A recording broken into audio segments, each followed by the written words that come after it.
the event. We also welcome our principal, College of Humanities and Social Sciences. We welcome our Dean, School of Literature, Languages and Communication, and all the distinguished guests this morning. Thank you for joining us. Thank you for giving this event the color that it deserves. We shall now remain standing until all the anthems have been played in the order of the Uganda anthem, the East African anthem, the Makerere anthem, and the Buganda anthem.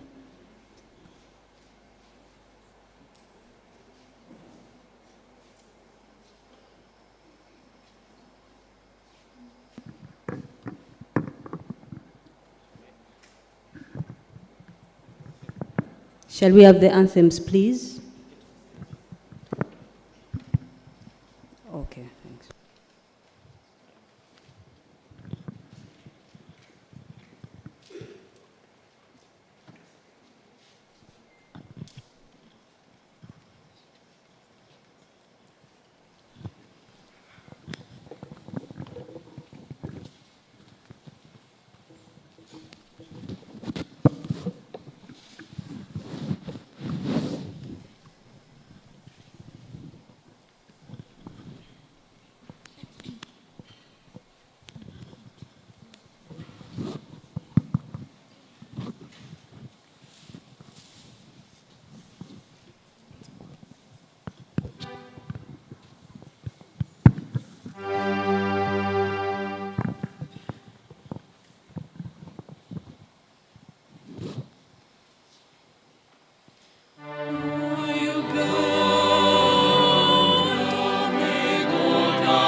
and mighty the walls around me.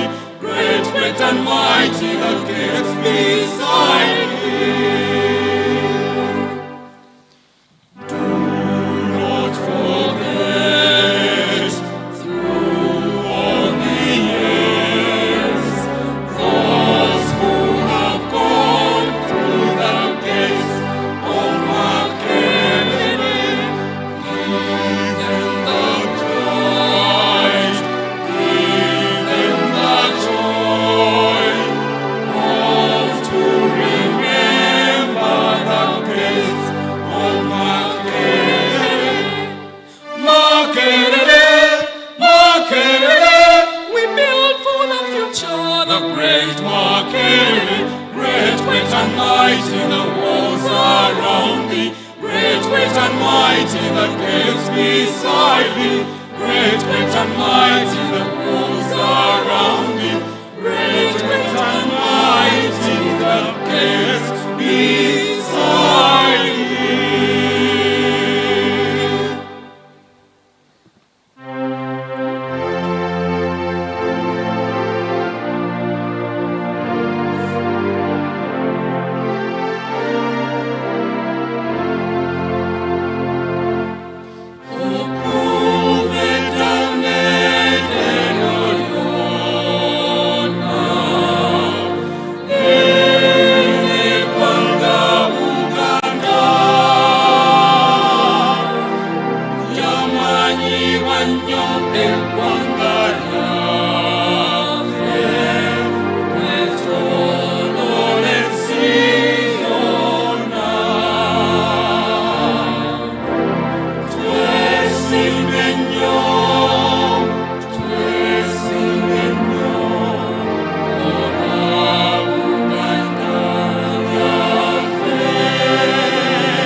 Right, thank you very much. Can we get seated? That is Performing Arts and Film. Thank you very much. We appreciate the professional touch with which you have sung the anthems. Shall we clap for them? They are our proud group from Makerere University, Department of Performing Arts and Film. Once again, welcome to this year's annual media convention, held under the theme, Bringing Culture Back In. Media, communication, and youth engagement in the digital age. We are happy to have you, and without much ado, let me invite our head of department to give you a befitting welcome. She is Dr. Nachiwala Aisha Sembatia, Head, Department of Journalism and Communication, steering us to the future, and we look forward to a lot of her guidance. She will welcome you, and thereafter welcome our Dean of the School of Languages, Literature, and Communication. Thank you.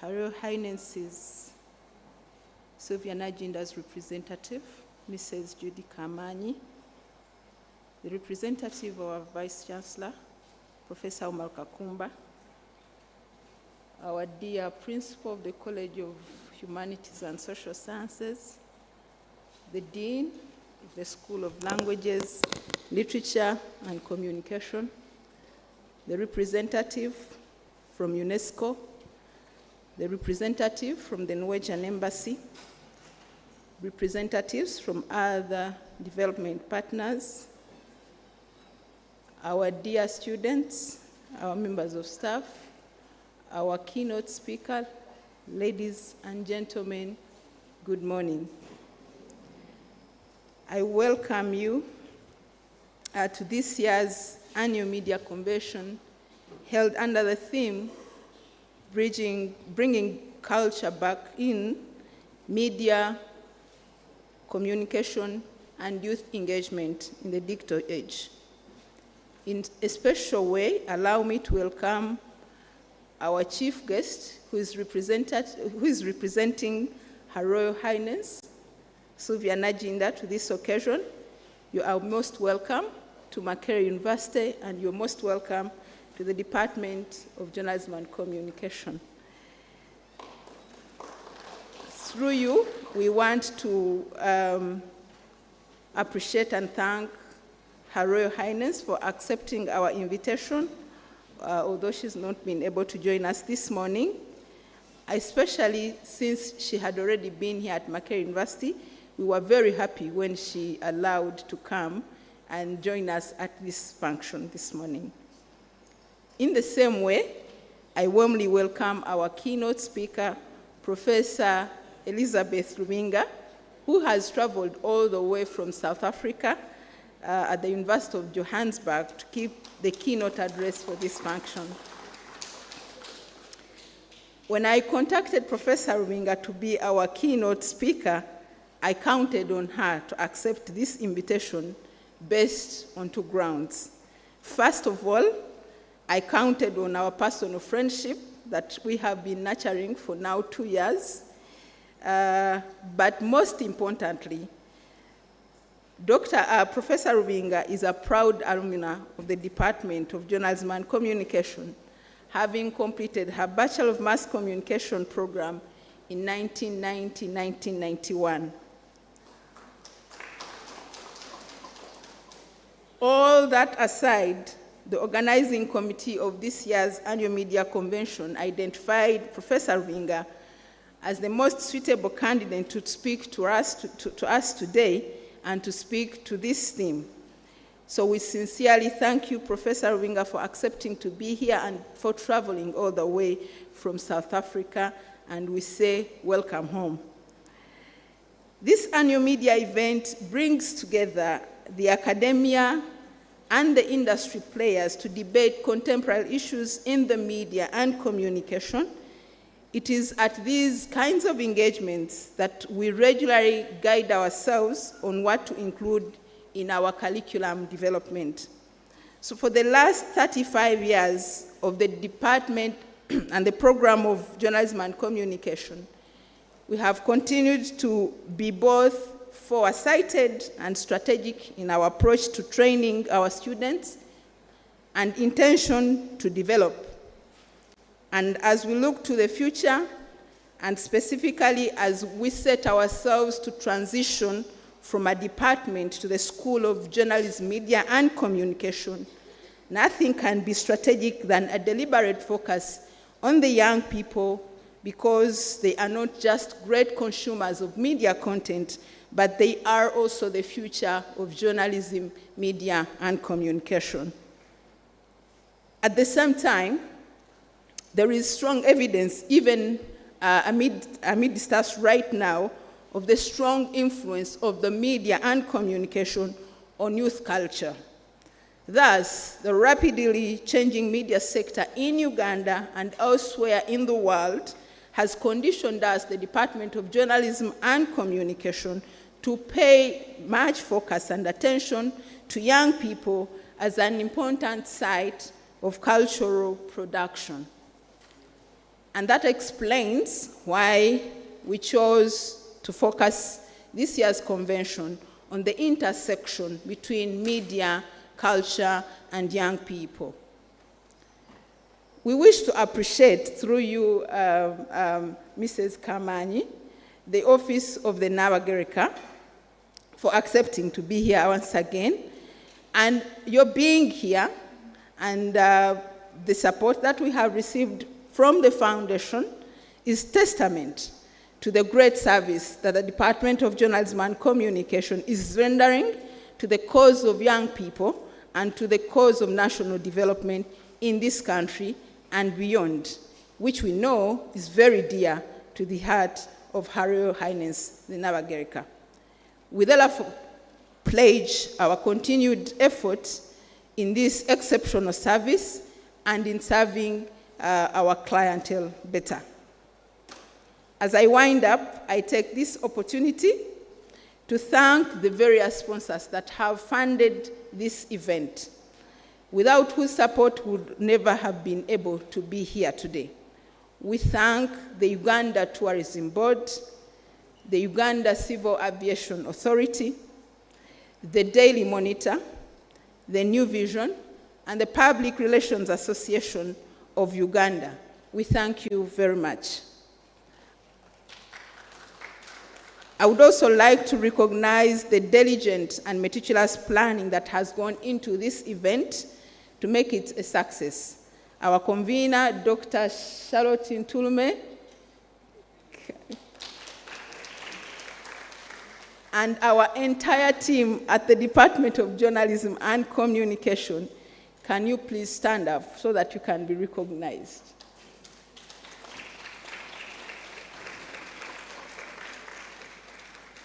Thank you. I thank you very much for putting this colorful event together. You can resume your seats. And I also want to thank the principal of the College of Humanities and Social Sciences and the Dean School of Languages and Communication for the support that you continue to render to the Department of Journalism and Communication. And finally, to our panelists, some of whom that I can see in the audience, and moderators, we thank you for accepting to participate in this event. We look forward to a memorable discussion across all panels, and we are hopeful that the deliberations will spark further debate beyond the walls of this auditorium. Thank you, ladies and gentlemen.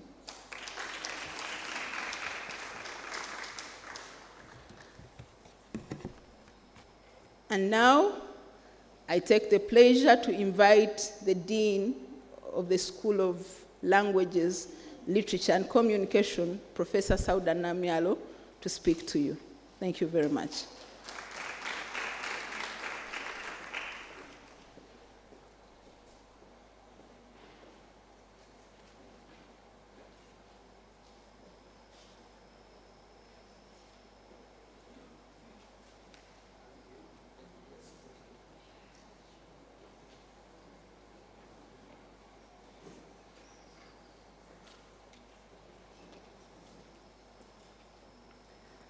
Thank you very much, Dr. Aisha Nachwala, Head Department of Journalism. Our guest of honor, Her Royal Highness, the Nabagirika, here represented by Ms. Judy Kamanyi, the Vice Chancellor, represented by Professor Umaru Kakumba, the Deputy Vice Chancellor, Academic Affairs, our dear Principal and Mama of the College of Humanities and Social Sciences, the Head Department of Journalism and Communication, professors here present, our keynote speaker, Professor Elizabeth Lubinga, university staff, students, ladies and gentlemen.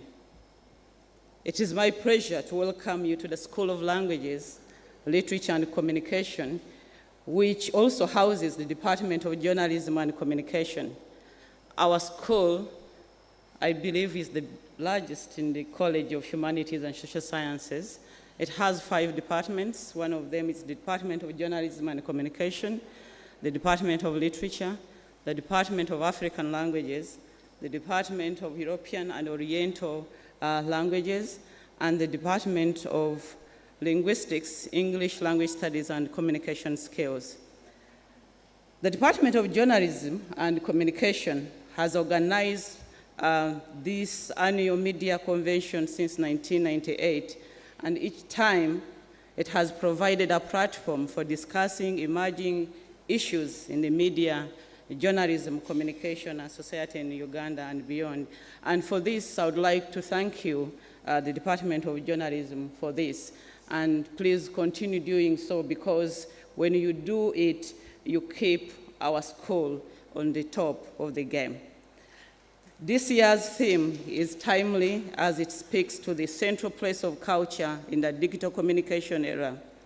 Moreover, it allows the youth who are key pillar to Uganda, as they are the majority population.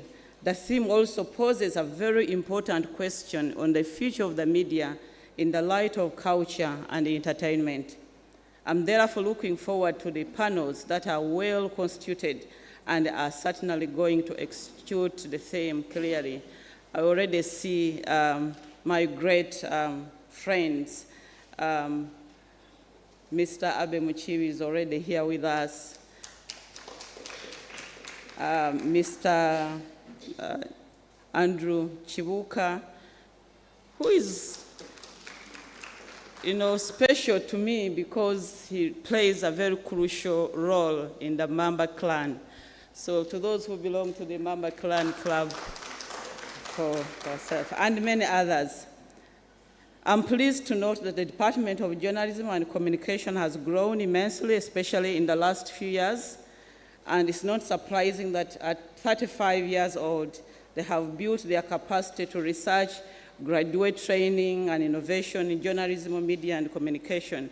And I would like to use this opportunity, Vice Chancellor, to inform you that the Department of Journalism has presented their proposal to transform into a school of journalism, media, and communication. And we are in total support because they have all that it takes to become a school. I'm certain that they are a force to reckon in Uganda and in the region at large. As a school, we congratulate them on this and many other milestones and wish them even more success as they work towards building the future, flying the Makerere University flag high and growing even further. Once again, I would like to thank Your Royal Highness, represented by Ms. Judy Kamanyi. Thank you for accepting our invitation, and we cannot take this for granted. We are aware that a few weeks ago, you were here again on a different occasion, and again, you accepted to be here with us. I wish all of you a great convention and a productive deliberations. Ssaabasajja Kabaka awangale.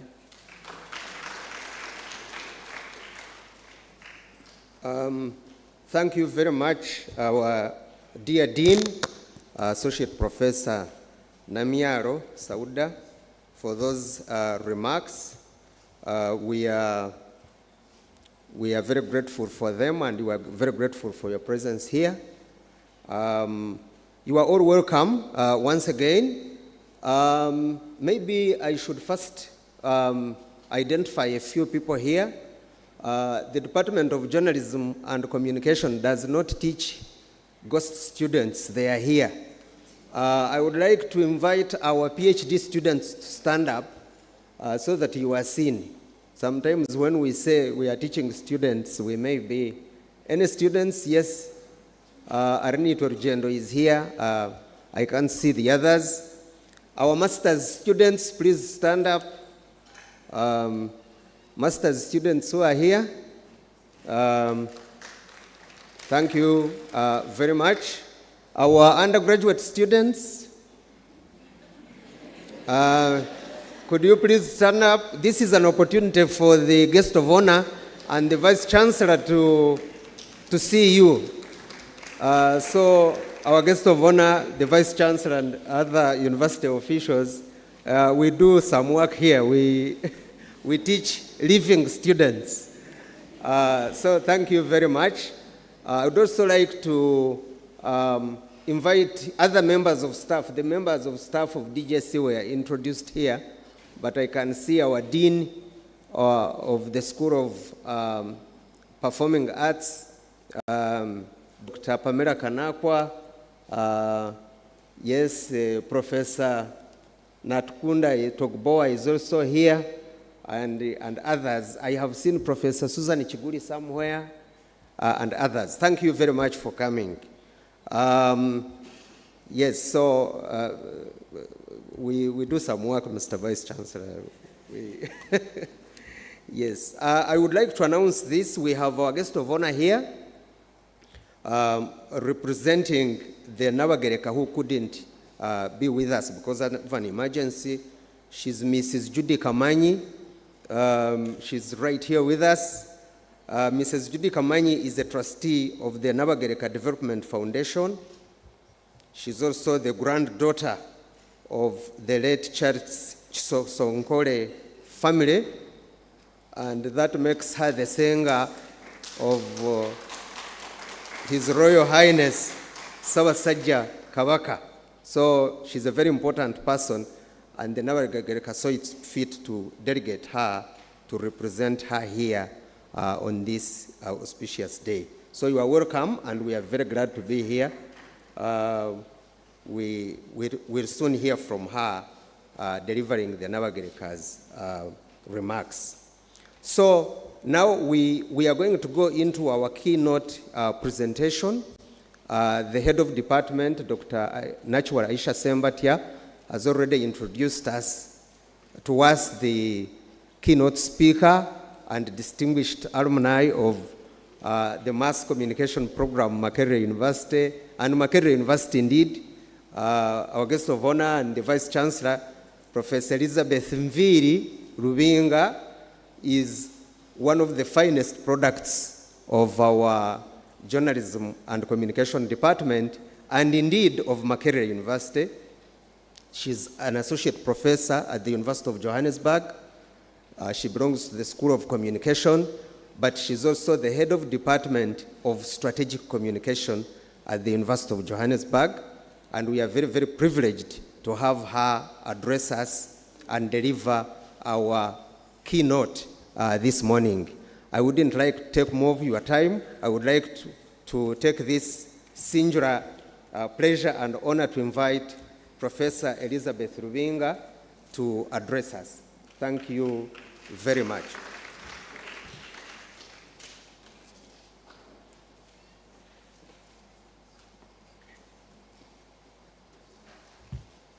Good morning, everyone. How are you today? I think Dr. Mbaine forgot to reveal that he's also a product of the University of Johannesburg. A proud product of the University of Johannesburg, so he carries different hats.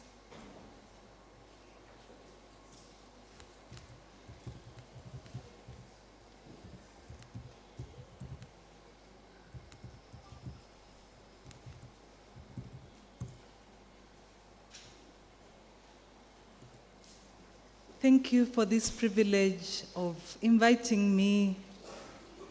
I can't even say to the university, this is home to me. I thank the head of department for inviting me. But first of all, let me acknowledge each one of you. I've already been introduced, and so I won't introduce myself again, but I acknowledge the representative of Her Royal Highness. I acknowledge the acting Vice Chancellor. I acknowledge the Dean. I acknowledge the head of department and the department as a whole, the organizing committee. Thank you so much for putting together this auspicious occasion once again. All the conference speakers, practitioners, policymakers, students, civil society, and all delegates. Greetings from a hot South Africa. Sometimes I struggle to explain to people that it gets very cold, but it also gets very hot. But I acknowledge all protocol. It's an honor for me and a great pleasure to return to my alma mater. 30 years ago, I was also a student. I've seen so many new buildings, I almost got lost. But it gives me a lot of pride to see the growth and to see the changes at this great institution. 30 years ago, 19 members of my cohort and myself formed the pioneering class of the then mass communication degree at this institution. But most importantly, we are very grateful for the strong foundation that we received from this institution, because it has helped us to be successful within and outside of the country.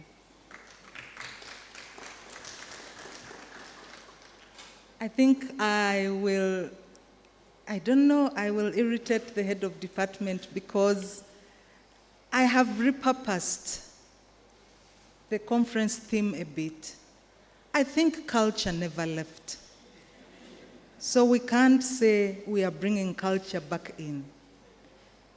I want to talk about us reimagining how culture can become an integral part of media, communication, and youth engagement in the digital age. We are already moving towards the Internet of Things with artificial intelligence and robotics, and so I will address a bit of this. The Department of Journalism and Communication should be congratulated for 25 years of organizing successful annual media conventions. Congratulations once again. And this year, I'm quoting the head of department, the intention is to appreciate the transformative power of the media in driving positive, and I said sometimes negative, social change, in preserving cultural heritage and in propelling sustainable development. So this convention will attempt to take cognizance of the crucial role of the youth as catalysts for innovation, for active participation and leadership in shaping the future of our country, Uganda. It is no secret worldwide that Africa has the youngest population. 2023, Uganda's median age is 16 years only. If you compare that to Monaco, for example, in Europe, with a median age of 55 years, it means that we have a very young population. And because of that, we would be remiss in excluding the youth in shaping our country. And it is possible to achieve this. We need to reflect on the following. What is the role of change? Because change is inevitable. What is the critical influence of culture on individuals and society as a whole? We need to reflect on the changing face of the media in this digital age, as well as the dynamic and rapid pervasion of artificial intelligence. we need to reflect on our media audiences because our media audiences are in flux. I begin with change. American President 1786, Franklin, said that two things are certain, death and taxes. I'm sure you've heard that saying. But today we say change is inevitable. We cannot manage change, we cannot control change. And we know that the youth are a very dynamic and a flexible audience that is open to change. Therefore, the youth are a very important target for media socialization, acculturation, information, education, and entertainment. We also know that change in society has been fast-tracked by digitization, socio-economic, environmental issues, among others. I'd like each one of you to think about the changes that we inevitably fell into with the recent COVID-19 pandemic. It changed the way in which the media operates, but at the same time, it elevated the important role of culture. I want to know which one of you did not use any of our cultural accessibilities in terms of treating COVID-19. We went back to our traditional medicines. In South Africa, people were traveling hundreds of kilometers to go and look for herbs to treat COVID-19. And the names of the herbs that they used, I realized that we use the same herbs. Whenever they said we are going to look for umhlonyane, and then we would ask, what does it look like? And then we realized it's omruruza, which we have always used. So culture became a very important part of our societies. But at the same time, if we think about the effect on the media, a number of print media closed. They were not sustainable. And here I'll give the example of what I know. In South Africa, one of the biggest media houses closed 5 magazines and 2 newspapers because they collapsed and they had to close their premises. And because of that, we cannot sit back and think everything is normal. Things have changed. One of the constant variables of society is culture, because culture has been tried, it has been proved, it has been tested over a number of years. The second item is the critical influence of culture on individuals and society. As academics, we acknowledge that culture is both individual, but it's also a social construct, because individuals vary in how they embrace and engage in attitudes, in values, in beliefs, in behavior. I remember 30 years ago, I've seen some young men proudly and loudly wearing their kanzus and jackets. Every once in a while would wear our sutis and march on campus with banners. I don't know whether you still say it, but then we used to say Zambogo. Proud of our cultures. Culture occurs if individuals act in harmony with particular behaviors or values. And in Uganda and other societies, there's a bidirectional relationship between the media and culture. And that's why I said culture never left. Culture has always been a part of this whole thing. For example, the oldest newspapers in Uganda, such as Muno in 1912 and Ebifamu Buganda, which became Ebifamu Uganda in 1934, were premised on religion, but also based on culture.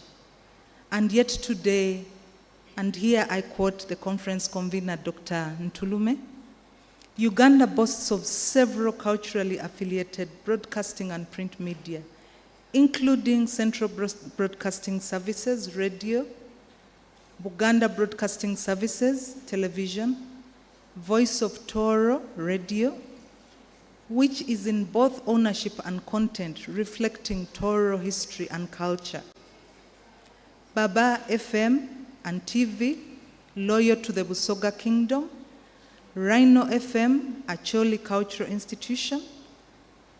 And we know that in the field of media, ownership is power and influence.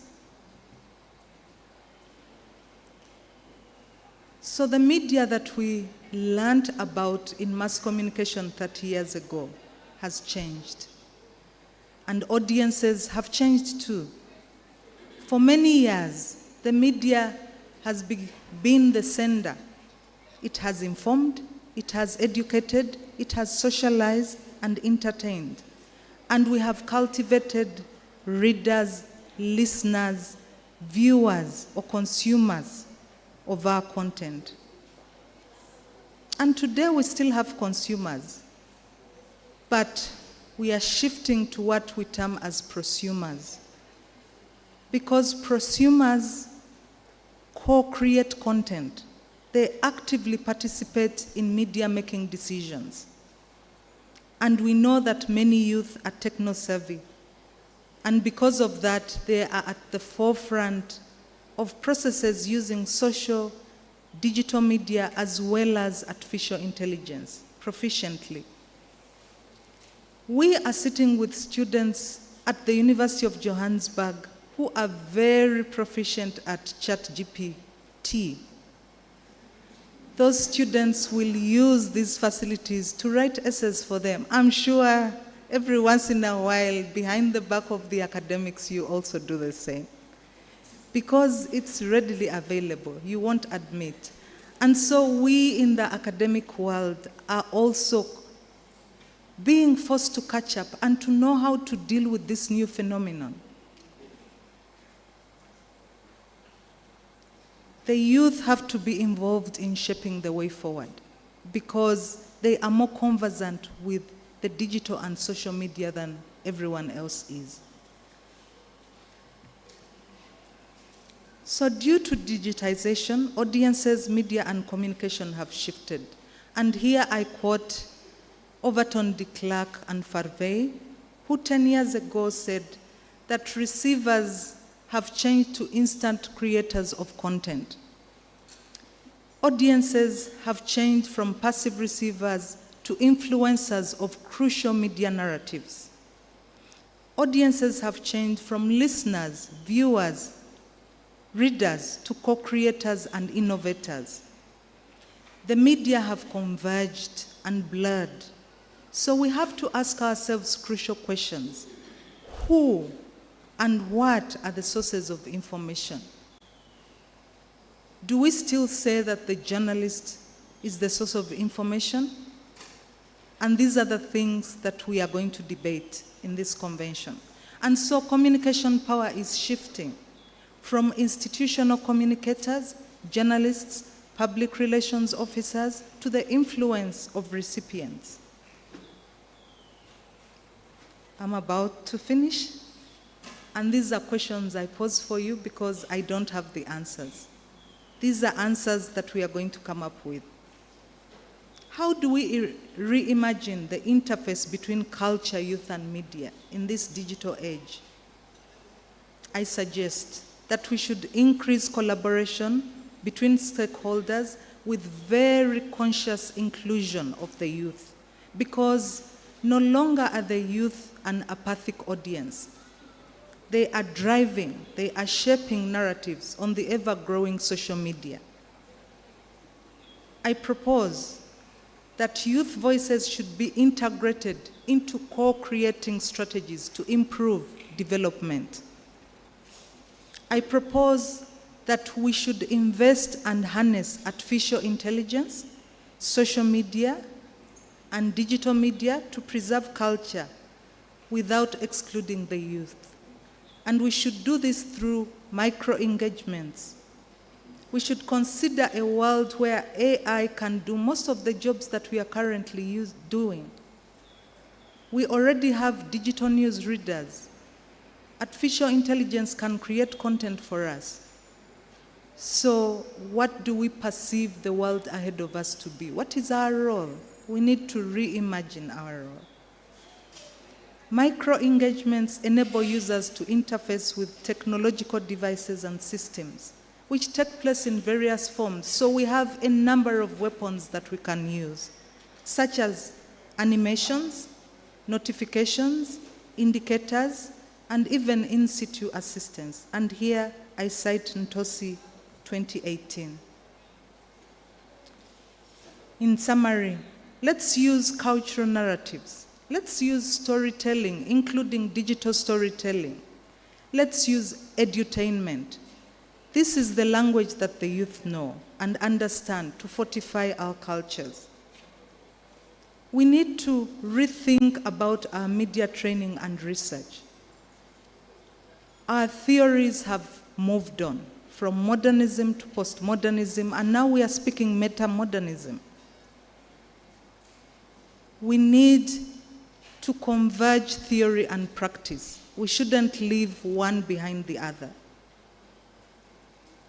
Artificial intelligence is collecting data.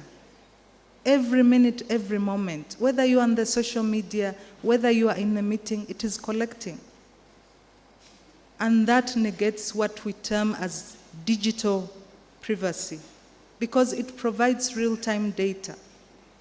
However, it's not all negative. We need to harness the interface between the traditional and the new through good practice and digital flexibility in order to ensure future sustainability. Last but not least, this convention should figure out how to integrate the many Ugandan rural stakeholders, because many of them hold a treasury of cultural wealth.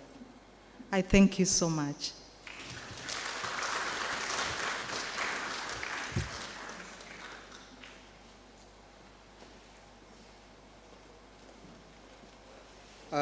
Thank you very much, Professor Ruhinga, all the way from the University of Johannesburg, South Africa. We listened to you very attentively. I'm not going to summarize or even attempt doing so of what you've said, but I'm sure that people have been taking notes. They have listened attentively, and in the fullness of time, the issues that you raised will come back to us in the discussions and questions and answer sessions. So we thank you very much. A round of applause, please, for Professor Ruhinga. Yes, thank you so much. Now we would like to proceed with the program as it is, and we have a panel discussion that is going to come to us of very, very interesting people. And by the way, I would like to give you some very useful information. We are on Twitter, and the hashtag is MarkAMC2023. We are also on YouTube live, YouTube AMC Annual Media Convention 2023, and you can also access us on YouTube through Campus TV. We also have a very active online audience, in addition to the audience we have here physically, and they are involved in a very, very engaging discussion on what is going on.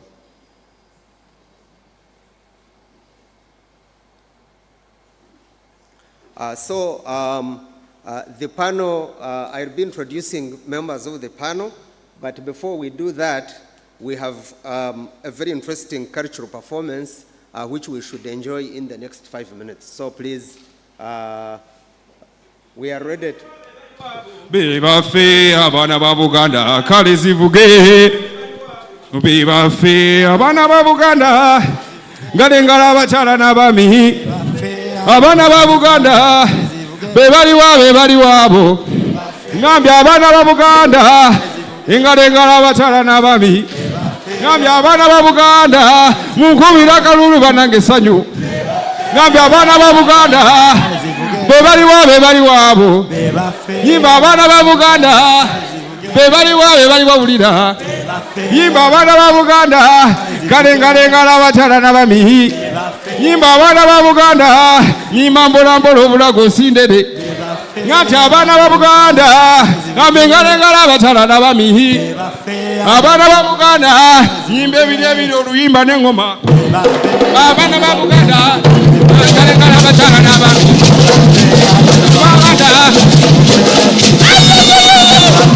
abaana ba Buganda yimba ebiri oluyimba n'engoma abaana ba Buganda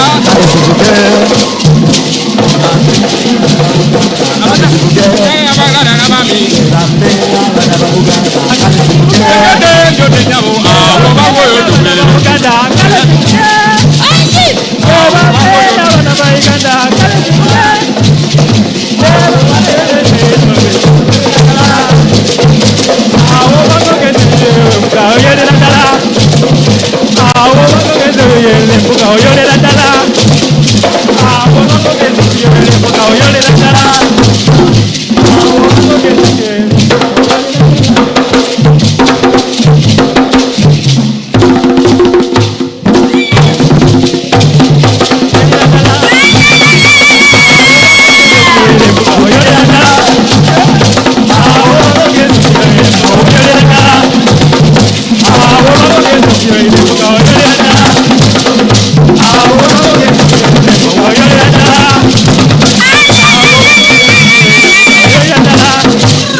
Jabera tomunda biranga Ssaabasajja magulu nyondo awo bangogenze Jabera omunda biranga Ssaabasajja magulu nyondo awo bangogenze Jabera tomunda biranga Ssaabasajja magulu nyondo awo bangogenze Jabera omunda biranga Ssaabasajja magulu nyondo awo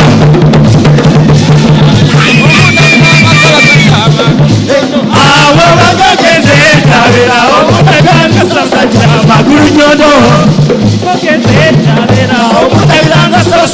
magulu nyondo abo bangogeze Jabera omutabiranga Ssaabasajja magulu nyondo abo bangogeze Jabera omutabiranga Ssaabasajja magulu nyondo abo bangogeze Jabera omutabiranga Ssaabasajja magulu nyondo abo bangogeze Jabera omutabiranga Ssaabasajja magulu nyondo abo bangogeze Jabera omutabiranga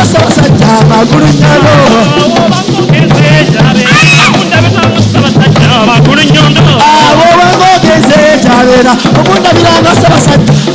nyondo abo bangogeze Jabera omundabiranga Ssaabasajja magulu nyondo abo bangogeze Jabera omundabiranga Ssaabasajja magulu nyondo abo bangogeze Jabera omundabiranga Ssaabasajja magulu nyondo abo bangogeze Jabera omundabiranga Ssaabasajja magulu nyondo abo bangogeze Jabera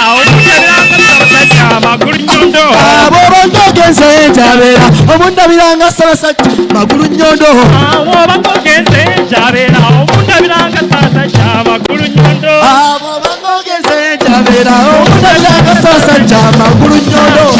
bangogeze Jabera omundabiranga Ssaabasajja magulu nyondo abo bangogeze Jabera omundabiranga Ssaabasajja magulu nyondo abo bangogeze Jabera omundabiranga Ssaabasajja magulu nyondo abo bangogeze Jabera omundabiranga Ssaabasajja magulu nyondo abo bangogeze Jabera abo bangogeze Jabera omundabiranga Ssaabasajja magulu nyondo abo bangogeze Jabera magulu nyondo abo bangogeze Jabera omundabiranga Ssaabasajja magulu nyondo abo bangogeze Jabera omundabiranga Ssaabasajja magulu nyondo abo bangogeze Jabera omundabiranga Ssaabasajja magulu nyondo abo bangogeze Jabera omundabiranga Ssaabasajja magulu nyondo bangogeze Jabera omundabiranga Ssaabasajja magulu nyondo abo bangogeze Jabera omundabiranga Ssaabasajja magulu nyondo abo bangogeze Jabera omundabiranga Ssaabasajja magulu nyondo abo bangogeze Jabera omundabiranga Ssaabasajja magulu nyondo abo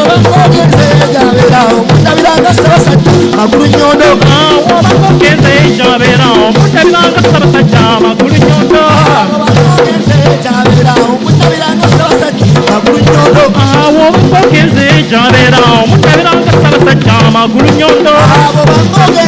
gy'abeera omutabiranga Ssaabasajja Magulu Nnyondo. Awo bangogenze gy'abeera omutabiranga Ssaabasajja Magulu Nnyondo. Awo bangogenze gy'abeera omutabiranga Ssaabasajja Magulu Nnyondo. Awo bangogenze gy'abeera omutabiranga Ssaabasajja Magulu Nnyondo. Awo bangogenze gy'abeera omutabiranga Ssaabasajja Magulu Nnyondo. Awo bangogenze gy'abeera omutabiranga Ssaabasajja Magulu Nnyondo. Awo bangogenze gy'abeera omutabiranga Ssaabasajja Magulu Nnyondo. Awo bangogenze gy'abeera omutabiranga Ssaabasajja Magulu Nnyondo. Omutabiranga Ssaabasajja Magulu Nnyondo.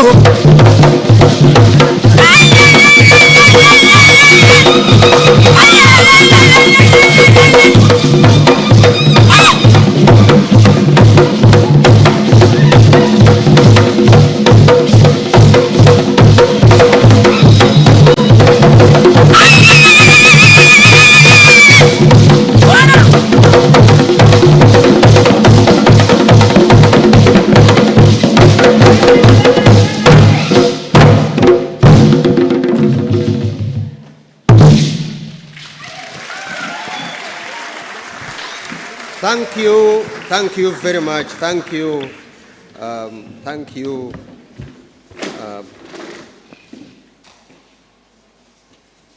Yeah, I think that is a good precursor for the panel session we are going to have. I'm sure everybody feels warm at this point in time, in spite of the chilly weather that we were blessed with this morning. So it is my pleasure to invite our first panel. It will be moderated by Dr. Sinde Evelyn Magara. Dr. Sinde Evelyn Magara is a lecturer in the Department of Literature at Makerere University, where she teaches literature and film. And she's also a renowned filmmaker in Uganda, right from 2006. She has also won awards in filmmaking, and she's currently working on a film that explores the pre-colonial history of Uganda titled Tuko Pamoja, which will be premiering soon. So please join me in welcoming Dr. Sinde Evelyn Magara to the podium. Thank you very much. Dr. Magara has got a very exciting panel, or members of the panel. The first one is Dr. Charles Mulekwa, who is an academic script writer across the mediums of stage, radio, TV, and film, and he teaches dramatic writing at Makerere University, and therefore practices what he preaches.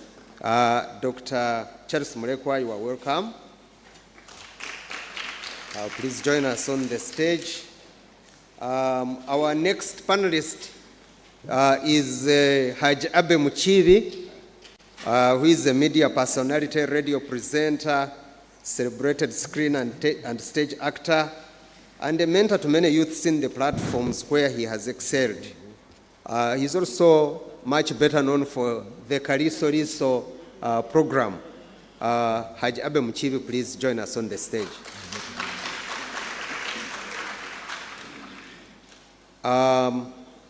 Our next panelist is Mr. Andrew Benon Chibuka, who is a teacher by profession and with 40 years experience in active theater. Mr. Andrew Benon Chibuka, is he with us? And then the next, thank you. Welcome.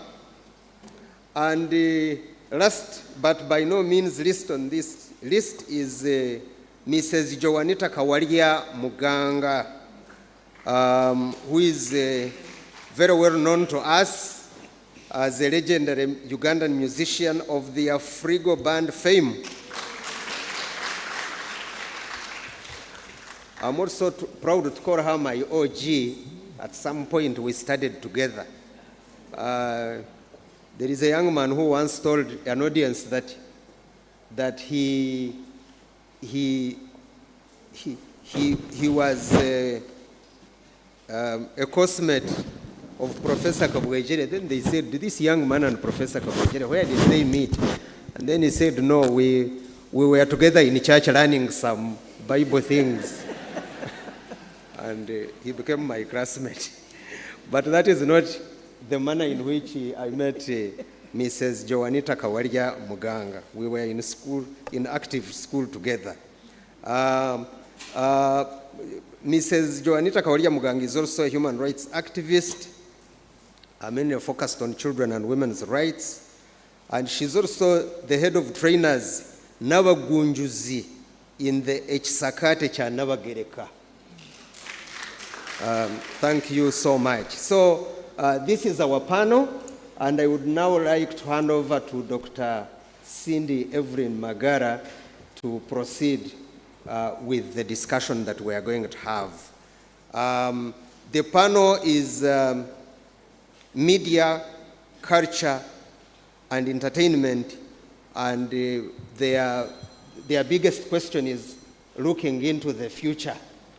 So, Dr. Magara, please take over, and thank you very much. We are all ears.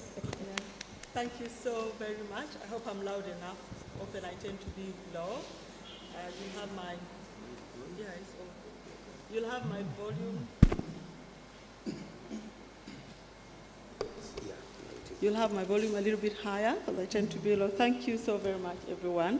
I'm honored to be amidst the legendary people here. You will allow me to call you by your first names. You've already been ably introduced, and your reputation does precede all of you. So let's get into business, because we don't have too much time, and I would like the audience to get the best out of you, especially how we look into the future, how we utilize technology, what especially the majority of youth here can learn from you. So I'll go straight to Charles.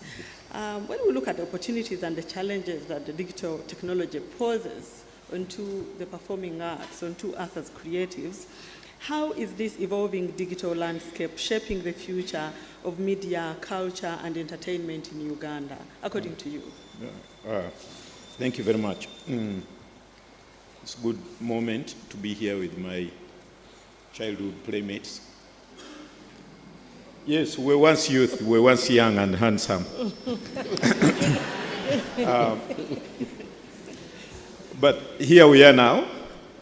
So we are talking from a position where we are and where we have been.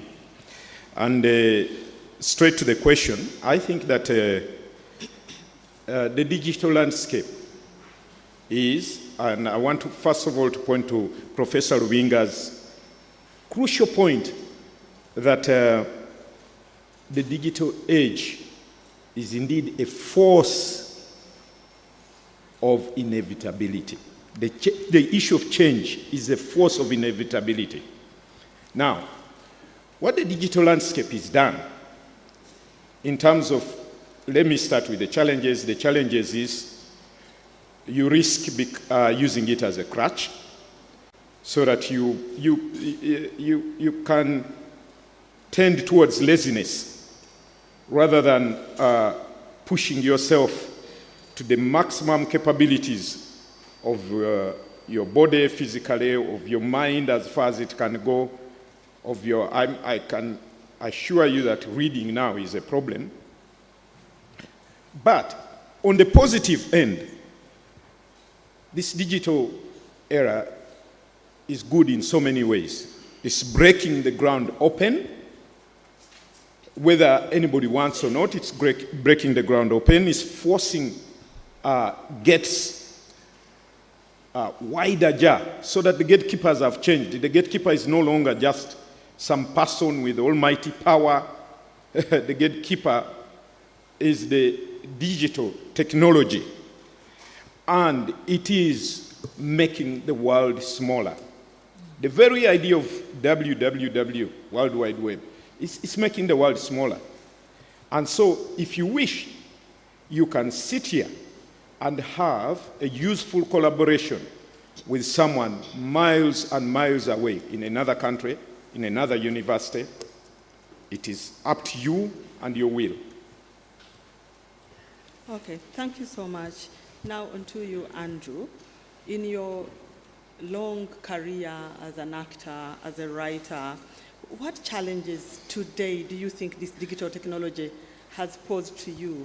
Or how have you, maybe let's be positive, how have you used digital technology to improve on your work? Thank you, Doctor.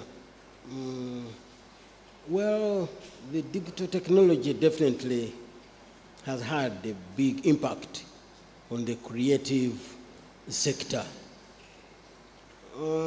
Between 1975, 74 and 1986, those 10 or 11 years were years when the entertainment industry was at its peak.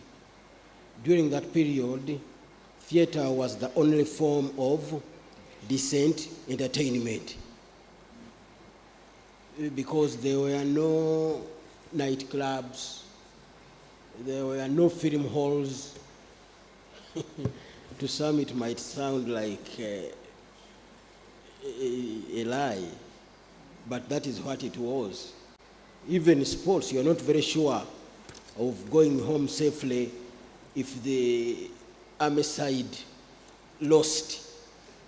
If they were defeated, everybody would look for his way out.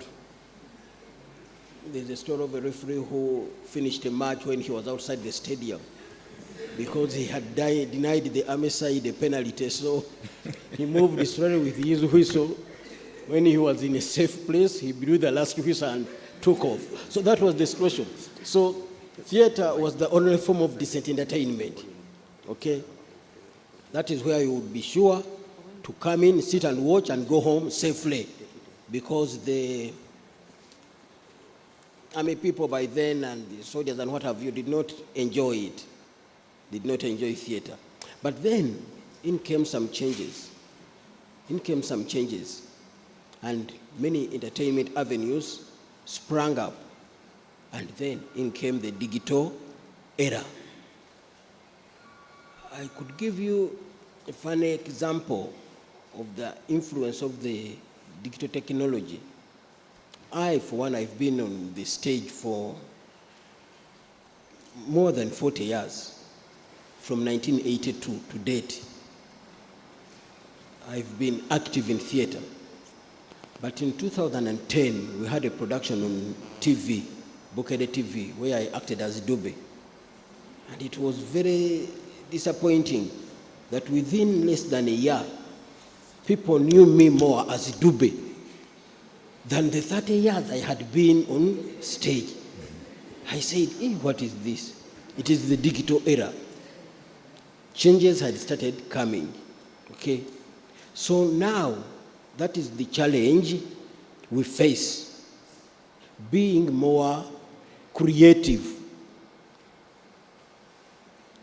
The audience has decided to change from theater to TV, and from TV now to the phone. One moves with his mobile phone, and he can watch art, and he can get all the entertainment he or she needs. So if you are going to theater now for the artists, creators, you have to be extra creative. The fan base has changed. You saw what is happening here. This is not how it used to be. You would be talking alone and even without a microphone, and everybody would hear me. But now, if I don't go with a microphone in the National Theatre, they will say, Tetuulira. No, gamba, hey, what happened? 20 years ago, they could hear. What has happened? What has happened to their ears? When the dramatists came in here, the instrumentalists, the dancers, I told Charles, they need microphones. All those are changes which are coming in. Now the screens have come on. If you are in theater, you can see the ebonies, they have to get the screens on. So you have to be more creative. So the digital technology is affecting theater, calling for more creativity because the fan base is changing. Yeah, thank you so very much. I'll request you, my beloved panelists, to turn off your microphones when you're not speaking. It's kind of, digital technology. When the microphones are off, it optimizes the sound. Yeah, thank you so much. And just, I wanted to come in and tell you, possibly the audience, digital technology has affected them. Their hearing is is used to enhanced sound, so they want it enhanced. Now, on to you, Abby Mkivi. You are an actor. I think I would like you to take it from that angle, an actor on stage. Maybe you could now talk about acting for the screen, because he's ably elaborated the challenges of digital technology or the opportunities for acting for stage. Do you think robots may begin acting an Abby Mkivi in the near future? Thank you very much. I'll just give a small one. Recently, I was doing an ad. I do lots of ads. Oh, I'm privileged to be here, ladies and gentlemen. Professor Lubinga has basically broken down everything we are supposed to say. Yeah. I really thank you very much. Recently, I was doing an ad for an aviation expo, and sometimes we get stuck with creativity. And I employed AI and asked them to give me an ad for an aviation expo. Oh my God. It gave me an ad better than what I was actually thinking to do. So I don't know how I would term that. Where are the script writers now? I know. Where are the script writers? I mean, they gave me an aviation ad and I just did it the way it was, and the client said, "You're so good." Now, this is AI. Yeah. The way we are doing things, even stage, screen, it's becoming much easier for us to employ AI and write a script for you, as long as you tell it what you want. The Charles Mlekwas are getting off the scene. I don't know how, but the opportunities, the demand for content creators has grown. There's so many people who want content.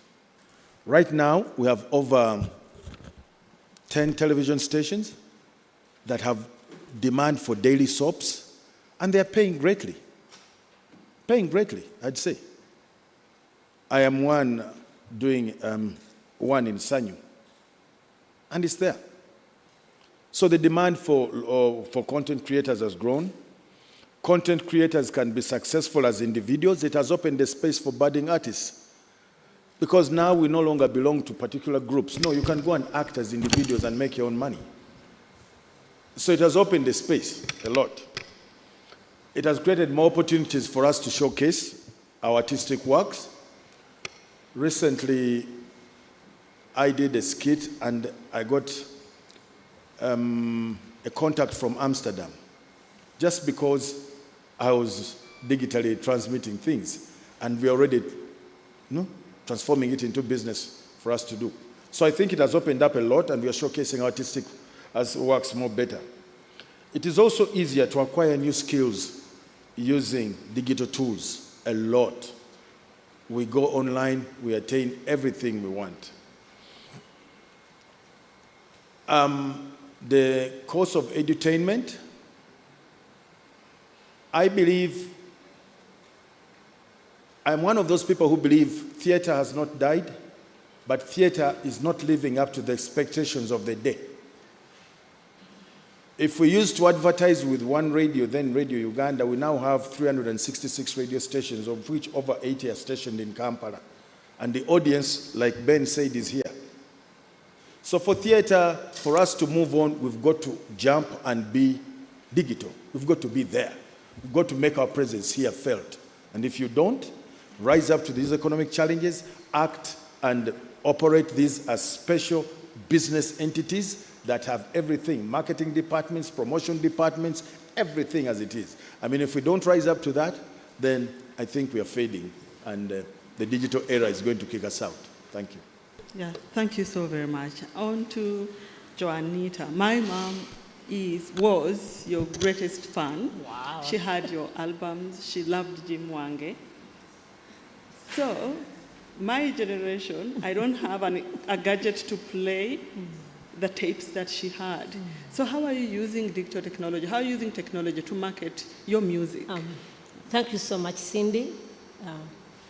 Quickly after realization that the trends are really changing, I had to actually see how could I link up with my audience. So what I had to do is really to change to social media. I had to do the WhatsApp. I had to do the Twitter, now that you call it X, and then the Instagram. But at times I'm so busy and I really need help. So I always talk to my son or my daughter or a friend to really help me. So that's what I do. Because the tapes are no longer there. The tapes are no longer there. And if you ask this generation about the tapes, they don't know. They don't know. So as things are changing, we had to change as well to fit in what is taking place right now. That's what I do to market, to link up with my people, my audience right there. So if is there like an app where I would find the albums of Afrigo Band? Is there, because some of us don't even know where to find it. You have to go to these guys who pirate people's music. We have. You get it dumped on your flash disk. No, we have links. We have YouTube. We have what we have. It is actually right there. We have the Afrigo page. We have Joanita's page, Rachel Magola's page. We have a lot. So because the trends changed, you can't say you are going to have a tape or a CD anymore. Things are just up there in the cloud. So we had to change to fit in what is taking place right now. Okay, thank you so much. Let's go on to media, digital technology, and our cultural heritage. And on to you, Abby Mukibi, with your long career in radio, and I think you have one of the most listened to radio program. In what ways can media play a role in preserving and promoting Uganda's rich cultural heritage, while also embracing the changing tastes and preferences of younger, more digitally connected generation and audience? They want to listen to something different. They want to listen to radio as they move. So in what ways can you keep them on the radio and also keep them connected to their culture? I'll borrow Professor Luvinga's two statements she made. Communication power shifted long ago. It's not just shifting, it's shifted. Then, integrating the youth voices is also essential. Media and culture are tied at the hip. You know, they have great influence over each other. For example, media creates culture and perpetuates it. Yet culture also plays an important role in shaping the style of communication. And it's again through communication between individuals that cultures change over time.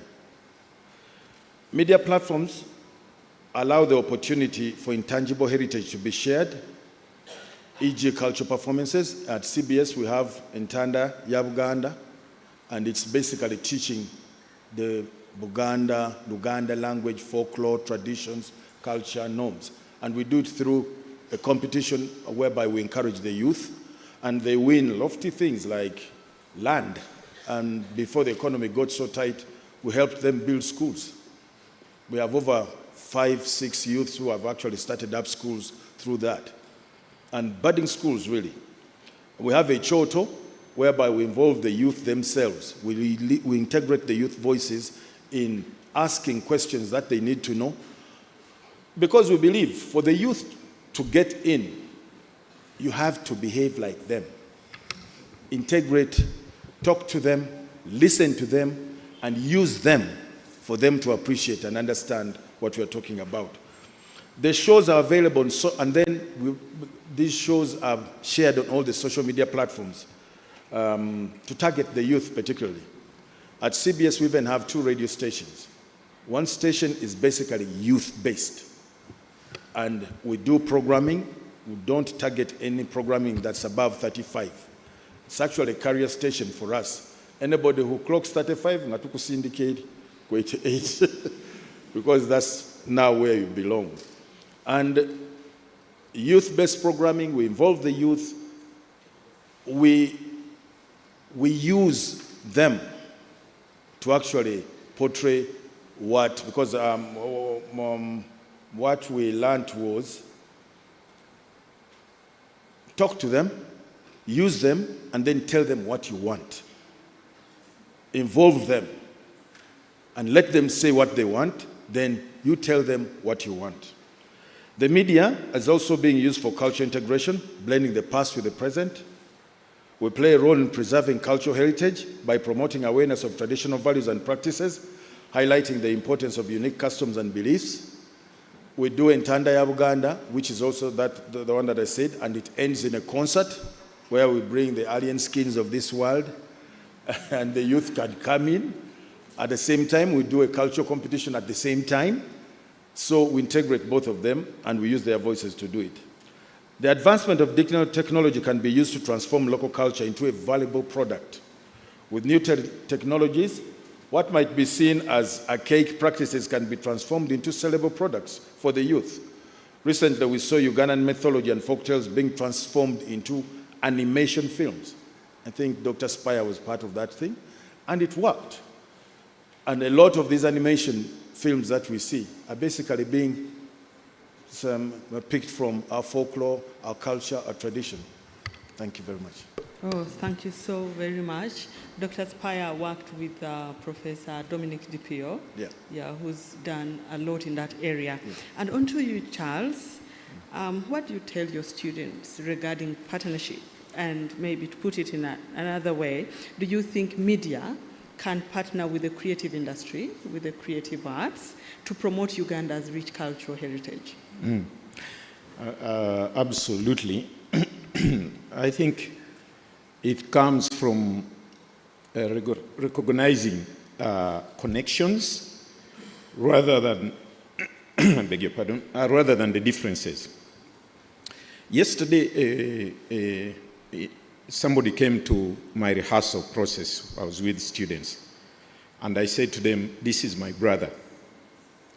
Now, if I told them his surname, they would be very confused because they would have found it's a Luo name.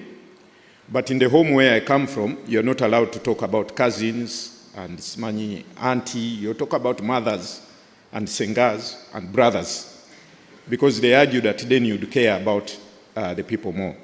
Similarly, I think that media and performing arts need to recognize each other as siblings with very much related kind of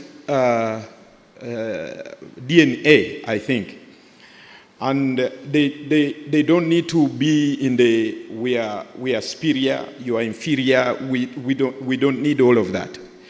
Each party, I think, should bring the best practices to the table of collaboration. But if either party thinks, well, we can do without them, then either side is very much the loser. That performing arts would be more powerful in constant collaboration with media, and media would be incrementally more useful if it was in a healthy relationship with performing arts. But this means also that every party is paid well and paid properly. Unfortunately, in a number of relationships from the performing arts side of view, if you invite a media personality to your show, they ask for a free ticket. But they work, they're employed, they're paid. These days when I go to Abe's show, he can give me a free ticket. If he finds me seated, he won't say, "Mlekwa, get out." But I pay. Because now I can afford it. I used to ask him for a free ticket when I couldn't afford it. So all those who can afford it should really buy tickets. So Cindy, when you come to my show, please buy a ticket. It reminds me of an experience. I took one of my films to one of the private televisions here to sell it. A 2-hour, that's a future film on which I had spent 2 years making. And then I wanted to talk business, buy my content. And then they told me, okay, can you make your own agreement? I told them, what kind of business is that? You should offer me an agreement. DSTV says, I'm paying you this. If I like it, I give them my content. They said, okay, maybe we'll give you $300 on a television, prime time. You wouldn't run your advert, 1 minute advert at $300. That is peanuts. So I told them, okay, do you know what? I would rather give my movie for free to UBC and know that I'm doing a nationalistic kind of activity. But, well, really, I think the conversation is about the relationship, healthy relationship, and how we promote our culture. Because we are all tapping from our culture. Yeah. So on to you, Joanita. When we look at inclusivity and cultural diversity, I'm aware in Africoband you do have Honorable Magola doing a bit of some songs in Lusoga, in Teso. From your own point of view, how do you think we can ensure the Uganda's entertainment future, or we can make sure that Uganda's entertainment industry is inclusive and represents the diverse culture, not the things of only having possibly Luganda songs? I would imagine if you put your favorite Jimuwange in Kejong, how would it sound? What I really feel, I think we need to encourage all our local artists to do their creative work in their own local language, because we have a lot of rich work in our own diversities, where you are coming from. In Buganda, in terms of language, you talked about Honorable Magola, when she goes to Busoga, and we actually, one time we had a friend who was from Teso. They gave us a Iteso song, the Eyaune Mali song. So if all local artists, we do our work from where we are coming from, and we make a good product, as long as we make it a good product, we could always sell, and I feel we'll have a platform to include everyone, because each region has good work as long as it's made a good product. It could always sell all over the world. I just want to add a bit. In Gulu, there's a pub called Buganda Pub. 98% of the music done in that is Acholi. And it's full, always full. 98% of the music done in Acholi, Buganda Pub is Acholi songs. And beautiful.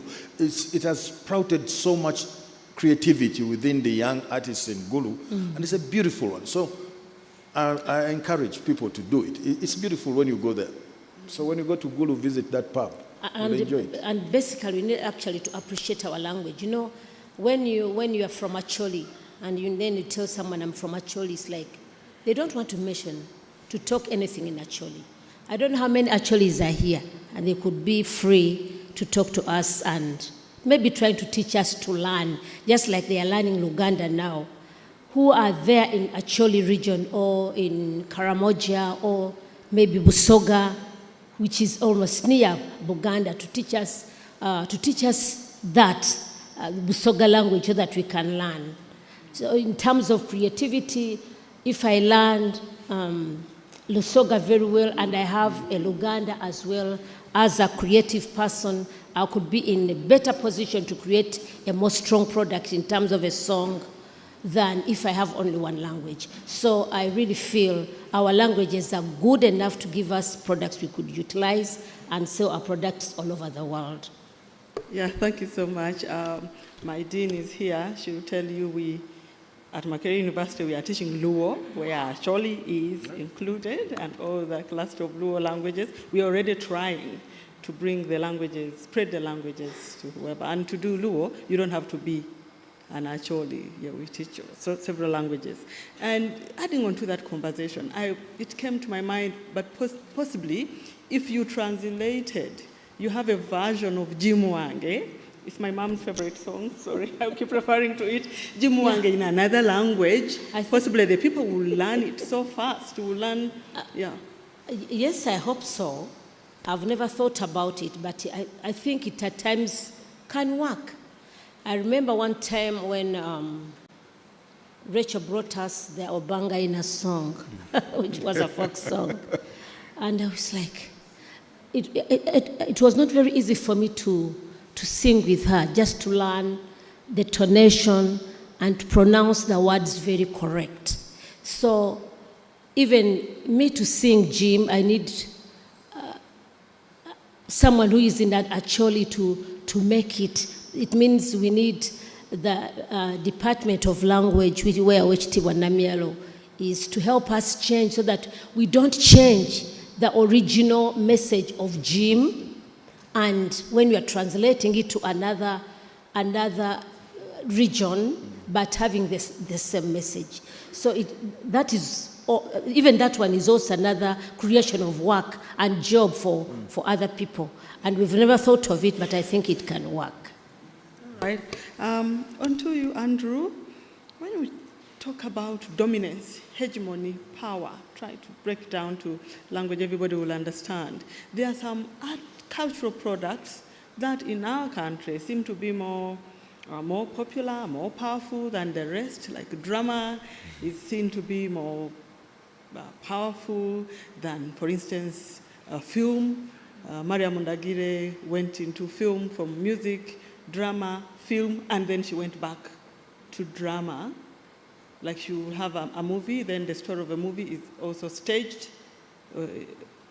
How do we avoid that dominance of one cultural product over the other, and maybe to take it to another level when you look at also language, most plays, all the cinemas, there's only one National Cultural Center.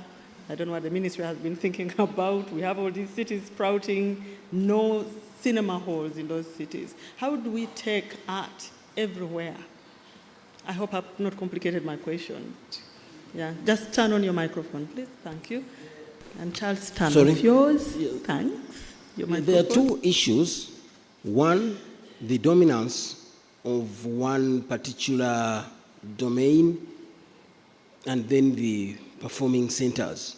About the dominance, since time immemorial, the performing arts have been moving together. Okay, you would have one which is 311, but still, as the department was called years ago before they changed it, music, dance and drama. Yeah. You used to have music, dance and drama in almost all the performances. The Kadongo Kamus would sing, act, and dance. In drama, some of the groups, Bakaimbra inclusive, we would first sing before a performance. You give some 30 minutes of singing, bakaimbira, and so on. And then you would find some dances in the middle of the performance, much as it is mainly drama, but also these other domains would also come in. But those were days when it has to be a full band. Entebbe guitar singers, super singers, Frigo, they definitely have to move with a full band set. There was a time we went to London with a Frigo band, and Sewanyana burst the longo drum in Galabi. He had to turn the tumba into the Ngalabi, because they had dances in the performances, Namurondo, Sala, Kalunji, and the rest. They had to be there. But now the problem has come with the technology. The lorries of instruments are left to Afrigo. These other musicians, most of them, move with their entire band in his pocket, either in a CD or a flash. He moves with his band, Monsawiye, and he goes and he performs. Now that one finds it a bit difficult to incorporate the other domains. He will just sing. So this is where we have to maybe go back a bit Much as you are moving with your band in your pocket, you should move with other entertainers, because we don't know. This audience was built on that foundation. If we change all of it, we might at times find when the audience is not as powerful as it was. Then on the issue of theaters, that is a pathetic situation. Since 1959, that was when the National Theatre was opened. No theatre has been opened in Uganda.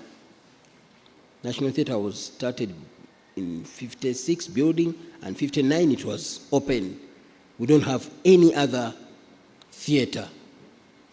The cinema halls were there, Entebbe Cinema Halls, Mwami Cinema Halls, Masaka, Ashok Cinema, Mbale, what was it, in Jinja, Bingos, they were there. When theatre was at its climax, as I told you, in the late 70s, early 80s, all these places had turned into theatres. But because of the changes that have come up, many of them have turned into churches. It is such a pity. So it is something which we need to look at. How do we get more performing centers, more theaters, more halls, and theaters in particular, to boost the industry? The films are good, but some people, like Abe, the late Kato, had that idea that theater is theater and film is film. Most of us are in film now. I have Beloved on DSTV, Secret on Makula TV, but I know I am there because they saw me on the stage. So I can't make that risk of abandoning what created me. We even have a saying in film, kubakulira sweet mukavera, mubola ba film, but here in theater, it is body-to-body contact. I can see you, you can see me. So it's a struggle which you have to carry on. And the struggle does continue indeed. And looking at struggles and challenges, onto you, Abby. You know, this digital technology has allowed for new media forms. These days, like TikTok has swept everybody off their feet. I even don't know how to go about that. Everybody seems to be on TikTok. I'm still on Facebook. I was still getting on Twitter, then it changed its name to something else. X, so people were tweeting, are they now Xing? I don't know what they're doing. How is radio managing to keep itself alive amidst the challenges of, for instance, online radios? You can listen to a radio online from the UK, from Australia, and possibly the radio may be more interesting than our very own. Have you faced it? Well, the going says if you can't beat them, join them. We already joined. We are there. We are fighting with them. The CBS digital radio is there. TikTok, whatever. We are there, and incidentally, it's become even revenue generating. It's making money for the station. So as a station, we now task that particular digital section and give it a target and say, Oleta Center, where is it? So they have to be creative, they have to work. It's also a source of income for the station. I mean, you are either there or you are out. You have got to get into that digital space for you to survive. If you don't, you are dead. Because 78% of are youth, and they are here. You are either there with them or stick to your old systems of not getting not getting to them. So if you really want the youth, talk to them. You've got to go there. So for us, and I see many, Galaxy has a digital section that's actually pumping. I think the latest Ipsos gives them one above so many. I know Simba has a digital section too. So it's now part of what we do. We've got to be in that space. You either get into that space and play with them, or you get relegated. Okay, it reminds me of a line from Things Fall Apart. You know, we are from a school of languages, literature, and communication, where it is said that Emeka the bird said, since human beings have learned to shoot without missing, it has also learned to fly without perching. So, Charles, what strategies do you think? How can we fly without perching amidst the competition posed by the global creative industry that has proliferated our industry through this digital technology? People can watch series from all over the world. Are they going to be glued onto our TVs to watch Sanyu? And how, with that, how do we protect our people from being acculturated, changed into Filipinos or Chinese or these days Indians, because they're watching a lot of Indian series? How do we fit in that space?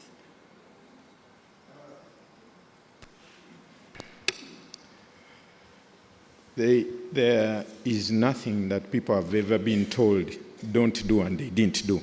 So we tell people don't get acculturated, they get acculturated. Whatever you stop people from doing is what they do. That is the impulse.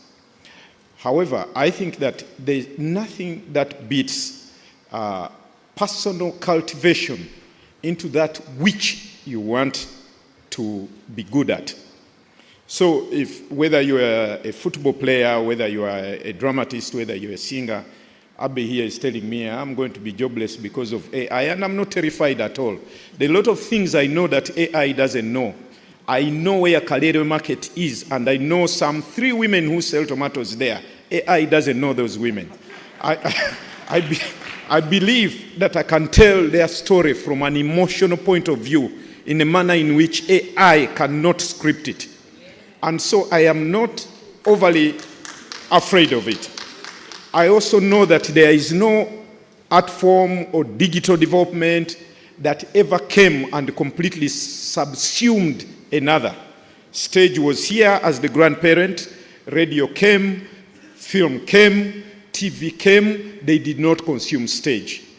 DVDs came, CDs came, tapes came, they did not consume other ways of developing music. I think the thing in question is the artist and what they will do.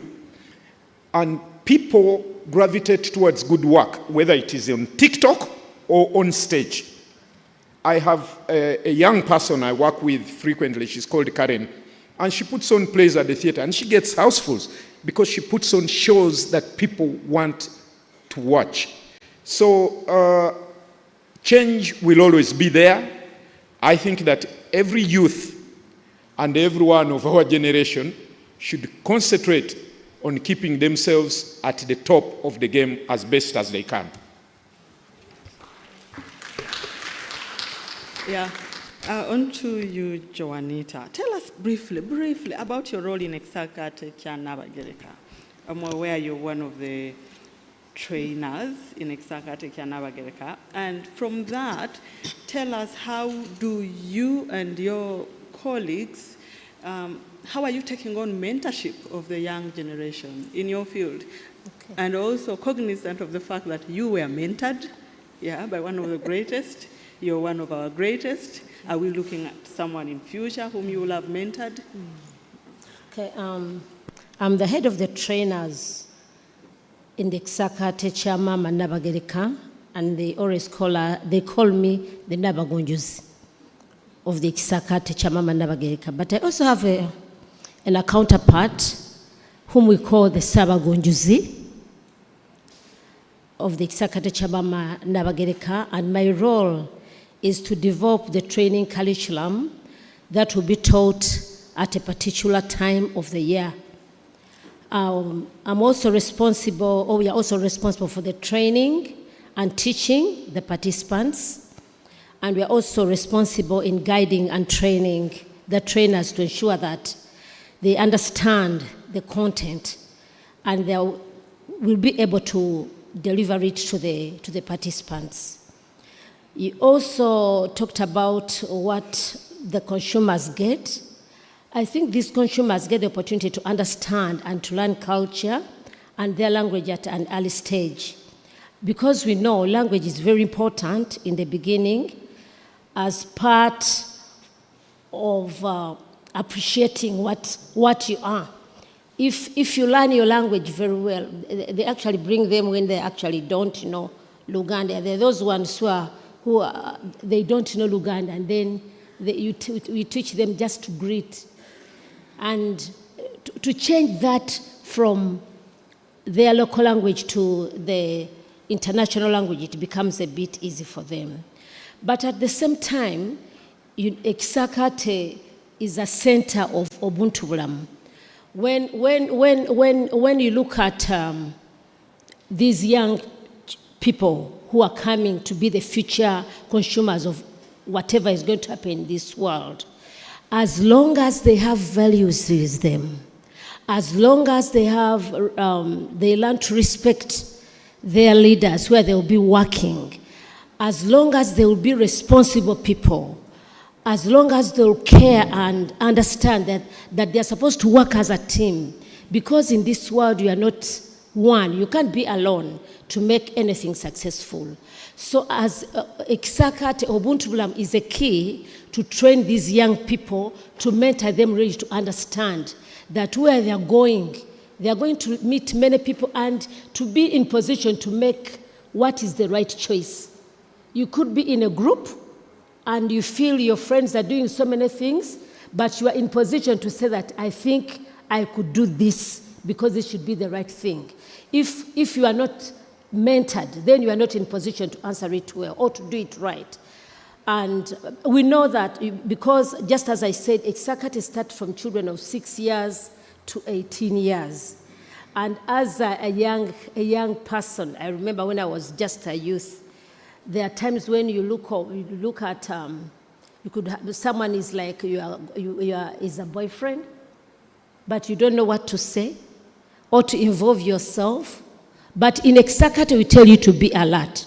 Those 18, by the years of 18 who are almost joining the university, you need to understand the dynamics of what is happening at the university, where you're having all the freedom of either in a lecture or you stay in your room. So it is really mentoring. We are mentoring these people to really understand that you are alone. You are alone. So we are mentoring each of you to be in position to make your decision as a person who is having Ubuntu Bulamu. Because we know if you have all those values in you, you can't fail to succeed in this world. All right. Yeah, indeed you can't fail. Thank you. Yeah. That is in order, please. And since the representative or Her Royal Highness is here, I hope and the lead trainer is here, I hope you're also using digital technology. You're putting your trainings online, on YouTube, so that, because this is a country with a lot of diversity, someone from Bunyoro, someone from Buganda, someone from Soga can say, okay, I think let me see what they are doing in Ekisakate, let me see what Inebantu will do in Soga, what she's doing, what is Omugo doing in Bunyoro and Toro, so that the youth have that. Yeah, in Ekisakate we actually got that very realization when we had COVID. And we are actually in position to make the training with our other participants in the US, in UK, in South Africa. So Ekisakate is really embracing digital programs to work because we believe it's the way to go now. You can't work with this generation without digitalization to be part of your package. So, and COVID really made us really appreciate that time is now to embrace technology so that we could link to all the people around the world, either within or outside the country. So as Ekisakate, we do appreciate and use technology as a tool to reach to our participants. Yeah, thank you so much. And as they say, that in every bad situation there's a good thing. There's always light at the end of the tunnel.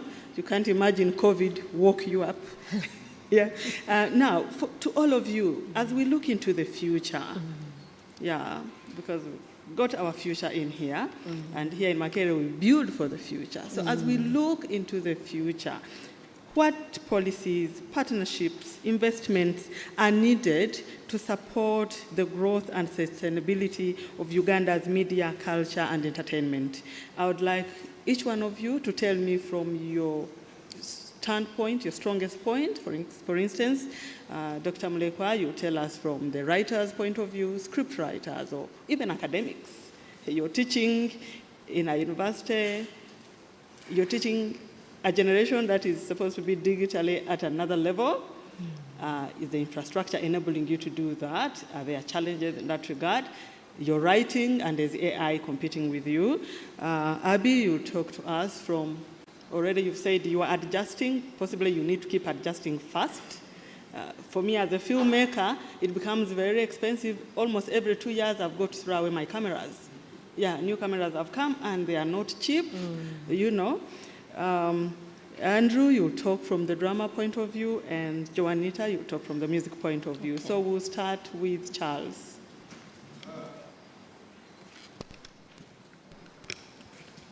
For me, intentional and unintentional, I'm in total pursuit of writing and how it works. With the advent of the digital age, I've ever been a youth, so I know how the energy of youth is me, me, me, me. But I had an older person who taught me that in the artistic world, you can't operate as me. You need collaborations. You need them as badly as we needed oxygen during COVID. So I harness all the time possible collaborations. And now what I'm doing is, I know that I'm smarter than the youth at dramatic structure, and I know that they are smarter than me at digital affairs. So what we are doing now is we are teaching each other. I teach them how drama works. I teach them that this structure is struggling because of a loophole here. And they teach me that in order to make this work digitally, press this. Thank you. On to you, Abby. Thank you very much. I believe a lot that government can help us, and also the others. I'll talk about government basically because they're the ones who will help this industry. Like you said, there's a lot in the industry, new technology coming in all the time, having to acquire better machines all the time and to give better quality work. We need a lot of government support in protecting our works, giving tax rebates to those companies that really help promote the art. I was privileged to work in Nairobi with the Kenya Film Association, and it's hard to go to Kenya and you do a movie where you're a lead actor. Kenya. The Kenyan is considered, even doing an ad, even an ad that doesn't have a Kenyan going 80% as a star, they'll block it. Here, anybody can bring an ad from everywhere. You hear Kenyans doing ads in Luganda with very broken Luganda. Nobody can even talk about them. We have Nigerians doing these things. Nairobi, you don't. I was there doing an ad, and the first thing I got into when I entered this, by the way, the Kenya Film Studios are really impressed. I think they are manned by Ugandans, by the way, some gentleman called Waiswa. And the first thing was, say, give us a clearance for you to do this ad. And then he said, no, the ad is the Ugandan ad. Even that had to be cleared. So we need support like that. We need some laws that protect us, and because I'll give another example. Like, we were doing a movie called White Light, and we were in Gulu for 3 weeks waiting for permission from the RDC to do the movie. The Mzungu packed all of us into an aeroplane and sent us to South Africa, and we did the movie there. How much did we gain and lose? Some of these bottlenecks that are put up in terms of government, those are hard. I remember when we were shooting Last King of Scotland, and we had to wait to get clearance to throw, for a helicopter to throw bombs in the river, over for how many days? We were in Iganga shooting, and we needed tanks. And then they had to wait for an order from State House, and State House took ages to get us tanks. So some of these bottlenecks, and these guys will just, because he will say, for every day that he spends, he will spend $100,000, maybe to keep that movie afloat, especially for those people. Taina Budogo, we were shooting in Kigali, and the lady, who's this girl, Nsiki, was shooting with her, and she got delayed. A flight delayed in South Africa to come to Kigali. And the guys said, charter a plane. They chartered a plane for her to come in, and we were supposed to start shooting the next day at 8, and she was in South Africa by around 7. She was in Kigali by past midnight something, and we shot the next day. So I asked the director why. He said, I can't keep cast and crew here because I've got to pay them over $100,000 per day. I'd rather spend $30,000 to charter a plane to bring her in so that we do the movie the next day. So it's these bottlenecks that keep these movies shifting to Kenya now, and Kigali, and not here. Thank you. That is in order. Please don't do it shyly. You can do it very well. And on to you, Andrew. Andrew, yes. Yes, thank you. Well, definitely we must move with the generation. We can't sit back and see things going beyond our reach. With the new advertisement, long ago we used to have only one advertising center, Radio Uganda, which would run ads once a day in the morning from 7:45 to 8 for theater. That was all. It cannot happen now. With adverts now on TikTok, YouTube, Google Ads, WhatsApp, and what have you, we also have to move like that. We are now trying to encourage the youth to join us. As Bakaimda, we've got a school, Bakaimda School of Performing Arts, where some talented youths who are interested but can't find their way to Makerere, we give them at least the basics. We train them. And now DIT has come in even to recognize their capabilities by giving them certificates. So we are trying to work out on this. Some of us are BBC, born before the computer. We can't definitely say we can compete with these youth. So for us to move on and remain relevant, we must have them on our sides. We must train them in what we know, and then we are sure the industry will go on. This is what I request Charles and his colleagues to put more emphasis on. Marketing. Yeah. Marketing. We are very good in creating artistic works. You can spend 6 months working on a production, and then you spend 1 week advertising it. So I think we need to get people who are specialists, who are qualified in marketing our works. I think in that way, we shall be able to compete and stay relevant in society. All right, thank you so much. Someone in the, thank you. In the control room, we are creatives, we are artists. We came here with nothing in the background. Please, as we go down, prepare for us an Afrigo song. Yes, we have Juanita here with us, and my mom's favorite, Jim Wange. If you have it, allow me to be selfish. Anyway, Juanita, your last word. Yeah, my last word is all of us artists are like entertainment banks. We have a lot of information and learning that the future generation can learn from us. The new media technologies give us opportunity to keep these material generations to come and come and come and come. I therefore encourage everyone, all the artists, to utilize the opportunities that come with these new technologies. We have to follow the new technologies. And I really beg, young people, you always say you can't do anything without us, as young people. But we feel we also need You need us so that we keep guiding you until you shine, and we believe you could even shine better than us in future. If you miss that gap, if you don't use us as your bridge, I don't think you'll be where we've been for all these years in the art industry. Use us, we are ready to work with you. Thank you. Thank you so very much. Running late by 5 minutes, and I shouldn't do so. The youth, the creatives in here, technology is there for us to use, as we've been told. We just have to use it.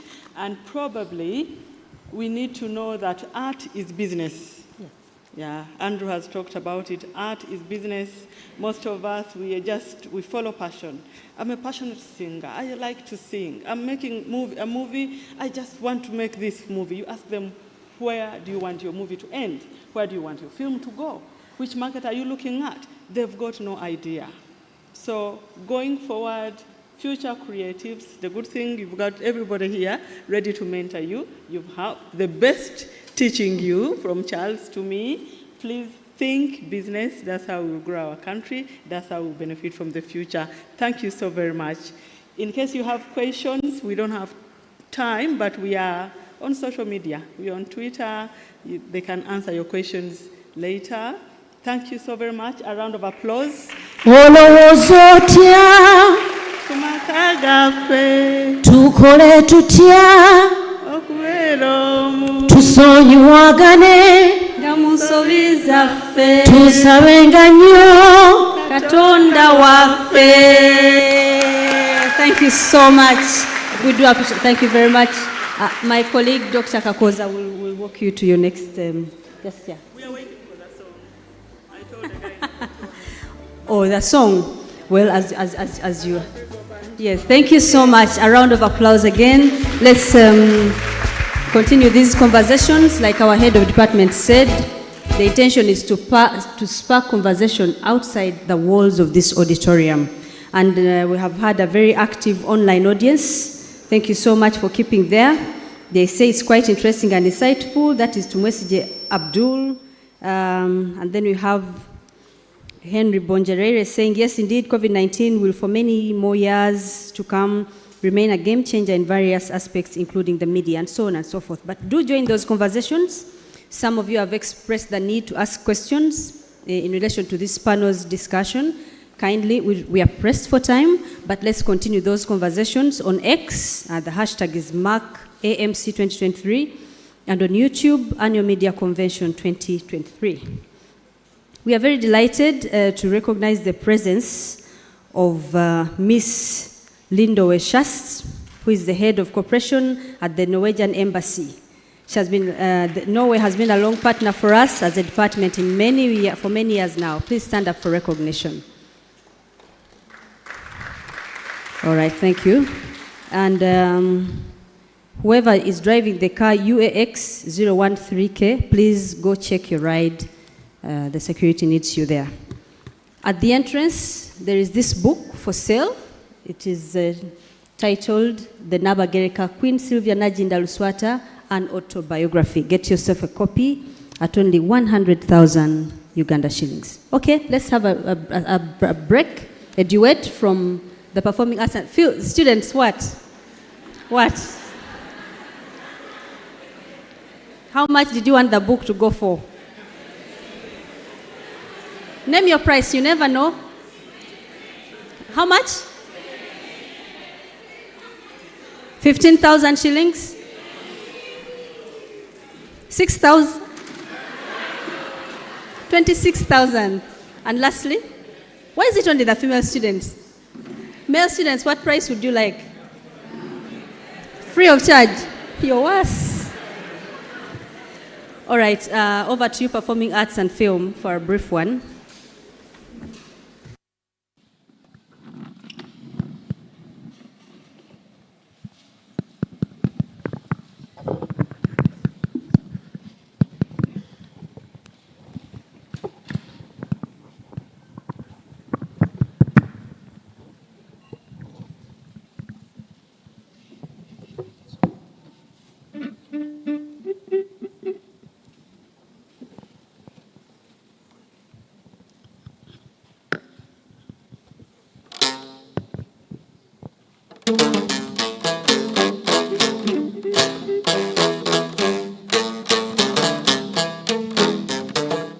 Yes, good morning, everyone.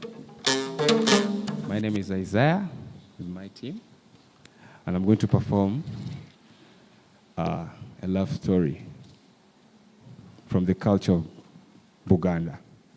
Please enjoy.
Ati omukyalo olumu omutwalo ngatika mu kaliga olwengera mwana wattu omusanga wakiseka ng'ali ku ya mukaka ng'ambe nga tokotaba muliraanawo obeera mulogo tokyawa muliraanawo obeera mulogo nnyo.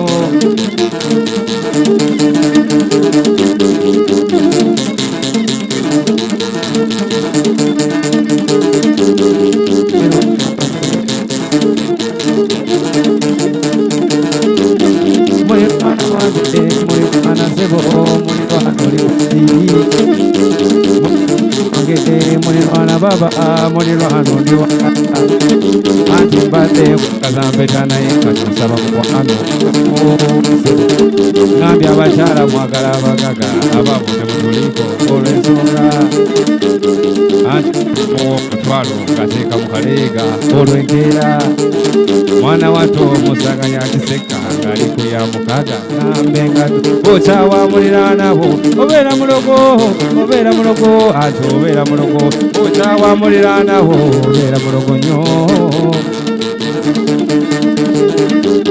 anti weewaawo bwendowooza bwenjagala n'amatama gandeera anti weewaawo bwendowooza bwenjagala nendya ku mmere nkaawa emememememe zita maama omwana wa kitange weesige muliraanawo mwagalanga munnange mukama wange kibuulire muliraanawo obeere emirembe newooba ogenda mu kubibya weesige muliraanawo mwagalanga sirimba mukama wange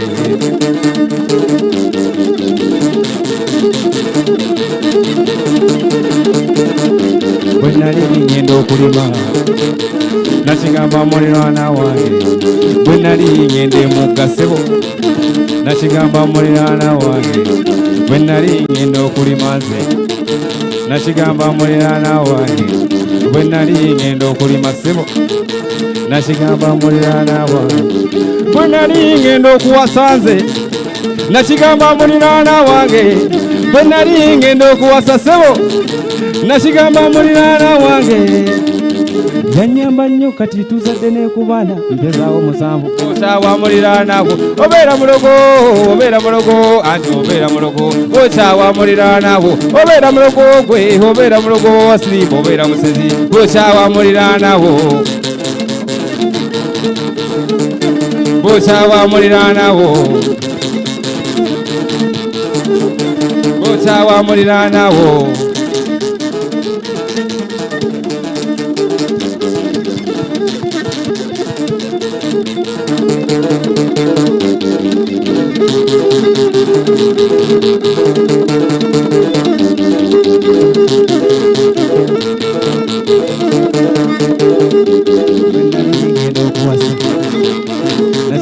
muliraana wange bwe nali ngenda okuwasa nasigamba muliraana wange yannyamba nnyo kati tuzadde ne ku baana mpezaawo musanvu bw'okyabwa muliraanawo obeera mulogonyo.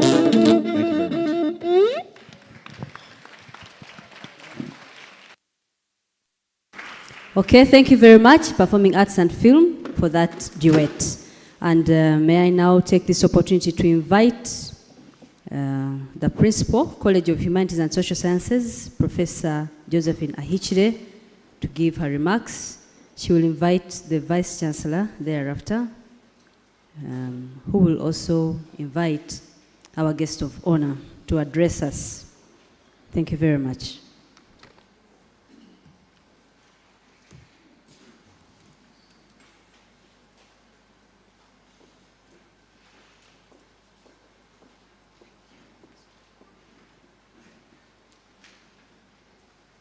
Is it good morning? Good morning, everyone. The performance that has just been here reminds me not to hate my neighbor. I don't want to be that one. So in the interest of time, I'm going to be very good to my neighbors. You are my neighbors.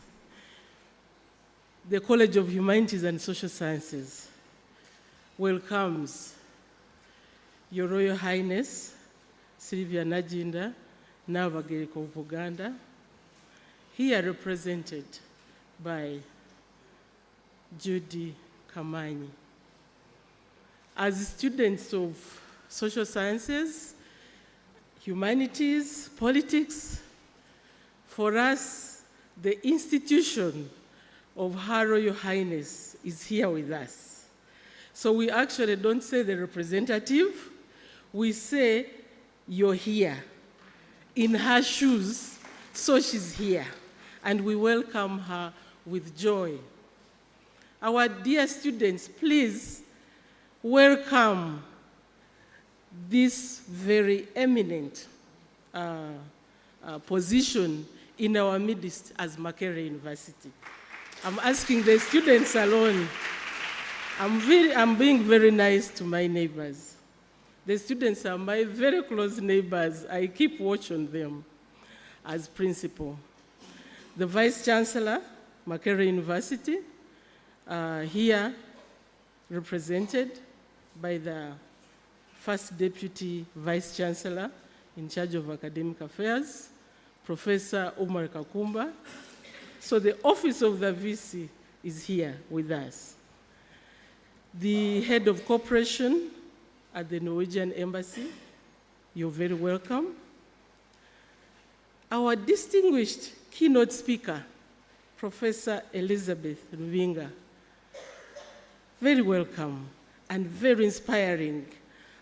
You've talked to each one of us in this room, I'm very sure about that, in terms of the tonation as well as the content. I'm sure the young people are going to say, the keynote speaker had content. The Dean, School of Languages, Literature and Communication, Professor Sauda Namiaro. The Head of Department of Journalism and Communication, Dr. Aisha Nachiwara. Our dear students, fellow staff at Makerere University, and specifically in CHUS, ladies and gentlemen, our dear panelists, of course, not to forget you, that would be very bad. I would be one of those they were singing about. It gives me really pleasure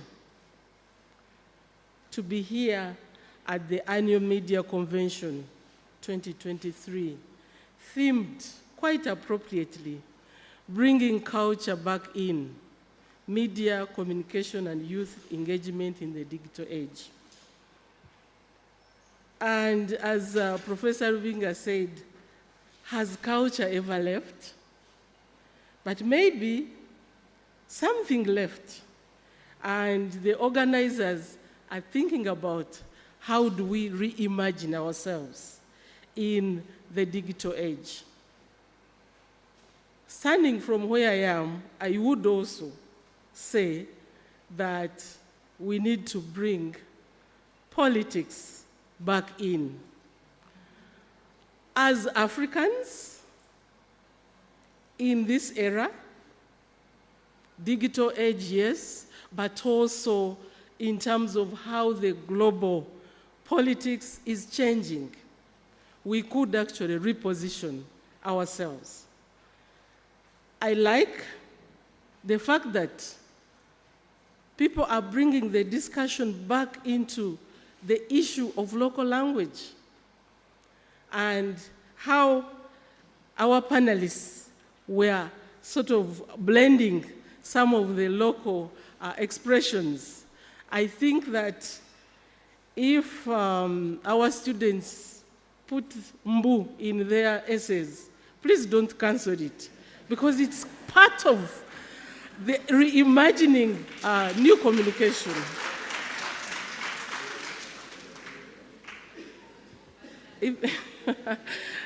Oh, please, but read, please, read. So as Makerere, we have celebrated 100 years last year, and the College of Humanities and Social Sciences has been part of this theme of building for the future. And the Department of Journalism and Communication, housed in the School of Languages, Literature and Communication, has really built a firm foundation for the future in the broader field of journalism, media, and communication. Many of the people in the country and beyond have been impacted by the department and what it has been able to deliver. So in your language, the young people, DJC has delivered content. One of the contents is here with us. 30 years ago, she was a student. I'm so excited about that. So the department every year has produced professionals who have impacted society in many significant ways.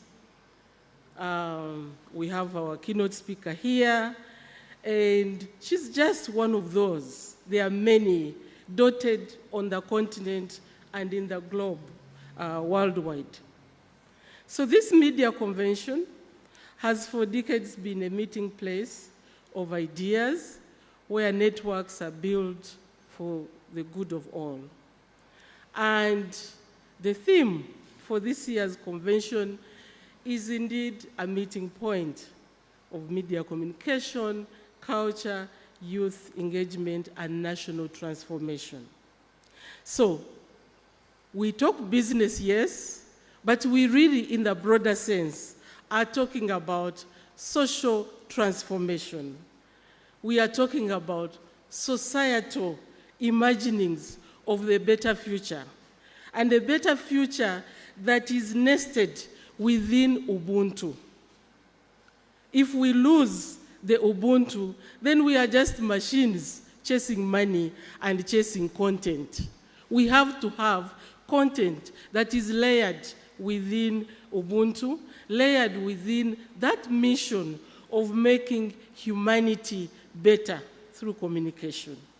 So this theme recognizes the transformative power of media and communication as driving positive social change and also preserving cultural heritage and propelling sustainability.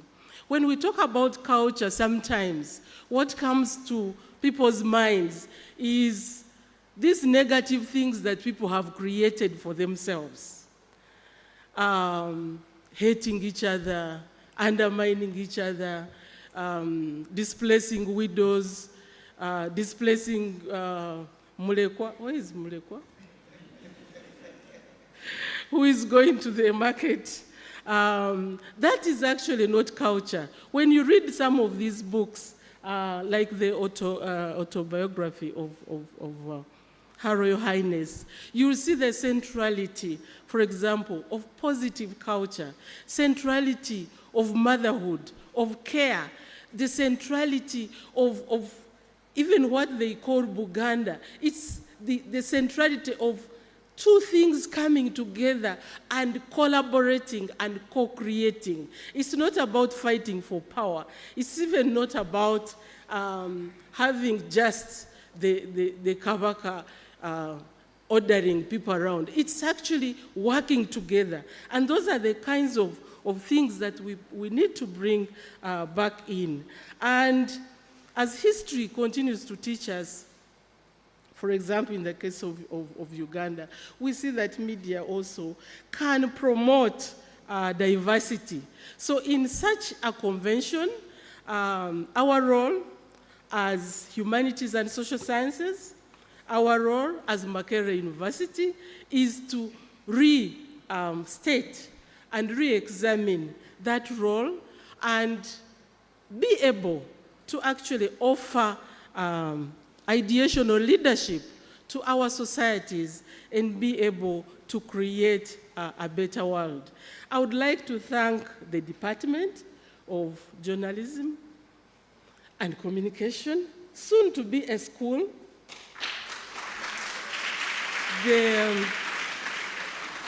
When I talk when the DVC Academic Affairs is here, that means we have passed it.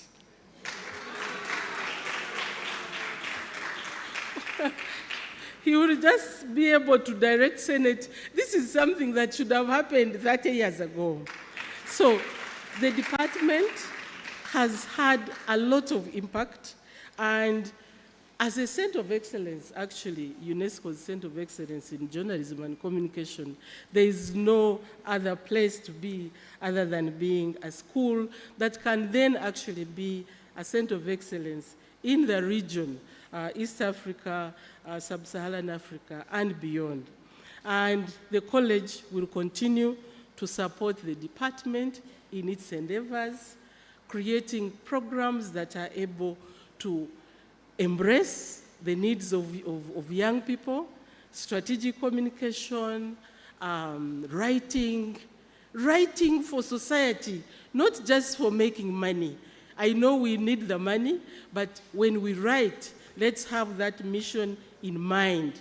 And we thank the university management for the support to the college and to the department, and for being able to enable us to reimagine ourselves as a research-led university and to be able to serve society as we build for the future. Thank you very much. I now take this opportunity to invite the Vice-Chancellor of Makerere University. I'm inviting the office to speak to us and to welcome Her Royal Highness' presence in Makerere University for the second time in less than 2 months. That's really something to see.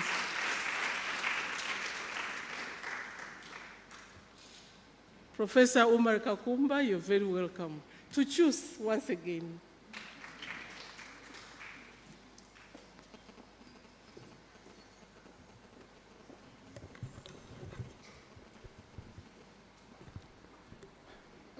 Many thanks to you, Professor Josephine Ichire,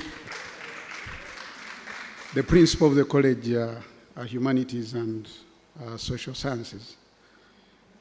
Our guest of honor, Mama wa Buganda, Royal Highness Navagereka, here represented by Miss Judy Kamanyi. I also want to welcome you in your own capacity as the Board of Trustees of Navagereka Foundation, the Principal, College of Humanities. Want to welcome also the Head of Cooperation, Norwegian Embassy, joining us this morning. Most welcome. The Dean, School of Languages, Literature, Communication, Professor Namialo, Head of Department, Journalism, Communication. and the convener of this wonderful event. I want to appreciate Department of Journalism and Communication, your team, Dr. Nachiwala, and Charlotte Kawesa, and the colleagues in Journalism and Communication. In a special way, permit me also to recognize and welcome our distinguished keynote speaker and alumnus of the Department of Journalism, then Department of Literature, Professor Lubinga Elizabeth. Most welcome. I want also to welcome and recognize the academic heads who are here joining us. I've seen a couple of deans, the Dean of Liberal and Performing Arts, the heads of department. We want to appreciate the Performing Arts for the wonderful presentation here and the exciting drama that you have exhibited. I want also to recognize the university staff and students who are here, all the students of Makerere University. Ladies and gentlemen, first and foremost, let me take the opportunity to appreciate our distinguished alumni and panelists who have been here. Abe Muchibi, Charles Mulekwa, who is a part of our faculty, but also Joanita Kawalia. Appreciate Andrew Benon Chibuka for the wonderful and exciting engagement and insightful discussion that you have rendered this morning. Quite exciting in many ways. We want to appreciate you for that. I take this opportunity to convey the greetings of Professor Barnabas Nawangwe, the Vice Chancellor of Makerere University, who naturally, would have loved to be here with you, but couldn't because of other official duties elsewhere this morning. I wish to once again welcome Your Royal Highness Navagereka to Makerere University as our guest of honor at the Annual Media Convention 2023. Your Royal Highness, represented here by Mrs. Kamanyi. In a few weeks ago, we were with you during the Sarah Ntiro Memorial Lecture. For many of you who have heard about the name of Sarah Ntiro was the first female graduate of Makerere University in the 1940s, because Makerere University started with the motto, "Let us be men." It started with 14 male students in 1922. So later on, the first cohort of the female students that enrolled in the 1940s had Sarah Ntiro, and we are happy and delighted to have Mama Navagereka here. We are giving honor to the memorial lecture, and she's also been with us on several occasions. We want to appreciate the honor that is rendered to Makerere University, Mama Navagereka. Yeah, indeed, most welcome also the entourage of the Navagereka and accepting this second invitation to preside over this very, very important media convention. I do want to congratulate the Department of Journalism, joining you, the principal, and everybody who has spoken before you in appreciating this organization of the Media Convention 2023 and remaining consistent in holding this informative and educative activity every year, save the couple of years when we had COVID-19. Journalism has remained consistent and intentional. We also want to applaud you for bringing in our distinguished alumni and the keynote speakers, Professor Elizabeth Mviri Rubinga, all the way from Johannesburg, the UJ. I knew the University of Johannesburg as Rand African University many years ago. And I also want to assure you that the University of Johannesburg and Makerere University have an ongoing collaborative engagement. We have a formal MOU. And so getting you as the head of strategic communication at the University of Johannesburg and getting you as our alumnus and proud ambassador of Makerere It's such a great pleasure. Thank you so much. Yeah, and we hope that your well-delivered and insightful keynote will definitely open more doors of collaborative engagement between journalism and communication, school at Makerere here, and also fostering the existing relationships that we have with the university and many opportunities that will come our way. Thank you, other panelists, for the participation. And like I said, yours has been quite insightful and very resourceful in tuning us into the digital era and how the challenges can be moderated, the challenges of the digital media can be harnessed, and how we can be able to leverage the opportunities that have come with the digital technologies in strengthening culture, but also in strengthening the role of the academy in mentoring our young people, the future generation of many times, of our times and the future. I wish to salute this event, that it has also built a strong confidence over the years that the convention has been held. The confidence has been built, but it has also helped to nurture the continuous engagement and appreciation of the role of media in transforming society. You have also shown remarkable endeavor at the Department of Journalism and Communication from a sub-program that was under, because journalism was just a sub-program, not even a section or a unit under the literature department then in 1988. But want to appreciate the remarkable endeavor in growing this sub-program under the Department of Literature in 1988 to a fully-fledged department to a fully-fledged Department of Journalism and Communication with enviable programs in journalism and communication, which was rebranded, but also the two strong graduate programs, the master's degree in strategic and corporate communication, and a master's degree in journalism and multimedia, and a productive PhD in journalism and communication.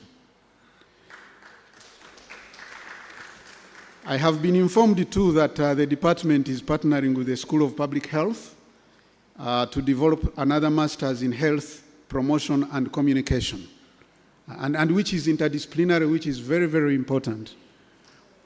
Journalism, health, because journalism, communication is a critical tool in transforming society, as the principal has already convinced us and also demonstrated several times. So the role of the media in health, the role of communication in health, the role of communication in culture, the role of communication in business and entrepreneurship cannot be overstated.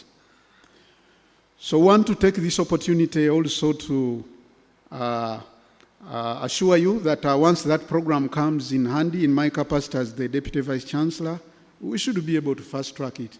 And indeed, the round of applause is in order, but also the School of Journalism. Principal choose. Dean Languages, Literature and Communication.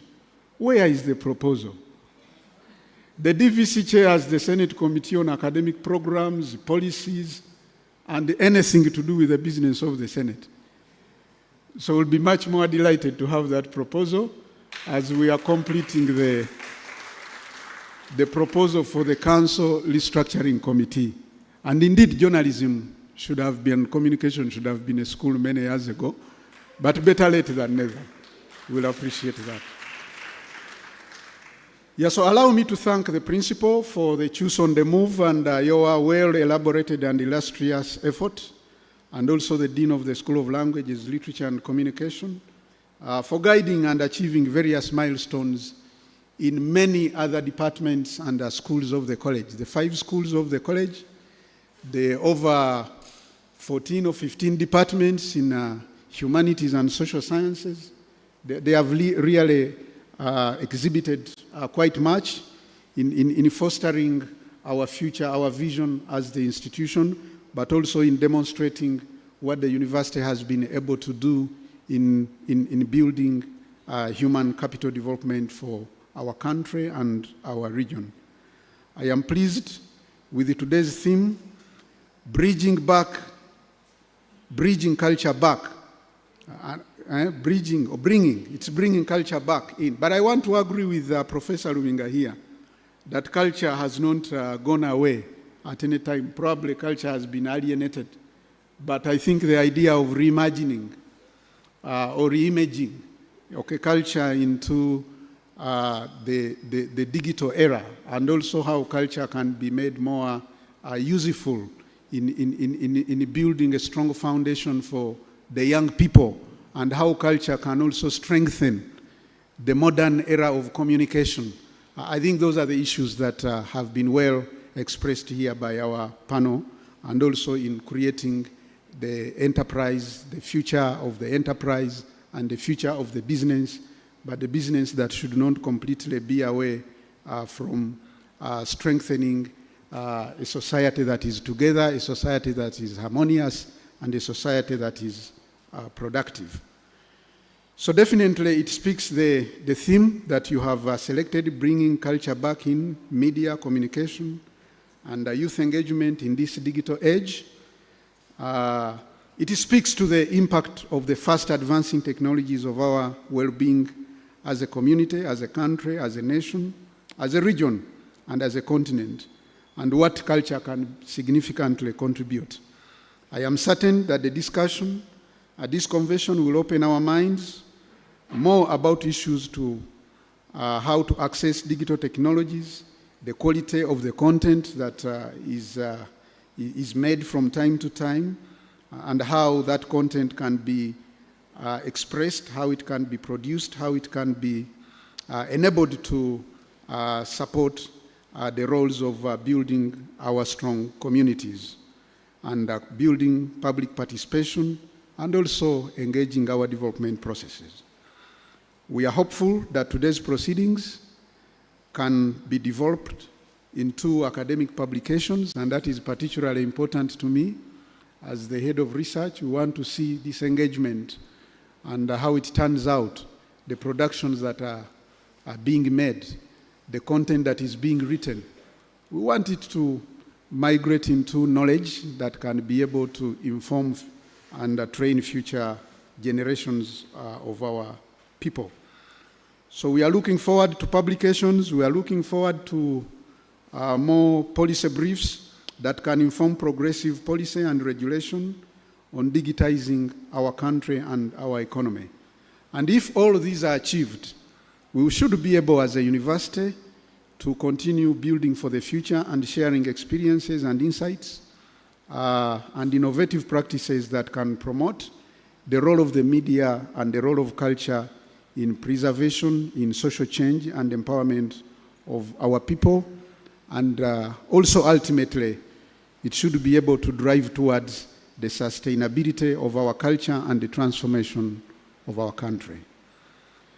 Once again, on behalf of the management, on behalf of the Senate of Makerere University, I want to take this opportunity to thank you, Your Royal Highness, Mama wa Buganda, the Navagereka, for accepting to grace the annual Media Convention 2023 with your presence. And I also want to appreciate so much the continued passion and gratitude that you've extended to Makerere University. We want to appreciate the Navagereka Foundation and all of the programs and the love for working among the young people in educating them, in the work in health, the work in culture, including the Kisaka Teacher Navagereka, among the many programs that the Office of the Navagereka has fostered. You'll permit me at this juncture, Your Royal Highness and the representative, to invite you to utilize the singular honor and the duty to invite you to speak to the Makerere University community and also the entire congregation at the 23rd Annual Media Convention organized by the Department of Journalism and Communication. You are most welcome to address the convention.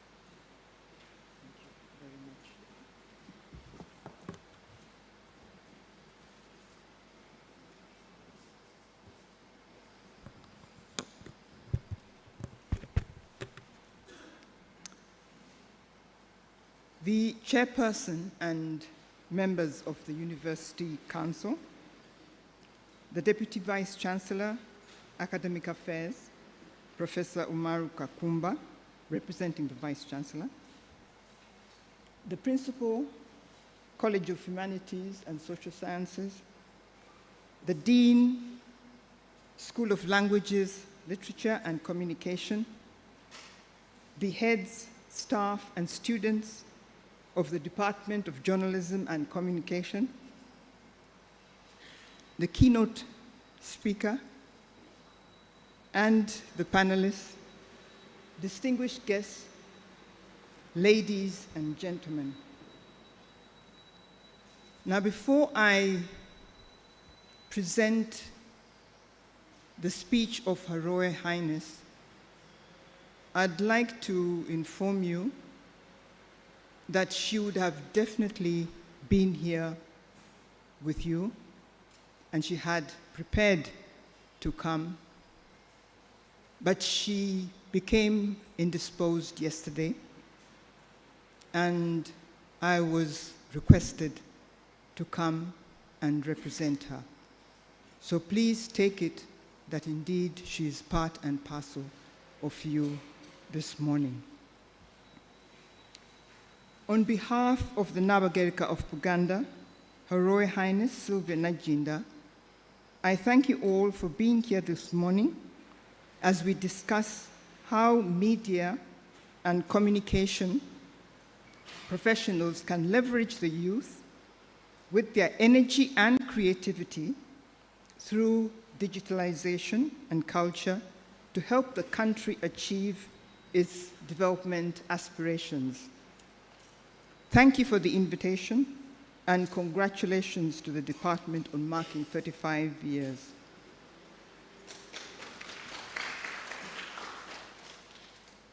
Now, the theme for this particular convention, bringing culture back in, media, communication, and youth engagement in the digital era, is a very important and timely theme. Our cultural heritage is the embodiment of our nation's history, values, traditions, and collective identity. It encompasses the stories passed down through generations, the songs that echo in our hearts, the customs that connect us to our roots, the ways in which we are raised and taught to behave in our respective communities and in the wider society, and the wisdom that guides us through life's journey.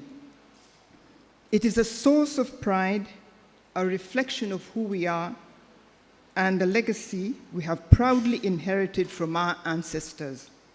Our culture is our source of inspiration as a people. In our contemporary society, which is undergoing rapid change in every aspect, from how children are educated to the world of work, our ways of living, our cultural heritage faces numerous challenges. The onslaught of globalization and the widespread influence of modern technology, ushered in by digitalization, have sometimes overshadowed our cultural heritage. The digital era has reshaped the way we live, the way we communicate, the way we interact with the world, thus intertwining our lives with technology, from the mobile phones to the platforms we use to connect with one another. While these innovations have undoubtedly brought us closer together, they have also led to the erosion of some aspects of our culture. While this digitalization has brought us incredible achievements and advancements and opportunities, it also poses a significant challenge to the preservation and promotion of our cultural heritage. The discussion on how we can bridge the gap between culture and the digital era through media, communication, and youth empowerment and engagement is urgent in our country's quest for social transformation. We are aware that media plays a pivotal role in shaping our perceptions and understanding of the world, informs our decisions, and influences our values. It has the power to either erode or celebrate our cultural diversity and heritage, but at the same time, it is also media that can be a powerful tool for cultural preservation. To bring culture back into the spotlight, we must recognize and harness the potential of media as a guardian and promoter of our cultural traditions.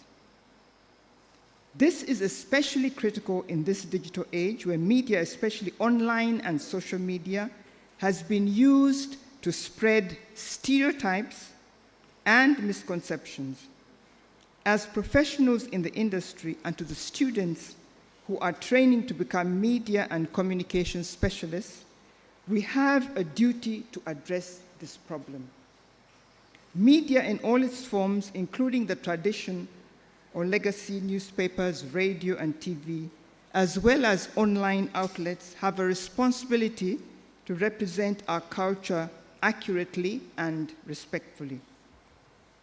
As you are aware, some of the unintended consequences of globalization and the digital age is the erosion of indigenous languages.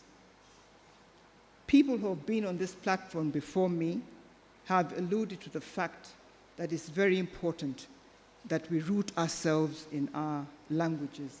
And it's a pleasure to see that indeed different languages are being taught here in this university. We cannot talk about preserving our cultures or having an identity without preservation of our languages. I therefore urge you to promote and preserve our languages in the family, in our homes, and in our communities, and in our schools. And I commend the media for playing a lead role in this important task through various local language media platforms and programs. I also applaud the School of Languages, Literature and Communication here at the university, which hosts the Journalism and Communications Department, for all its efforts to preserve and promote indigenous African languages. Now, turning to cultural preservation, it is incumbent upon you as communications professionals to provide the right environment, whether in traditional media or online, and in the different spaces in which you practice, for these intergenerational interactions or engagements to take place. Earlier on, we were told how the greater majority of the population of this particular country are people who belong to the younger generation. But then there are still some of us who are still around, so it's very important that we continue engaging and dialoguing with you. That way, we can ensure that our traditions are not only preserved, but also adapted and integrated into our modern lives. We are fortunate to live at a time when communication and connectivity are part of life, and therefore social networking sites are the order of the day, and oftentimes we take this for granted. Now, turning to youth engagement, and the youth as torchbearers of our culture, it's important to engage the youth in cultural promotion and for preservation and the continuity of our heritage as they hold the key to our cultural survival. The youth are not only the future or beneficiaries of our cultural heritage, they are also the living embodiment of our cultural resilience, adaptability, and agents of preservation and promotion. When young minds actively participate in preserving and promoting culture, they not only safeguard our heritage, but also breathe life into it. It is my appeal, therefore, that this country's leading university and chief custodians of education, knowledge, and innovation to be intentional about creating mentorship programs and educational initiatives that empower youth to take ownership of their cultural heritage. Let's provide spaces and opportunities for the youth to actively engage in their culture. I beseech you to add culture preservation to your priority of research interests. Earlier on, you challenged the heads of departments that you're looking for a publication coming out of this particular engagement. Her Royal Highness believes that this should be supported. To the students, please pay more attention to culture as a matter of utmost importance and urgency. Now, let me turn to something that is very near to the heart of Her Royal Highness. Colleagues before me actually mentioned the issue, for example, of Ubuntu. We heard that from the principal, the Dean of CHUS. Uganda, like most African nations, has suffered social upheaval.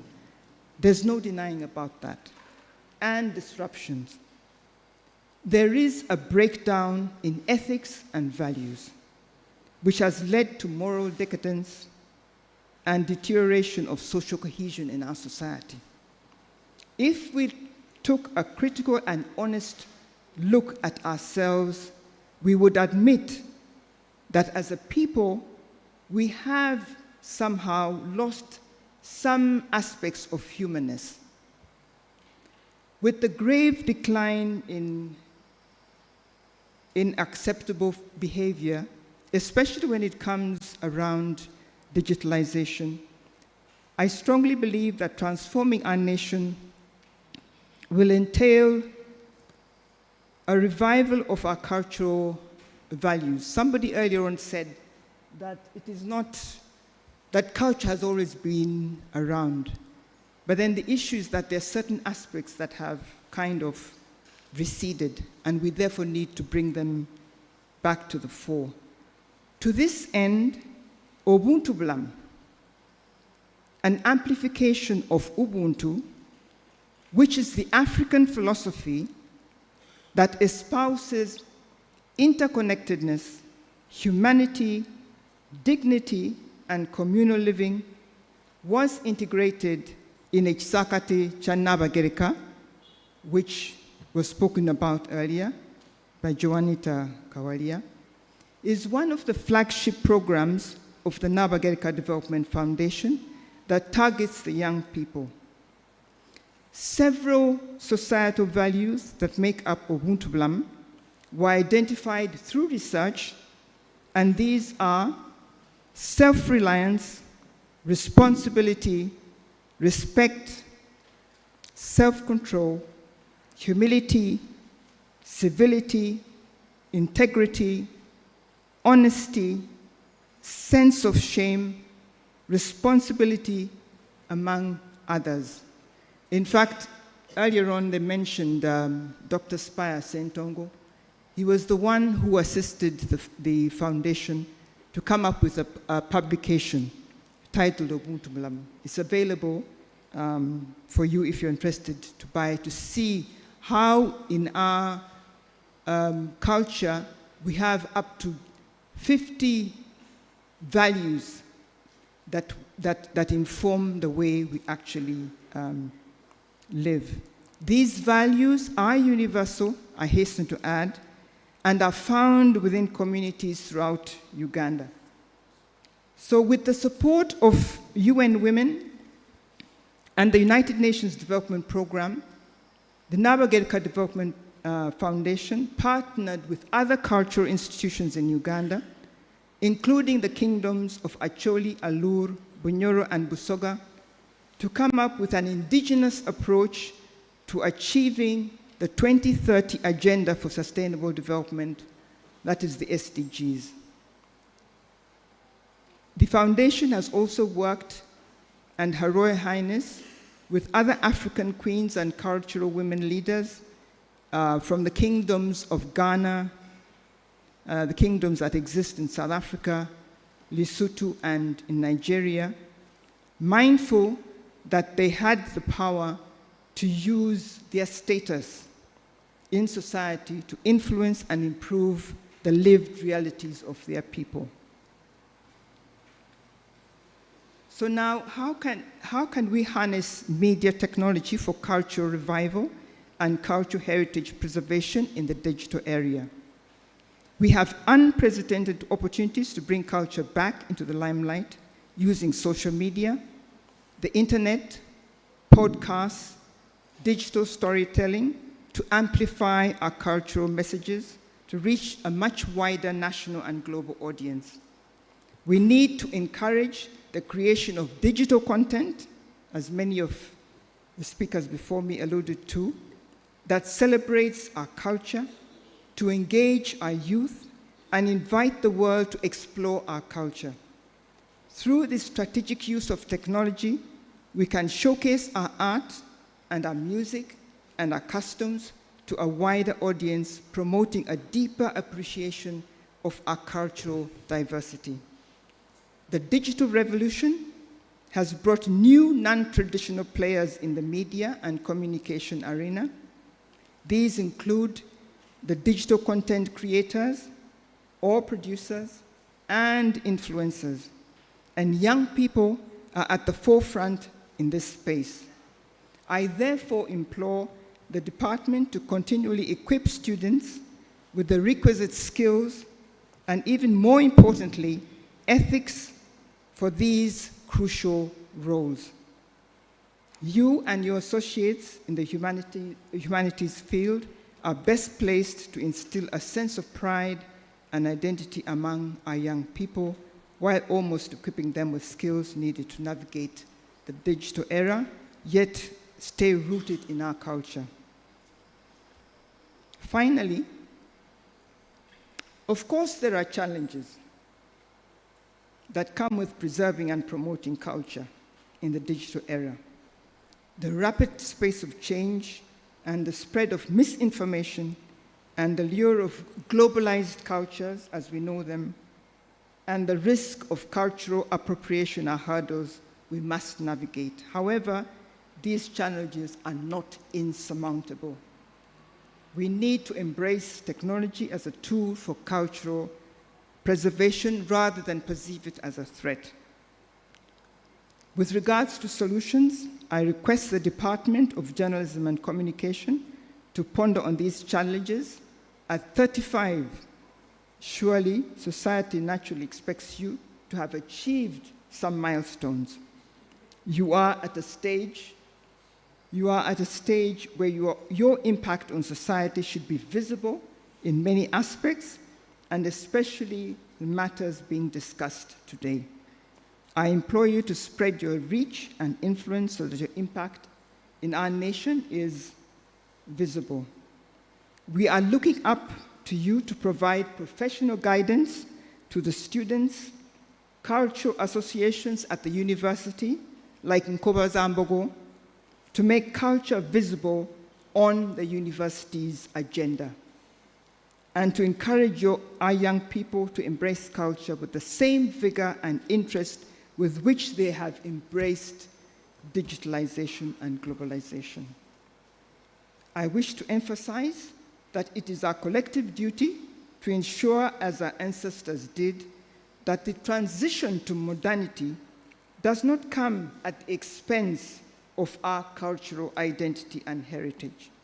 Our cultural heritage is not something of the past that we can relegate to the sidelines, but it is a living entity that should evolve with the times, and it is a vibrant force that can drive national transformation.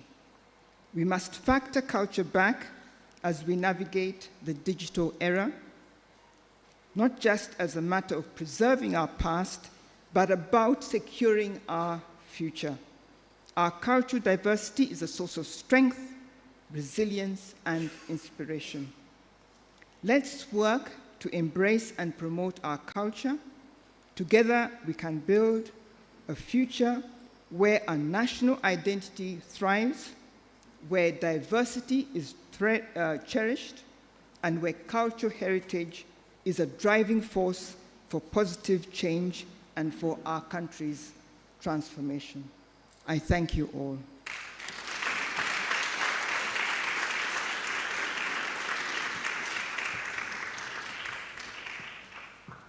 Thank you.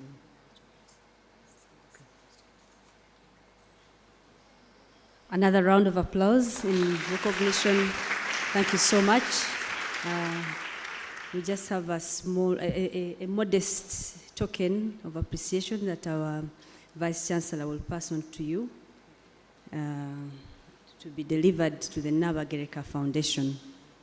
And also the students have whispered to me that please whisper to those in charge of the wonderful autobiography that the students at Makerere kindly request for a price slash.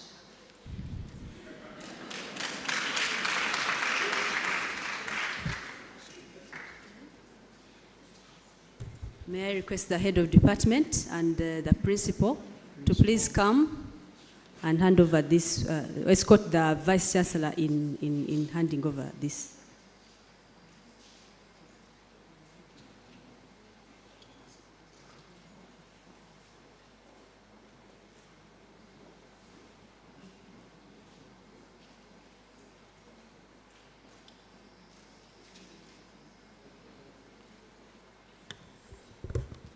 Can we have a portable microphone, please?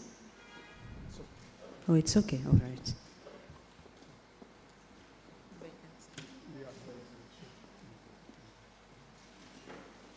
Yeah, I want to take the opportunity, it's my honor and privilege to pass over this little message to the Nabagereka Foundation as a donation from the Department of Journalism and Communication towards the activities of the foundation.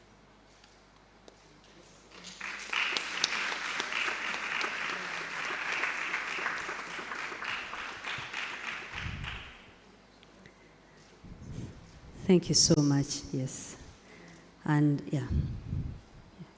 No, the others stay. Principal, hold on. We have another appreciation to the keynote speaker. Yeah. Professor Elizabeth Lubinga.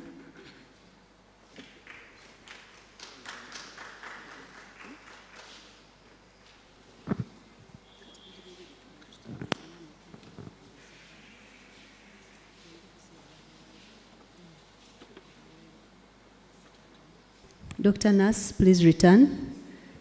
Professor Lubinga was in the company of... Yes, let's have both of you.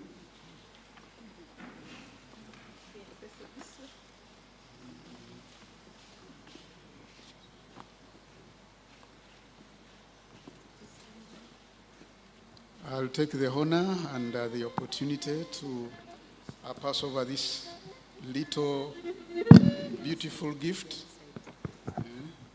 to Professor Elizabeth Lubinga. This is juice, Makerere.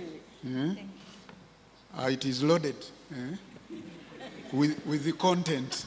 The content. So it's our honor and privilege to pass over this to you and to thank you so much for the keynote and also visiting your alma mater.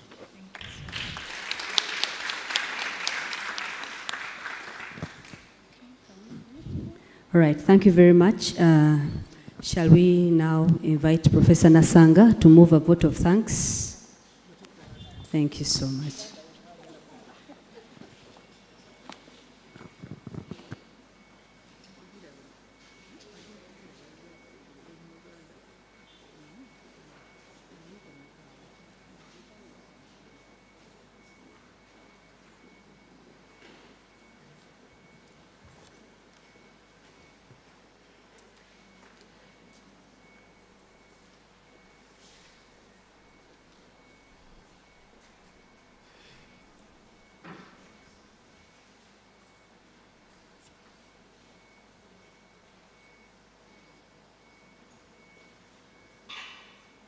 Good afternoon, everybody.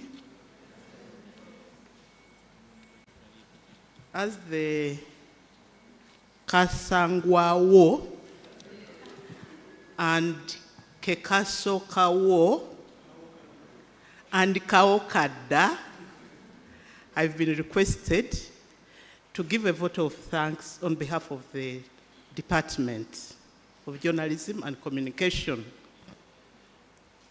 First of all, we want to thank Her Royal Highness, the Nabagereka, here represented by Mrs. Judy Kamanyi. We are very grateful that Her Royal Highness made the time to be with us this morning. Although she's not here physically, we know she's here in spirit. She had so looked forward to be with us this morning because most of you know her interest in the area of culture and youth engagement. So she really was happy to come and share with us this morning. It was unfortunate that she couldn't make it. Please pass to her our gratitude and commitment to the area of culture and youth engagement, and also tell her that we really commend her contribution to this.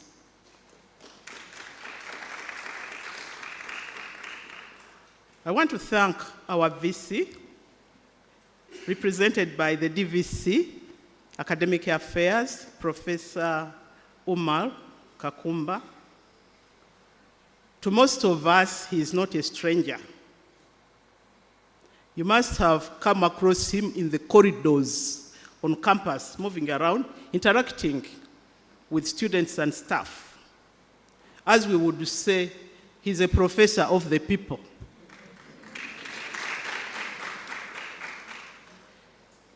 Whenever we have functions and he's invited, he makes sure that he honors the invitation and comes. We are grateful to that. We know the office of the DVC is a very busy one. He has a lot of commitments to attend to, but he always makes the time for us. And we are even very delighted that he knows what is happening at our department. He knows the process we have been following to finally grow from a department to a school. 35 years is not a joke. But we are glad that when the proposal finally reaches the office, it is likely to be received with open hands, since he's already aware of what's happening at the department. Further, another proposal will soon be at your desk, sir. This one is a collaboration with the School of Public Health. As most of you are aware, Makerere is moving towards becoming a research-led university, and we are encouraging multidisciplinary research. So this is something we hope will work out as we engage between public health and communication. I don't need to labor how important health is, but without effective communication, we are talking amongst ourselves as the professionals. We need to have effective communication to reach the grassroots, and we hope this program will contribute towards that. I would like to thank very sincerely our college leadership, our principal, Professor Josephine Ahikire, and our dean, who has, I think, stepped out because she has another function, Professor Sauda Namialo. Whenever we knock on their doors for something, they always have an open door for us, and they respond positively. We don't take that for granted. You know, without a good leader, it makes your work all very difficult. But they've managed to keep us moving together at the school and as the college. We are very grateful to our leaders.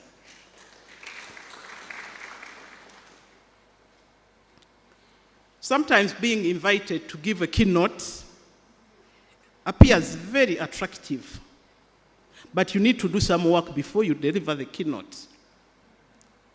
So we are very grateful to Professor Elizabeth Lubinga for taking the time to prepare the keynote. You've seen it has been very, very insightful and has indeed set the tone for the deliberations we are going to have today. Personally, it has been a very good opportunity. Professor Lubinga is somebody we've been communicating with, but we had never met physically. So I'm very glad that finally, after meeting in cyberspace, corresponding several times, we've been able to meet at this occasion.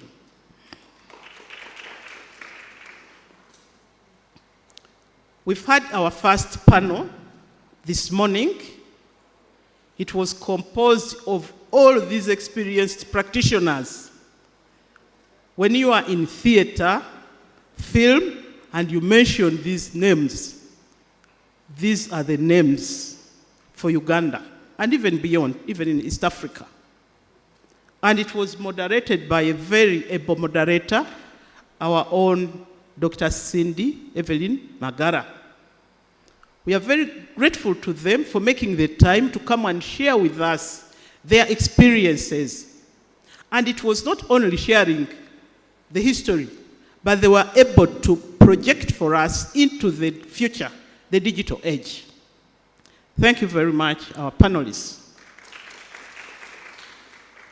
We will be having some other 2 panels. You should look forward to that. We are talking about youth engagement. So the youth will have their own panel on young people and culture in the digital age. We look forward also to this, and it must be something that will be very exciting. Another panel will be on media and civic engagement in the digital age. Again, a number of very experienced practitioners were picked to come and share experiences with us. So we look forward to these 2 panels also in the mid-morning and early afternoon. This convention would not have been something if we had an empty hall. So we are very grateful to each one of you who has made the time to come and be with us this morning. Not only here in the auditorium, we are also recognizing the people who are with us virtually. Thank you for making the time to be online. Our students, PhD, masters, undergrads, we are also grateful to you.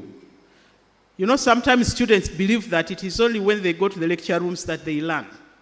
You get also to learn a lot through such interactions. So we are grateful that you honored the invitation and managed to find the time to come and share experiences with practitioners and other stakeholders. Last but not least, I want to recognize Dr. Benon Chigozi, the head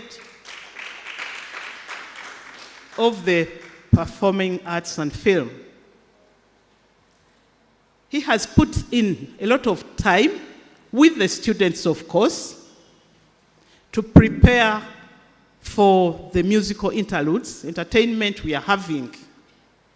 We are talking about culture, and this is something that they are engaged in, one of the ways through which this is expressed. So we are very grateful to you and the students for the time they have taken in preparing and also being here with us this morning. The annual convention is an annual event. We look forward to welcoming all of you at the 2024 Annual Media Convention. We wish you a good time, good deliberations during the rest of the day. God bless.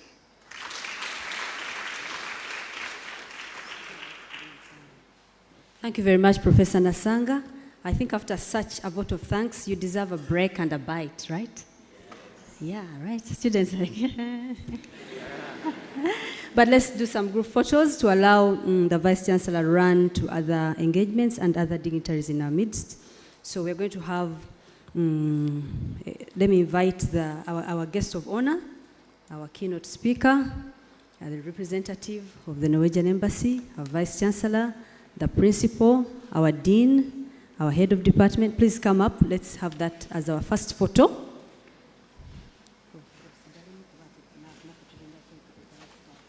The camera team tells me that the photo will be up here. So yes, just come all the way. Thank you so much.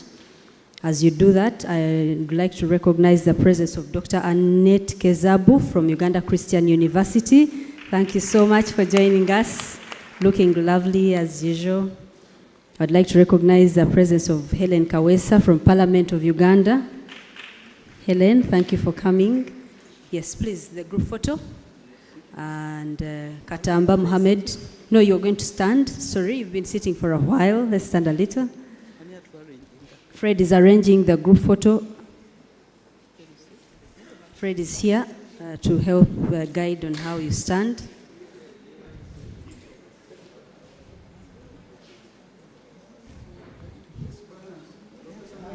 Nampija Brenda from Prau, we recognize your presence. Thank you for coming. The Guild President, Robert Maseruka, and your cabinet members. Robert, hey, thank you for coming. Thank you so much. Yeah.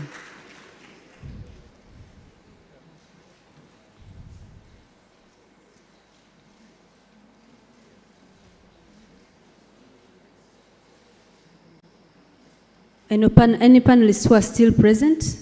Oh, yes, come. Someone had told me you all left. Hold on. We need the panelists in there. Joanta Kawalia, thank you so much. Charles Mulekwa, please join this group photo.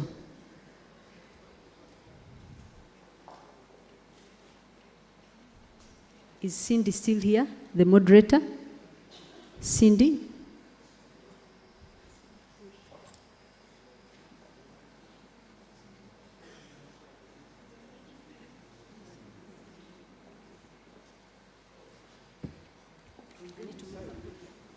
I think, yeah, move further so that I don't mess the podium. And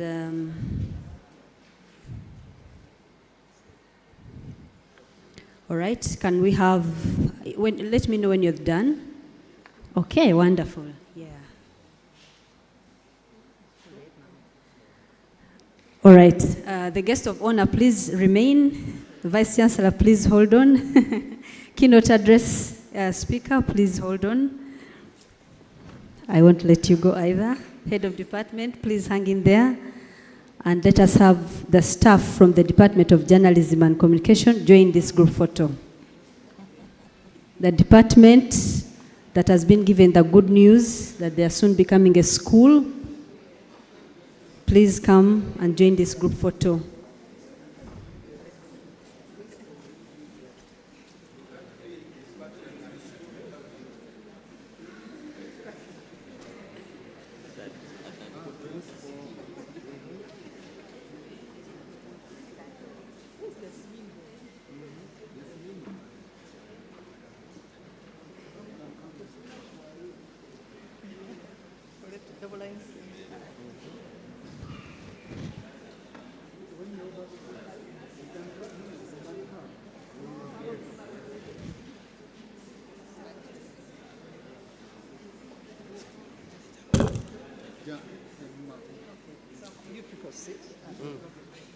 Oh, yeah.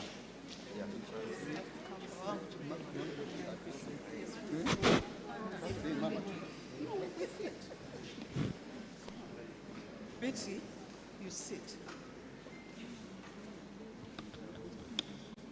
Betty. Is there? Aisha Sidney. Wow.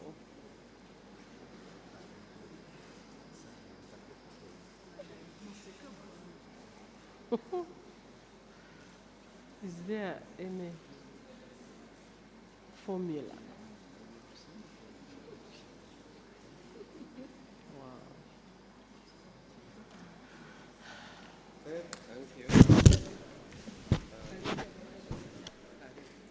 Thank you. And the final photo has the guest of honor, the Vice Chancellor, the keynote speaker only. Keynote speaker, Professor Elizabeth, and the principal, Professor Hichire. Yes. Thank you so much.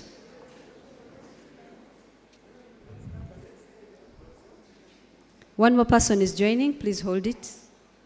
Professor Hichire, with her ever infectious smile. Wonderful. Yes. Oh, great.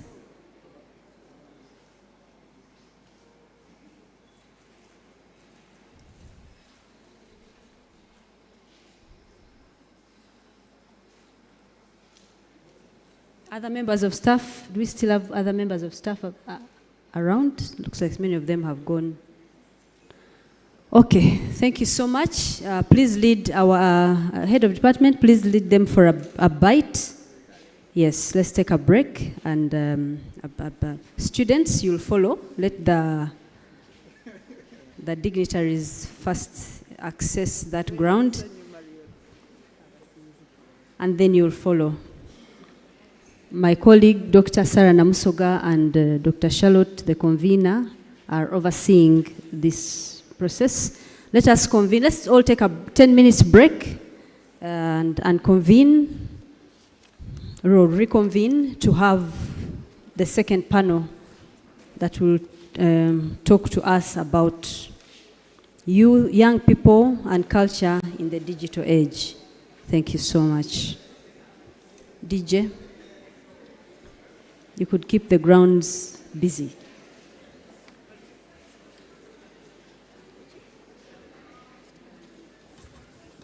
One, no? No.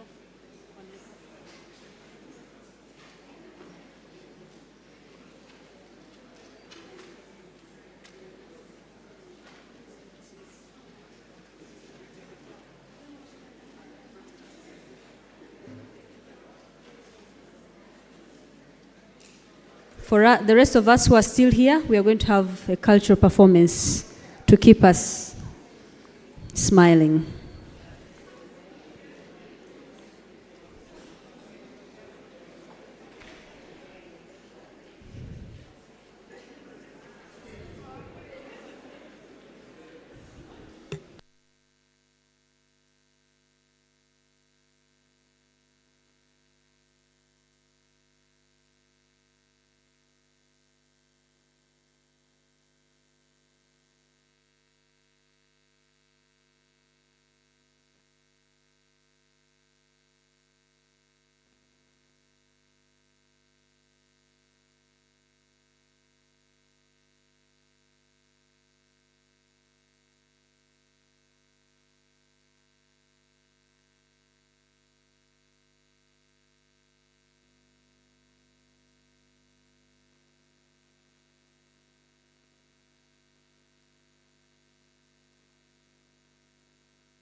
ye down a do.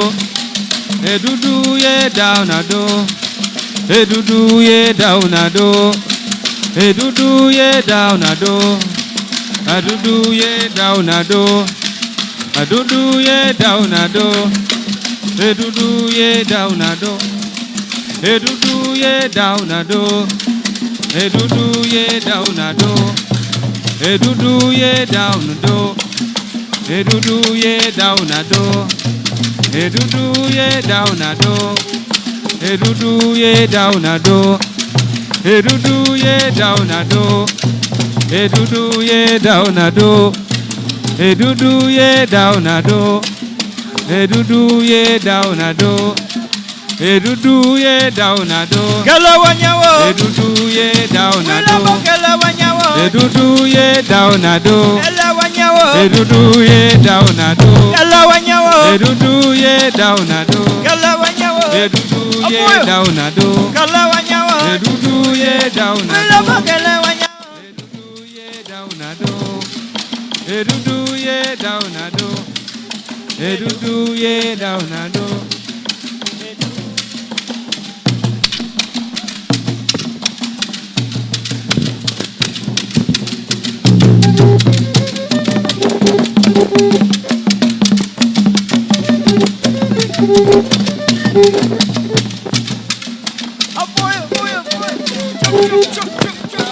Yawele, yawele, Sunflower, yawele, yawele, yawele, yawele, yawele, yawele. Johnny Chang sunflower, yawele, yawele, yawele, yawele, yawele, yawele. Johnny Chang sunflower, yawele.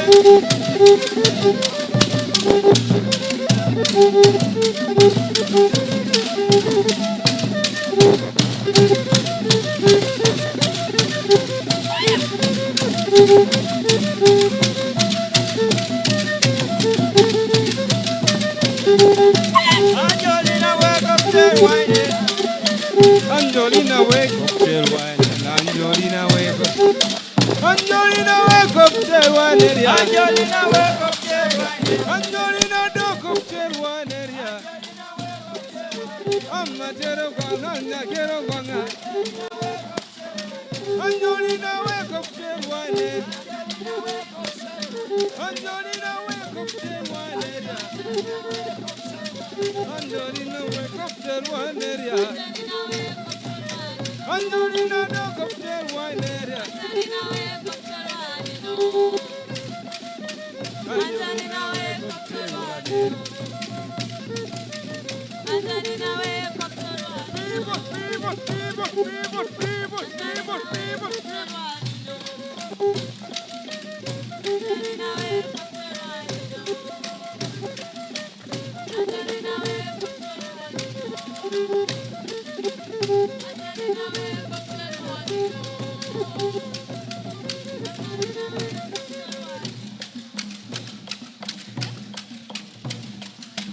Angelina, duck up, till wine.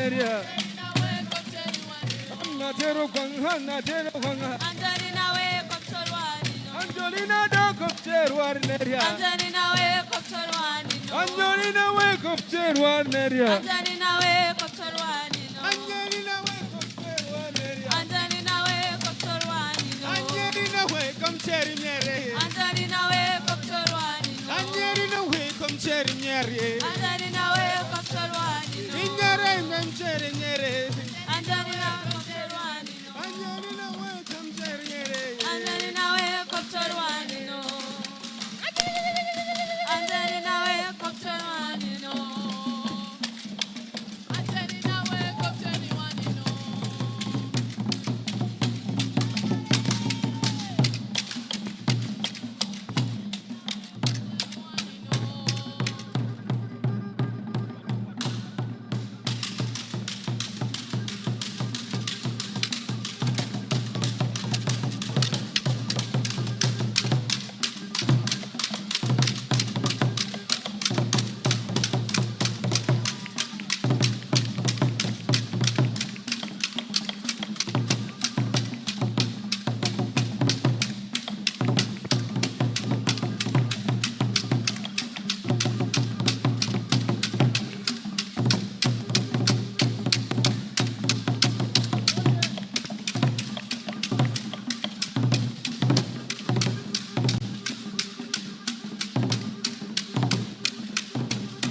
kindly requesting those who have finished have a cup of tea to please return, and those who haven't, go pick something to eat if you want to. Otherwise, let's continue the conversation and take a lunch break hereafter.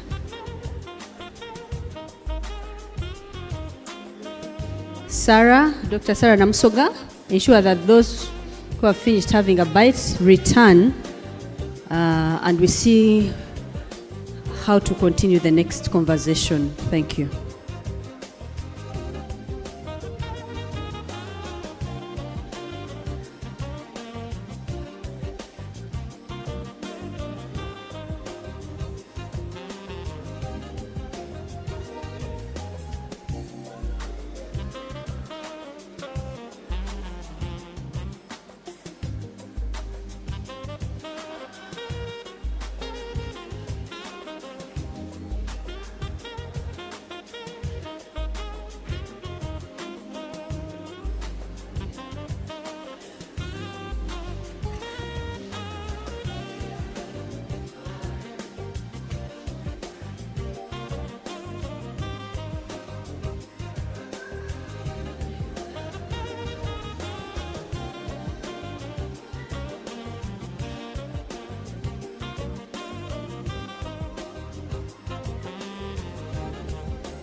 Yes, ladies and gentlemen, we want to welcome you back to our next session.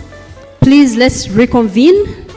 Whoever has had a break, let's come back here. At least you've managed to stretch or take a bite or something. And let me invite the next panelists and your moderator to please come and let's get started. As we roll with you, the other members of the audience will join us.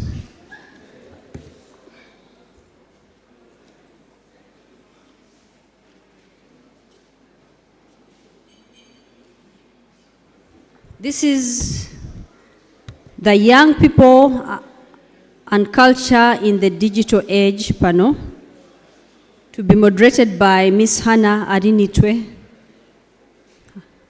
And the panel is comprised of Ms. Sylvia Nancha, Mr. Najibu Nsubuga, Mr. Regan Chiimba, Mr. Andrew Sebunya, and Ms. Cynthia Ashaba.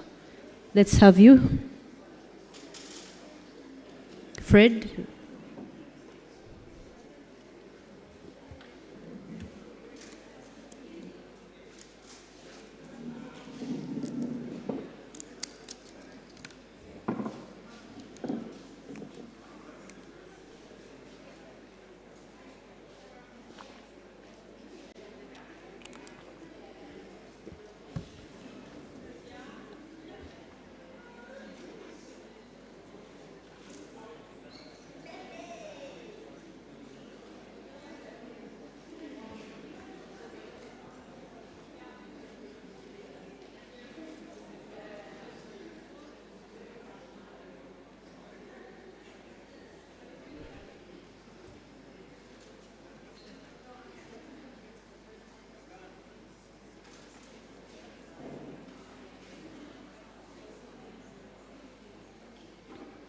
Yes, Sylvia Nancha, you're welcome.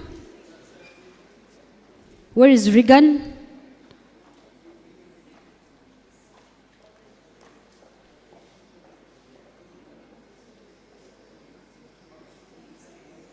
Come, all the panelists, please come.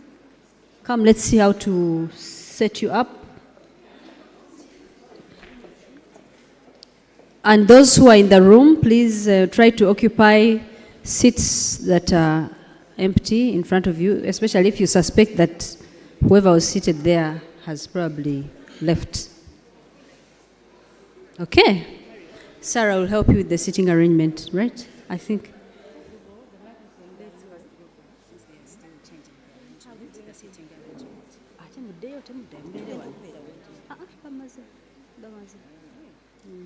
Because I think somebody said you're sitting on stools. How are we going to? Because the microphone is...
Ladies and gentlemen, allow me present to you our moderator, Arinitwe Hannah, who is a final year student of journalism and communication at Makerere University.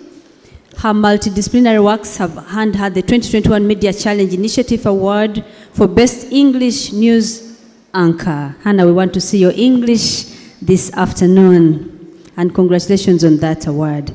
With her 3 years of experience in media industry, she currently lends her voice and creativity as a radio host at Power FM Uganda. Simultaneously, she hosts and co-produces a captivating youth-centered show, Your Space, on UBC Television. Hannah is also a 2023 Content Catalyst Program Fellow and 2022 Media Challenge Initiative Fellow. Beyond her professional accomplishments, Hannah finds joy in various art forms. Hannah, you're most welcome to moderate the panel. Allow me introduce Sylvia Nancha, a journalist and a friend. We relate some time back. Sylvia Nancha is a journalist with in-depth media experience and interest in development communication. Sylvia possesses multiple skills and experiences in communication, public relations, media program development, and project management.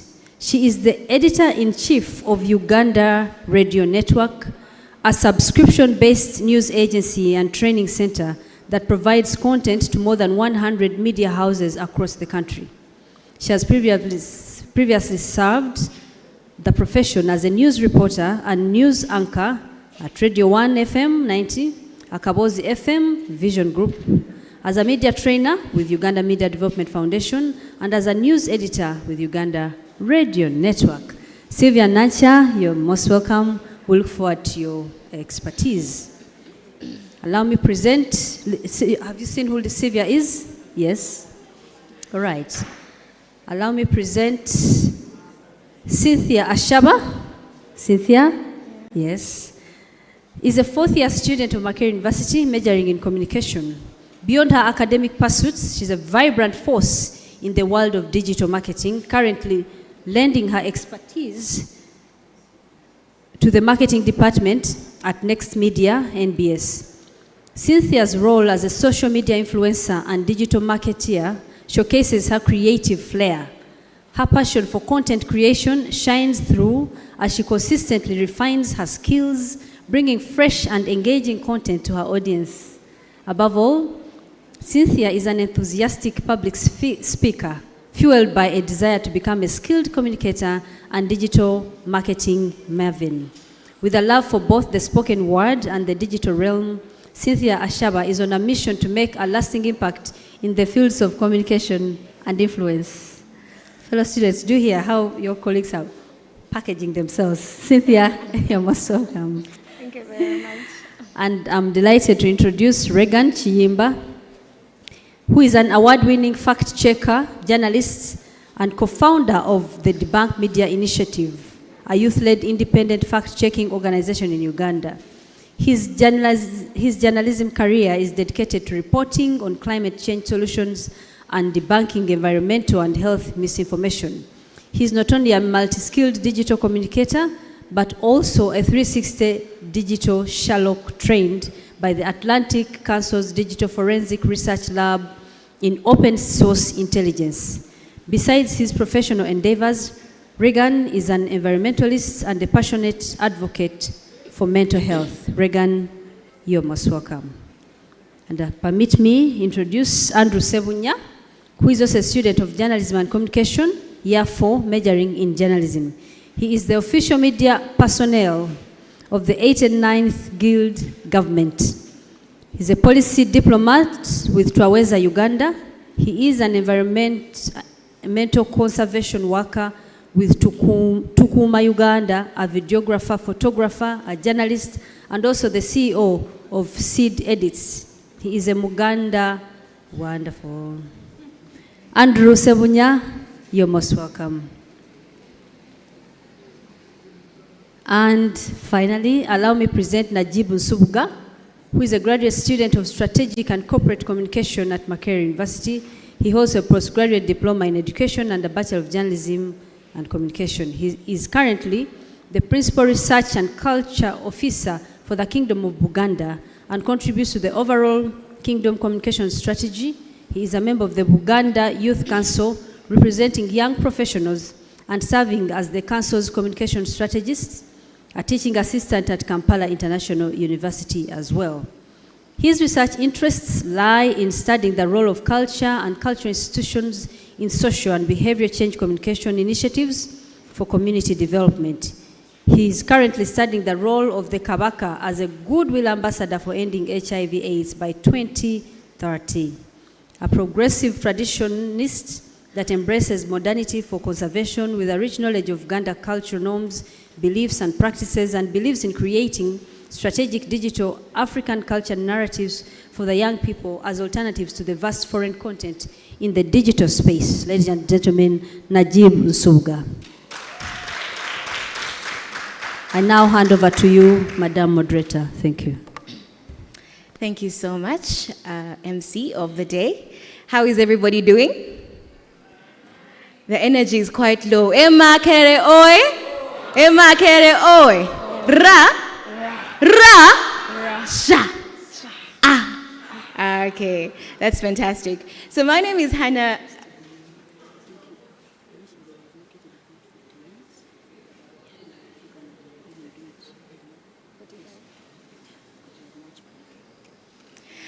I am very excited to be sharing the panel with these amazing people, and especially because they are young and on ground when it comes to the use of digital media. Let's get started. So before we get into the conversation, I think it's important for us to understand what the current status quo is in the country in relation to digital media, young people, and if they are actually inculcating culture when it comes to their content creation. I'm going to ask Sylvia, what is happening on ground currently? Thank you, Hannah. I'm going to start with a disclaimer. I have spent 23 years in the newsroom as a journalist in different newsrooms, as Marion has explained. So I don't qualify to be called young.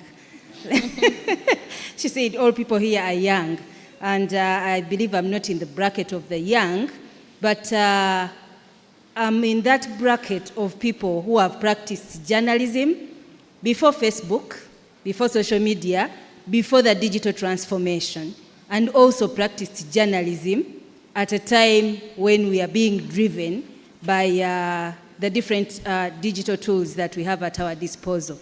So I believe that I'm seated on this panel to show journalism back then, how it was, and what is being done today, what we are doing, and how the different digital tools have helped us to transform the way we communicate and aided journalism, either for the better or presented challenges to journalism as a profession.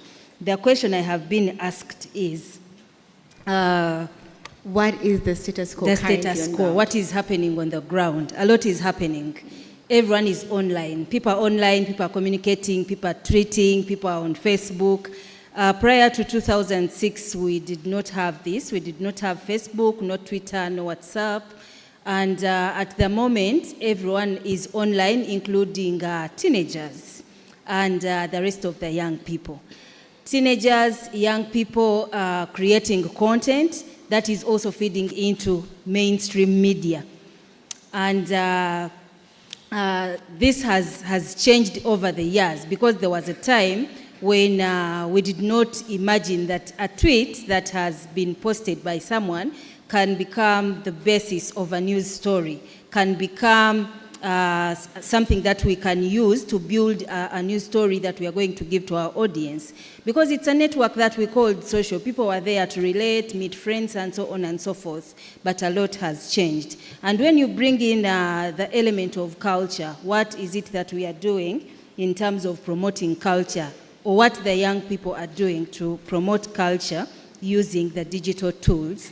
I have seen some good posts that are being shared, videos, writings, and so on and so forth. For instance, all of you here in this room, I believe you have watched, listened to, or received a recording of a group of Muzungu singing Ekitiibwa kya Buganda. Haven't we? You haven't come across it. I see someone shaking his head. But this is one of the things that circulated for a long time because people were proud of what they were seeing. I mean, Muzungu singing ekitiibwa kya Buganda kyavadda naffe tukikuumenga. Do they even understand what they are saying?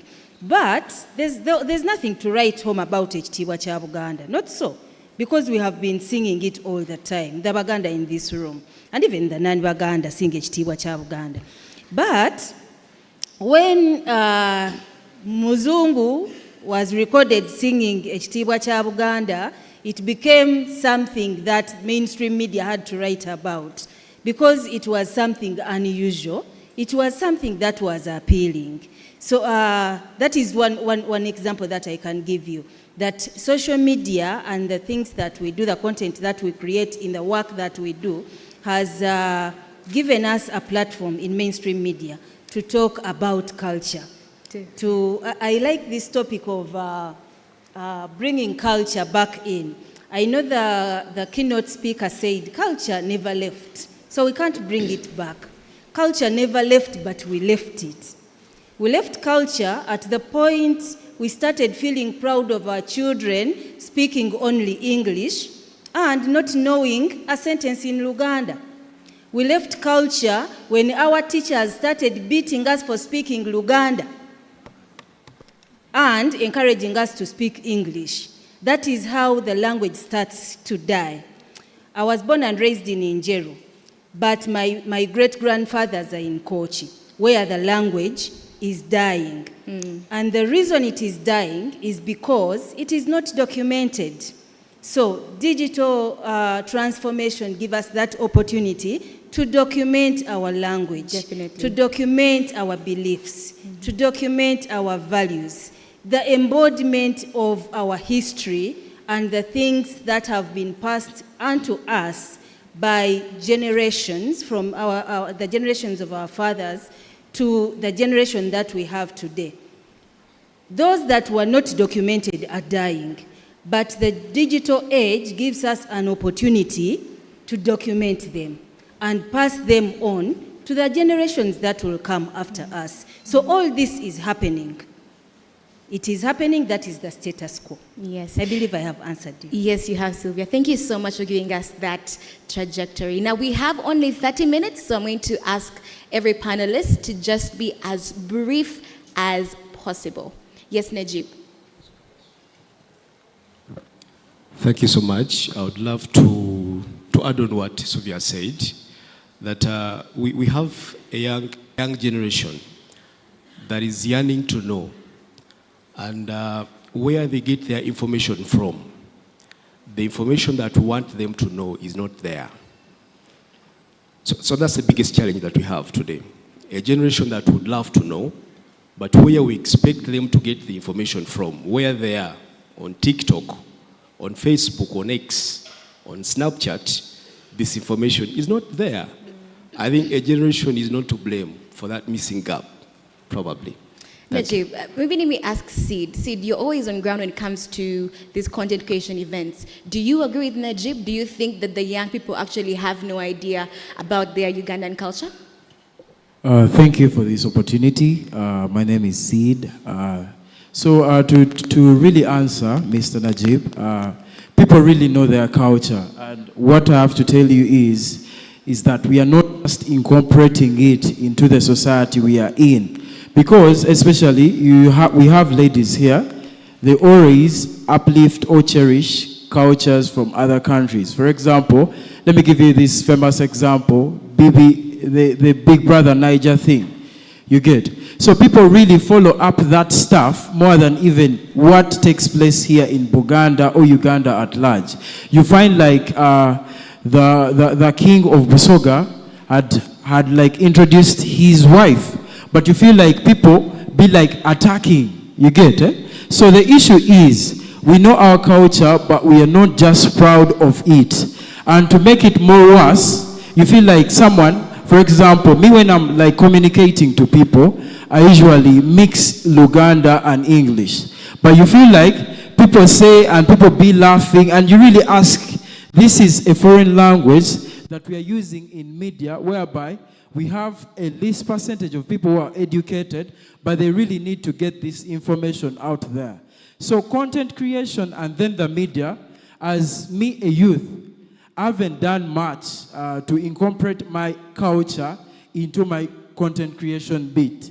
Reason being, the community that I live in, you say that the community that you live in really gives you the perspective of what you have to be producing to these people.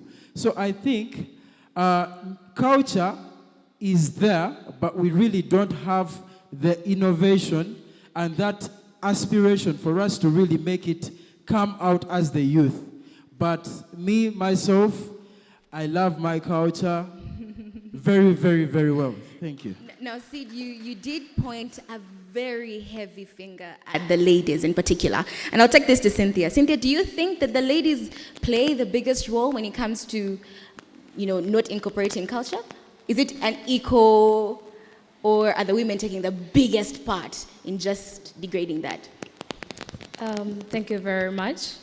Well, I wouldn't say it's only up to the ladies because we all have an equal role when it comes to promoting our cultures. And yes, it's true, ladies currently are into those shows, the Big Brother Niger, more than, going and attend the Nkuka. I don't think most of you here have attended it, yet it's a cultural festivity. Like, you go there, you have to learn what happens in the Buganda culture. So I would say yes. Just a second, Cynthia. Does anybody know about that festival? Yes, no? Cynthia, go ahead. I would say yes, everyone knows about it, but the issue is going there and participating in it. We give much time to other concerts. When you hear there is Alien Skin, when there is Palazzo, we all rush, we pay any amount to go there. But when it comes to the cultural festivities, cultural matters, we don't really give in a lot. So I would say it goes both ways for both the men and ladies.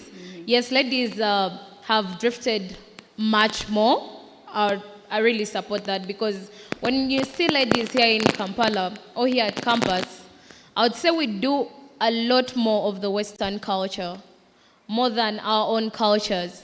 We don't want to be seen speaking our local languages. We'd prefer to speak English and look like elite. So I would say yes, he's right.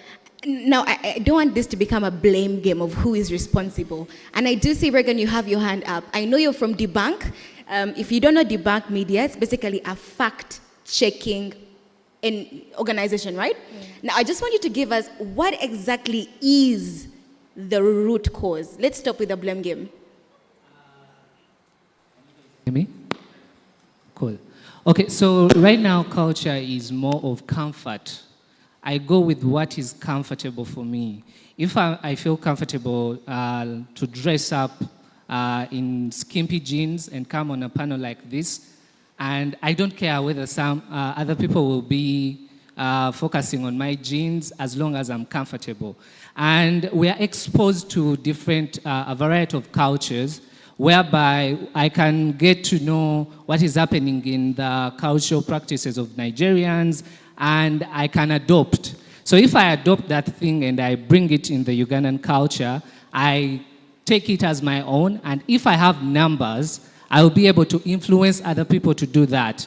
So we are having people in the media who are influencing Ugandans to adopt other cultures which are not Ugandan culture, and we find ourselves mixing up a lot of things. We are mixing up a lot of cultures, languages, developing slangs, and other things which are really leading us to a different direction.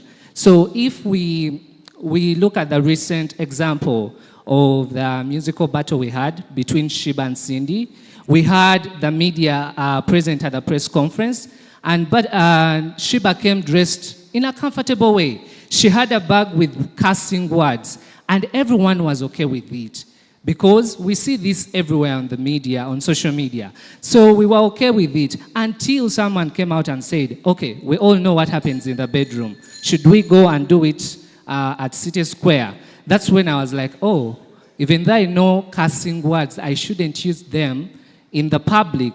So the comfort we are having is pushing us to do certain things and practices which are not appropriate, and actually they are mixing up and confusing the public. So, Regan, would you say that what we should be advocating for is uncomfortability?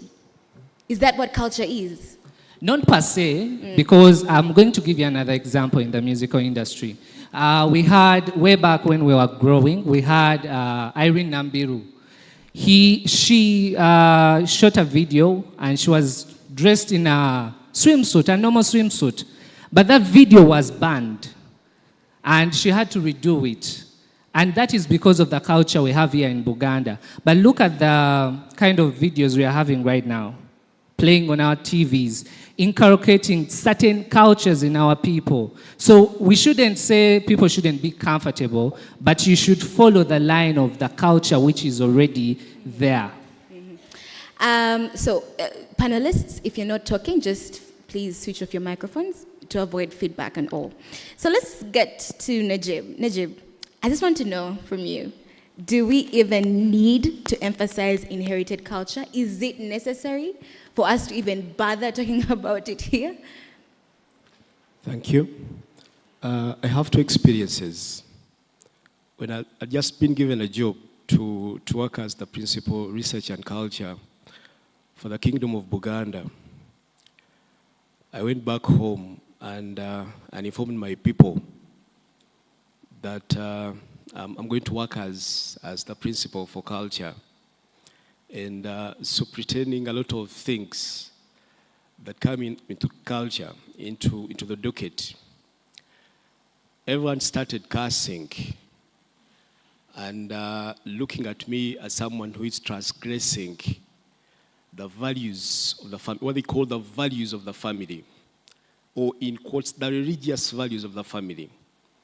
To them, they think that culture is something that is so horrible that a religious person should not come close to it. And my second experience, I met a delegation of people that were coming from Bari, a team for UNESCO that was coming to inspect the tombs of the kings of Buganda at Kasubi. In my interaction with them, one of them indicated to us how he had felt the sacredness of the tombs of the kings of Buganda when he entered the tomb house. And I related the two experiences, one of the Africans that do not feel pride of who they are, and second, of a foreigner that believes Africa has got a lot to do with heritage. Culture is a diverse aspect. And in most cases, we've gotten misconceptions of what culture is and what culture isn't. When you look at the cultures that we have today, we have cultures that we inherit from our forefathers and ancestors. We have cultures that we acquire in life. Like religious cultures, we acquire them. I can choose to become a Muslim. I can choose to become a Catholic or a Protestant, whatever I may choose to be. That's something I can acquire in the course of my life. And then we have cultures that we're exposed to. As young people, like I said, the young people, they are termed as digital natives compared to those of the old school that are immigrants into the digital era. I think you remember Andrew Benon Chiboka was here and confirmed that for him, he was born in the BBC. Before the computer came, that's when he was born. And for the young people here that are born in the digital era, they're exposed to a vast variety of cultures, a vast variety of how they are supposed to live. And it is very okay for Nsubuga to live like a Dashan way. It's very fine. I can live that life. But there's something important that I have to understand. Who am I? What defines me as Nsubuga, an African, compared to what I'm learning, what I'm copying from other cultures. So the inherited cultures hope to define who we are. The inherited cultures give us a background of our history. Mm-hmm. They give us a background of our heritage. Mm-hmm. And as young people, I think it's something that we need to embrace. We need to understand that we are living in a generation. I think we inherited a caste generation in terms of heritage. Our fathers were misled by the foreigners that came here. Definitely. And they brought a lot of ideas into them. Yeah. I want to complete. Shortly, I want to complete. They brought a lot of ideas into what we think. And how could someone tell us that the guys that invented the backcloth, we are not as creative as we think? The guys that did the iron smithing and all those kind of things, we are not as creative as we think. So the technology that think we are inheriting from all those people is something like the principle noted here, that culture is here, but there are components that we have totally, left. And we need to go back and think. There's been a lot of misconceptions about culture. All people that think about culture, they think culture is witchcraft and all that kind of thing. So we need to come out of that thinking that culture is about witchcraft, culture is about traditions that do not allow women to expose themselves, culture is about female genital mutilation, culture is about early marriages for the young people, and think positive about our culture.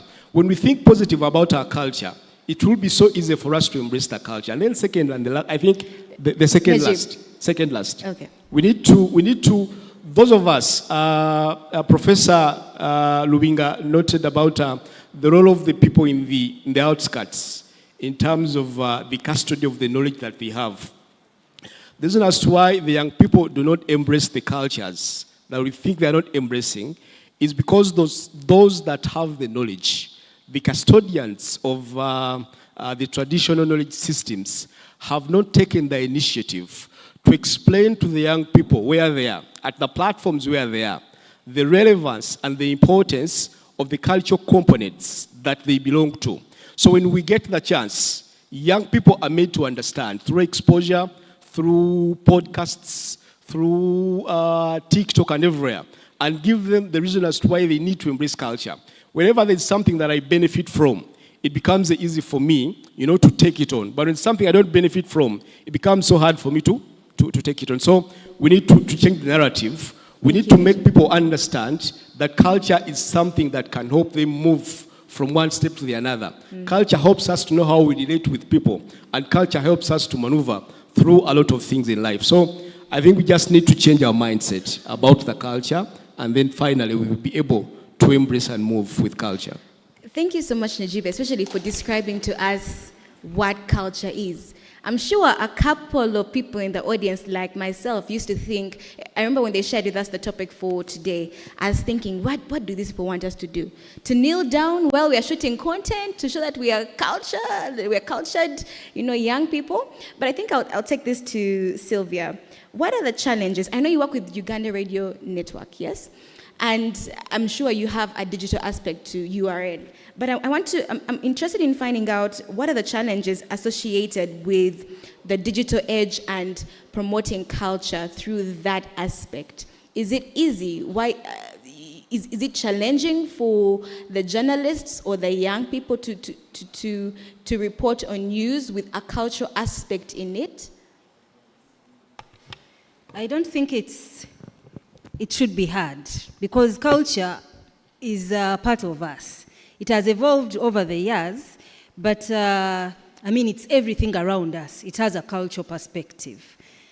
It's dependent on the lens that we use to look at whatever we want to write about. It's not supposed to be complicated. Culture as a subject is boring, and it is elaborate. So the innovation with which you present or package your information is what is going to make it interesting to the audience you're targeting. What I would call a challenge would be that the person probably writing about culture does not understand the culture themselves. They do not know what culture entails. It becomes very complicated to write about a subject you're not interested in. It becomes very difficult to write about a subject you do not understand, because you will not be able to spot the story. You will not be able to know what will be interesting to the audience. And believe me, when it is boring for you, it will be boring to the audience that you want to pass the information to. So I think it's important for us to make culture interesting, to also understand what culture is, to understand ourselves. Who are we as a people? Because if you understand yourself, then you will learn more about your culture. Najib, I think, is the one who has explained to us the different facets of culture. And someone was talking about comfort. Sometimes it's very, very difficult to put culture and comfort in the same sentence. Many of the things that are expected of us culturally are not comfortable for us. Women, in our mothers' generations and so on, never used to wear trousers. It was an abomination. Today, tell a girl child not to wear trousers. And what will happen? You will be all over social media and you will be called names and so on and so forth. So there are so many things that are not comfortable for us as a people, as a population. But when you go back to the cultural perspective, that is what it is supposed to be. It is normal for us women in Uganda to kneel, especially when greeting elders, when serving elders. There are people who find it very, very disrespectful. I was in Nairobi, I think 2 weeks ago, and someone was saying, a Kenyan girl, said they wanted to get a Ugandan man. But the only reason they will never get a Ugandan man is, I cannot kneel for a man. How can I? That is, very disrespectful. For, their dignity, they feel that if they kneel down, they have gone down with it. So comfort and culture in the same sentence presents a challenge. I work in a newsroom where one time a reporter said, I cannot live without Facebook. But Facebook came in 2006. How do you say you cannot live without it? When during elections, Facebook was disconnected and the internet actually, very many people struggled. The young people struggled to communicate. They struggled to gather news. They struggled to get information from the field because the tools that they have grown up using have been taken away from them. But these tools have actually just come. So they have created opportunities, but also created challenges in the way newsrooms operate. I want to believe that the opportunities are more. As we go on, we'll learn how to overcome the challenges that they have presented. Thank you so much for giving us that context. But now let's get into the solution side. And just a reminder, you're all allowed to ask questions at the end of this panel discussion, so feel free to prepare those as well. Now, we all know too much of everything is bad. So how, Cynthia, this goes to you, how can I still be able to slay on Instagram and TikTok and still do it in a way that inculcates my culture? How can we create, a healthy balance between culture, having fun, creating content? Like, how do you create that balance? Well, first of all, I would say it's very hard and challenging to incorporate, media and culture all together. But I believe once you understand culture, you get to know that my culture is this and this. This is not overboard. This is not disrespecting my culture. You can live your life normally and, you slay all you want as long as you don't go overboard. Are there any specific activities that maybe, because I know you're a content creator with NBS, yes? Are there like specific activities that maybe you ensure you're always ticking off on the boxes before you post something, like in relation to creating the two together? Well, mostly when you're doing content creation, first of all, you need to check out copyrights. Because in this world of content creation, the things that have copyright, and you should know that this and this, I should use it here and here, or I should use it after seeking permission, something of a sort.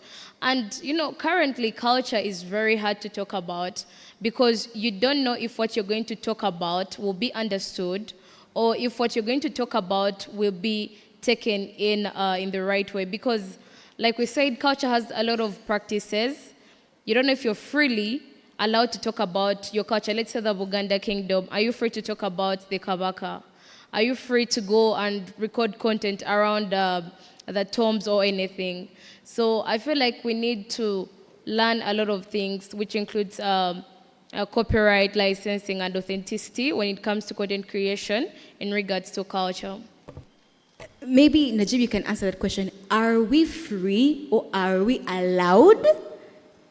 Thank you so much. We are free and we are not free. That is the problem. we are free and we are not free. You have the liberty to do everything that you want to do. But when what you're doing violates yourself, violates who you are, becomes a hard problem. We are free to explore as young people. We are very free to use all sorts of digital platforms to do whatever we want to do. But issues of morality must remain key in all our engagements.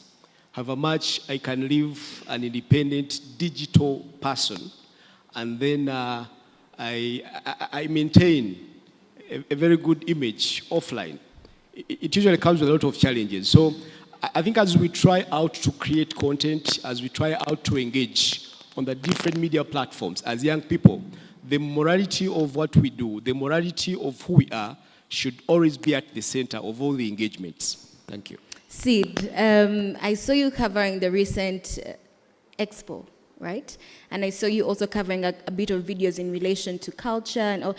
What are some of the things you prioritize as a content creator when you are creating content in respect and in relation to culture? What are some of the things you ensure you're ticking off that box? Yeah, thank you. When you're creating content, first of all, you have to first know what does your market need at the right moment. For example, the recent expo, there was a man who was like exhibiting, like there were snakes, sometimes hens, stuff like that, that were like preserved. You get? So when you look at that aspect, you see it's very, very new. You get? So you see someone like they make like hides for drums, what and what, you get, eh? So it makes it very, very convenient for you, a content creator, to really start capturing that content, because your market really wants to understand how do they preserve these snakes, and how do we get these hides that we use to make drums. So it is a priority to us content creator to know what our audience really wants at the exact moment and what should be done. For example, you'll find out like, you find me personally, I like practicing, like these people who will be dancing, singing in their local languages. You feel like you sit and watch someone doing that act and you feel like, yeah, there is some kind of music here that really people need to be informed about. So content creation is about getting the right target audience, but within the culture perspective, that you know that my audience really needs to know something that is very innovative and new in society. You talked about you need to understand what your audience wants. Now, this is one of the trickiest questions in media.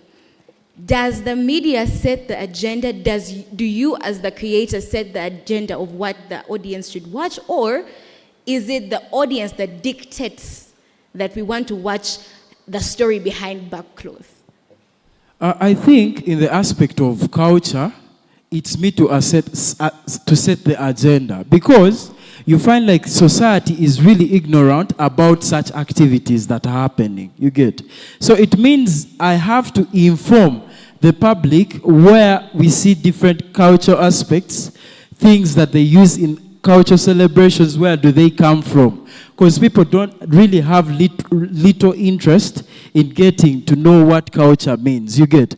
So I feel like me as a content creator, I have to set the pace, the perspective for what my people should consume. In so many things that we do not know.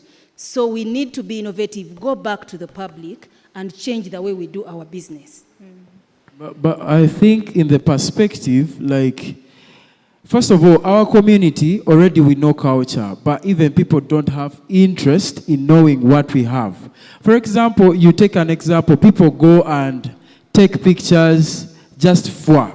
They really don't know the culture of Mwiru, you get. So it means that you as a journalist, you have to take that that first step to really inform these guys that it's not just a matter of taking a picture there. You have to really know what does it mean if you take such a picture in public, you get. So I think aspects that are not really known or that have less interest with the public, the journalist or a content creator, you should take a step forward so that you inform more, so that these guys really know the information that they really have to know about any cultural perspective. Yes, that's totally true. But I also think it's important for creators to understand that packaging is key.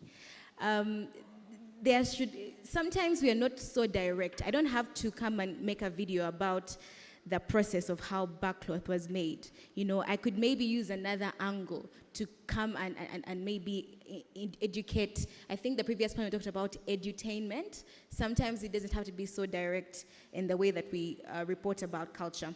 But I'm going to go to Regan now. Regan, how can we actively promote and preserve our culture in the digital era? How do you do it at Debunk? How do you make that possible? First, staying original. As Africans, we have what we found.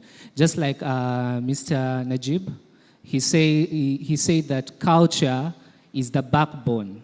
It's our backbone as Africans. So if we stay original and keep educating and taking this to another generation, giving them a chance to know what happened before and give them a chance to modify a little bit of it.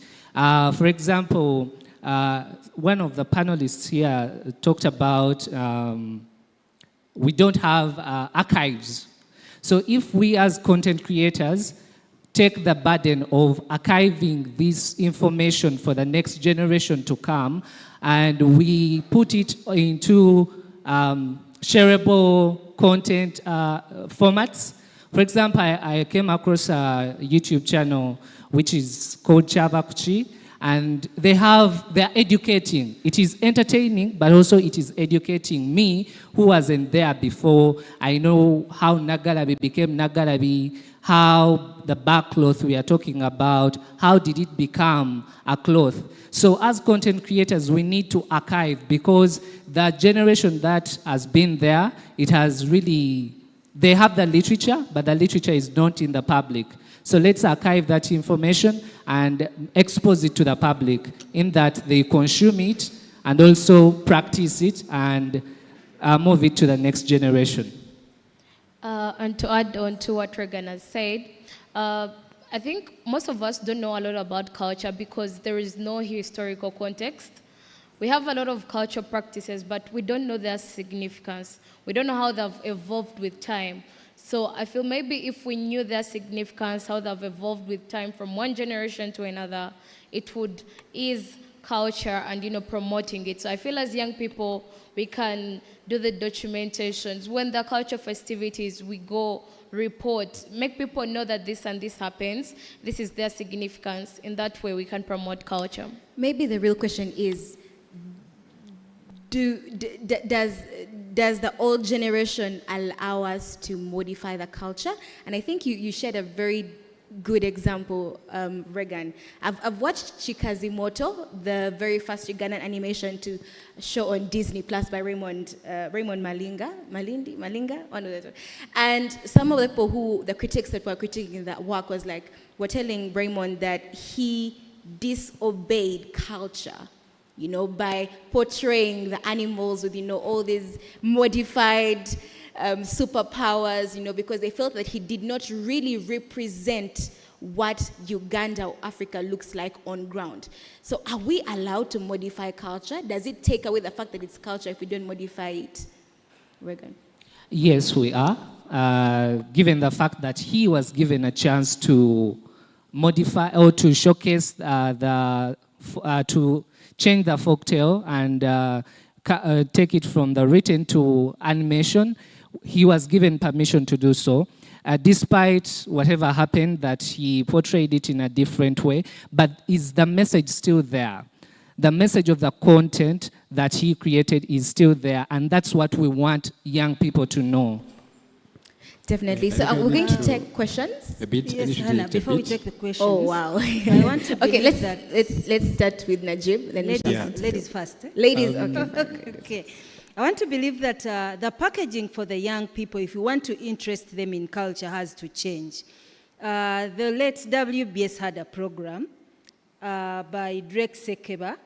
The people in the room of my age know the person I'm talking about. And it was a program about culture. But you would find that every time this program comes on air, the children will tell you, please change.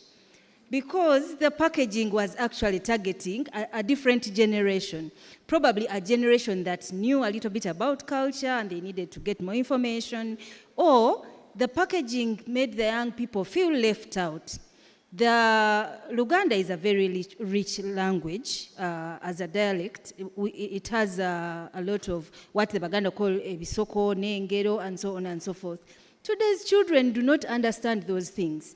You construct a sentence in that Luganda and they will be lost.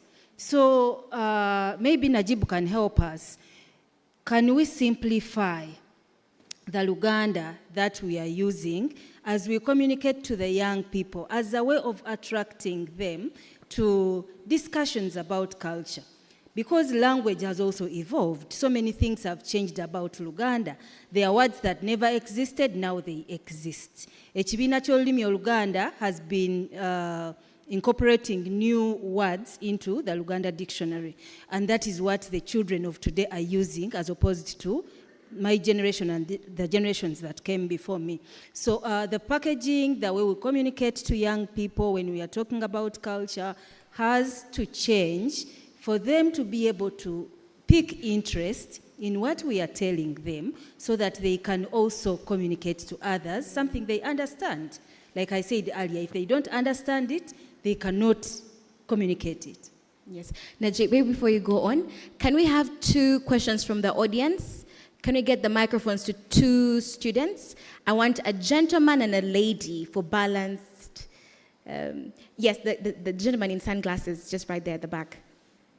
You, yes, you. Yeah. A lady in the house? Ladies, you've been fighting for gender equality. Where are you? I'm going to have Sandra and the lady. Okay.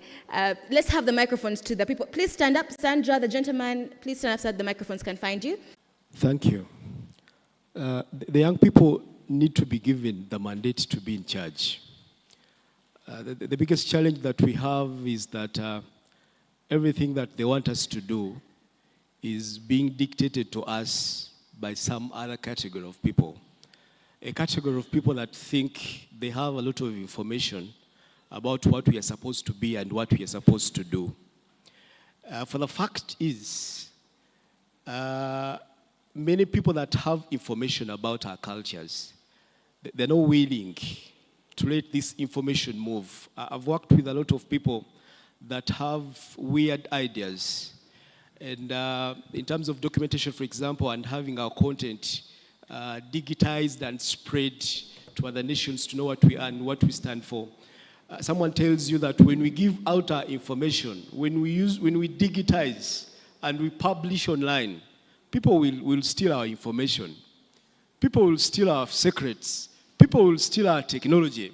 So we find ourselves in a very hard situation where even when young people may wish to create content, there is a group of the big people that are not willing to give them a chance to create the content. So young people need to be in charge. They need to be given leadership roles such that they take decisions that affect the young people, well aware that the decisions they are taking are also affecting themselves. Yes. Thank you. Let's have a question. Please go straight to the point.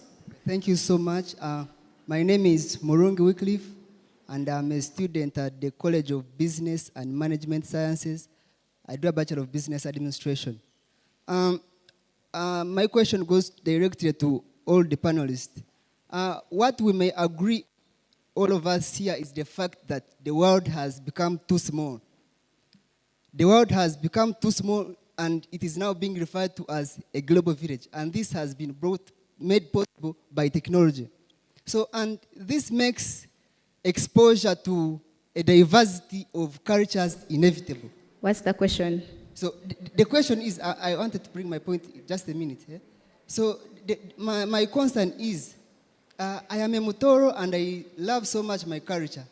But the problem is, because of this technology, I'm exposed to a variety of culture that I'm falling in love with. For example, the Indian culture. So how do I navigate through such an environment, such a world? Thank you so much. I think I'm going to give the question to Madame Sylvia. Then,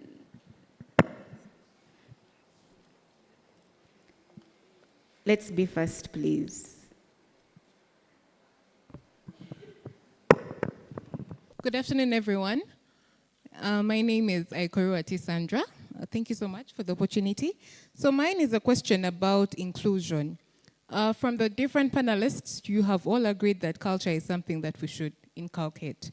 So my question goes to all the panelists. How best do you think that you can encourage young people to engage and create content around culture? Because personally, she can also testify, we have struggled getting information about certain cultural aspects. The websites will give you that information, but it is not deep, it's just surface level. So how best can you encourage more young people and more content creators to get this information, digest it, and package it in a way that the youth can also enjoy? Thank you. Yes, okay. Let's have the lady here, and then we can just answer the questions, and then we can close. Regan, that's going to be your question. Okay, thank you very much. I am not a student, but there is something I felt like I should say. Apart from being a lecturer, let me stand up. I also chair the committee in the ethics office called the Pornography Control Committee. And one of the things that we have faced is not dressings per se, but you will have a chivulu where someone will wear a gomesi and desecrate the gomesi so much, and will go down and show that they are having sex when they are wearing a gomesi. You cannot say that they are dressed badly, but at the same time, what are you doing? So I thought to bring another perspective of culture, because there's a way you're looking at culture as young people as that thing of the past. It is not. Culture is dynamic. And then also, what you're talking about is traditions. If you go to England, can I go and meet the Queen of England, Elizabeth? God bless her. If I was dressed in the way I wanted to dress, I had to dress a certain way, remember their traditions and dress the way I should. If you're my son and you bring a girl and you say, here is the girl I want to marry, I want to know whether she's cultured, and this is what I want us to also concentrate on. Who is a cultured person? That's something you can create content around. Who is a cultured person as we remember them? If it is a boy, we know there is a way he'll carry himself, there's a way he'll eat, first of all, and there is also what he will eat, and there is a way he'll talk, and there's a way he'll carry himself as a cultured person. And this is even into the future. It's not in the past. If someone is cultured, you can know. There are no bad manners. Then we can look at culture from different perspectives. The cancel culture in the digital media. If you go to the digital media and you really insult somebody and ostracize them, that's terrible culture. Why can't we write about such things? At campus, people are dating. What culture is expected around dating? We have many boys now who have turned into narcissists. They will insult a girl, bring her close, and really make sure that she suffers.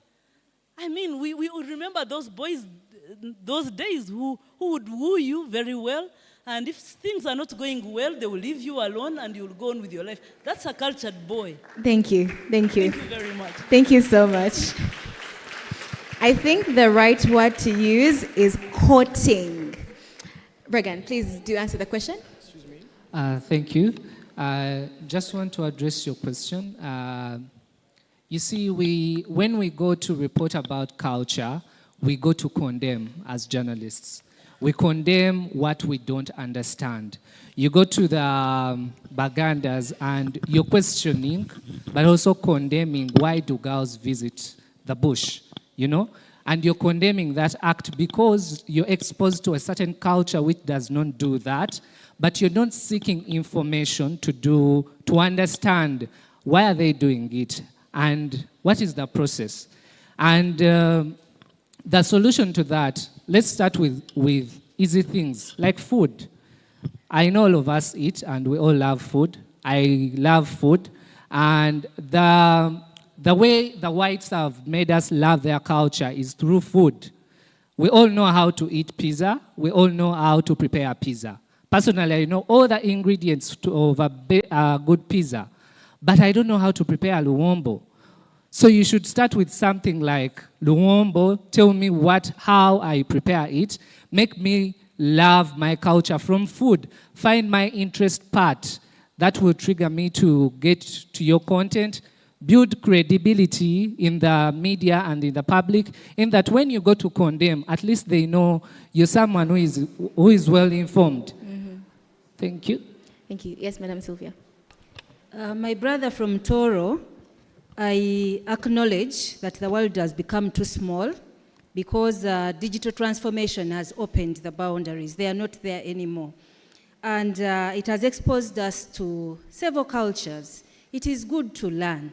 That is why in school we were even taught about Napoleon Bonaparte and all those things that we learned. It is good to know what is happening elsewhere. But while you learn that, also connect with your roots. You said you love Toro so much. I don't think that watching something about Indian culture and tradition will change your thinking about Toro culture. Will change the way you feel about being Toro. It will not change. The more you watch what others do, the more you like your own culture, your own roots. There are things that are acceptable to Buganda and probably not acceptable to the people of Toro. But it's not bad for you to learn what is acceptable in Buganda, so that when you come to our home as Mtoro, you visit, you know what to do and what not to do, what is expected of you and what is not expected of you. Because that is what makes our cultures different from each other. That's what makes us different from each other. When I visit the king of Busoga, the Kyabazinga, I should know how to behave, how to sit. Maybe in Busoga they do not allow a person like me to sit on a chair. Maybe I'm supposed to sit on the mat. But if I do not read about this, then I will not know. So it's important to use that small village, the global village you talked about, to learn about the rest of the world, but also remember your roots. Thank you. Thank you so much, Madam Sylvia. So our time is fast spent. Apologies to all the hands that were not able to ask their questions. We've had a fantastic time with you here. Are we allowed to give final remarks, Dr. Mbaine? No? Okay. Thank you so much again. Makere Oya.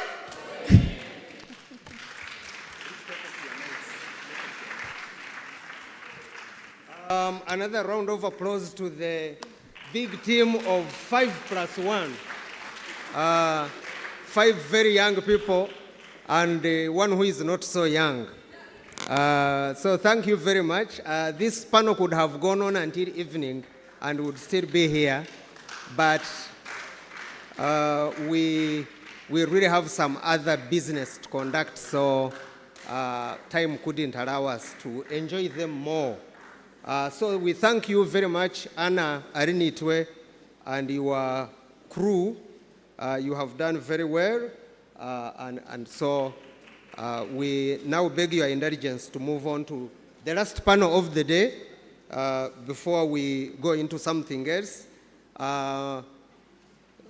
This is the panel on media and civic engagement in the digital age, and we are privileged to have first Mr. Charles Odongtho, who is very well known to us, will be moderating the panel. Charles, please come come forward. Charles was my student twice, and he almost came for the third time, but then detoured and went to the School of Law and escaped me.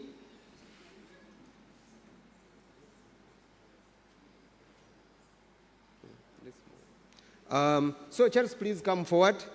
Sorry about that. I was saying that you escaped me and went to the School of Law, so I couldn't teach you the third time. But maybe we shall meet again in the fullness of time.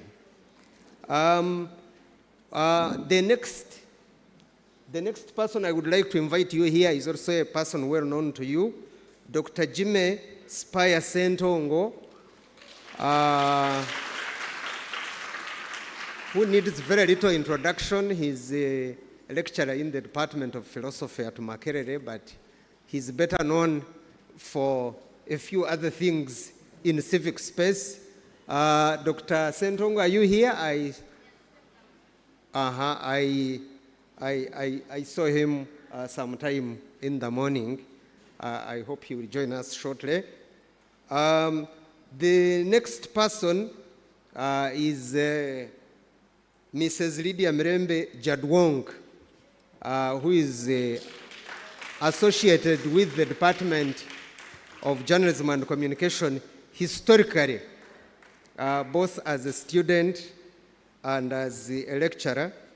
She ran away when the going was tough, but now she has come back, hopefully permanently. She's the manager, public and corporate affairs at the Uganda Retirement Benefits Regulatory Authority, but she also does some teaching at Uganda Christian University in Mukono. And we are very happy to have you back. We may need a drone to retain you here so that you continue from where you started. Dr. Jimmy Spire Sentongo is here. He walked in while I was calling somebody else. We are supposed to have Miss Halima Uthman. I don't know whether she's here yet. I hadn't cited her anywhere, but we hope she will join us in time. Then we have Mrs. Carol Aliekbe Yanga.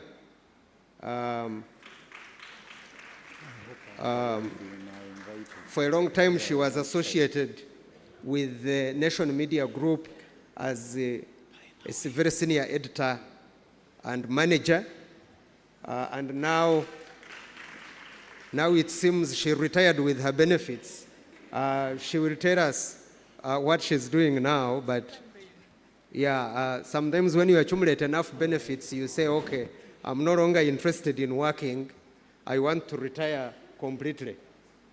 Then last but by no means least is Miss Agatha Atwaire, who is associated with us at the department also in a very functional way. She was our student. She also detoured to the School of Law and did a law degree. She went into legal matters as well, but remained in the media. And in the evening, I'm told she causes quite a bit of trouble as a digital media activist. And so she's quite engaged in the civic space. So this is our third panel. And as I told you, they'll be talking about media and civic engagement in the digital age. The digital age, I don't need to repeat this, has brought us a lot of opportunities, perspectives, and also challenges. And I know it is going to be quite difficult for Charles Odongtho to handle this particular panel, but as you know, Charles Odongtho manages the communications of the Office of the Prime Minister, and you know there are not very many people with enough courage to do that. So I'm sure that he will manage this wonderful crew of panelists this afternoon. So, Charles, you have about 30 minutes within which to generate some ideas and contradictions from this group. And then you can also use another 10 minutes to engage the audience. And within 45 minutes, we should be out of here. because I'm told that Dr. Sentongo has a class to handle at 3 p.m. and as you know, he can't dare cut a class because then the vultures will come hovering around him for reasons that you know best. So let me hand over to you and thank you very much, and we look forward to this discussion. Over to you. Thank you very much. My teacher at Mass Communication, Dr. Mbeine actually taught me not just once, not just twice, I think 3 times at UMI and then Mass Communication at Makerere. Good afternoon, everybody. I want to agree with Dr. Mbeine that this is a challenging topic to handle, especially at this time.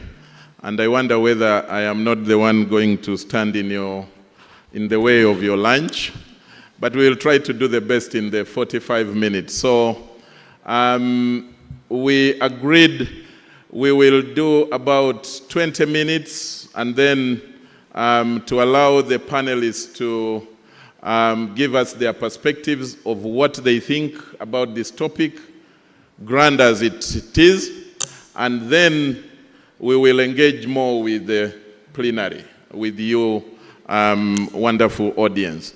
Our topic is media and civic engagement in the digital era. And I don't think there is anything that needs an explanation. But what I decided to do to break down and ease the topic, the thought around the topic, because it is so broad. When you talk of the digital era, you are talking of, some people say from the 1970s, others say the 1980s, when we went into the internet, cloud computing, and the whole thing of social media that is more recent, social networking.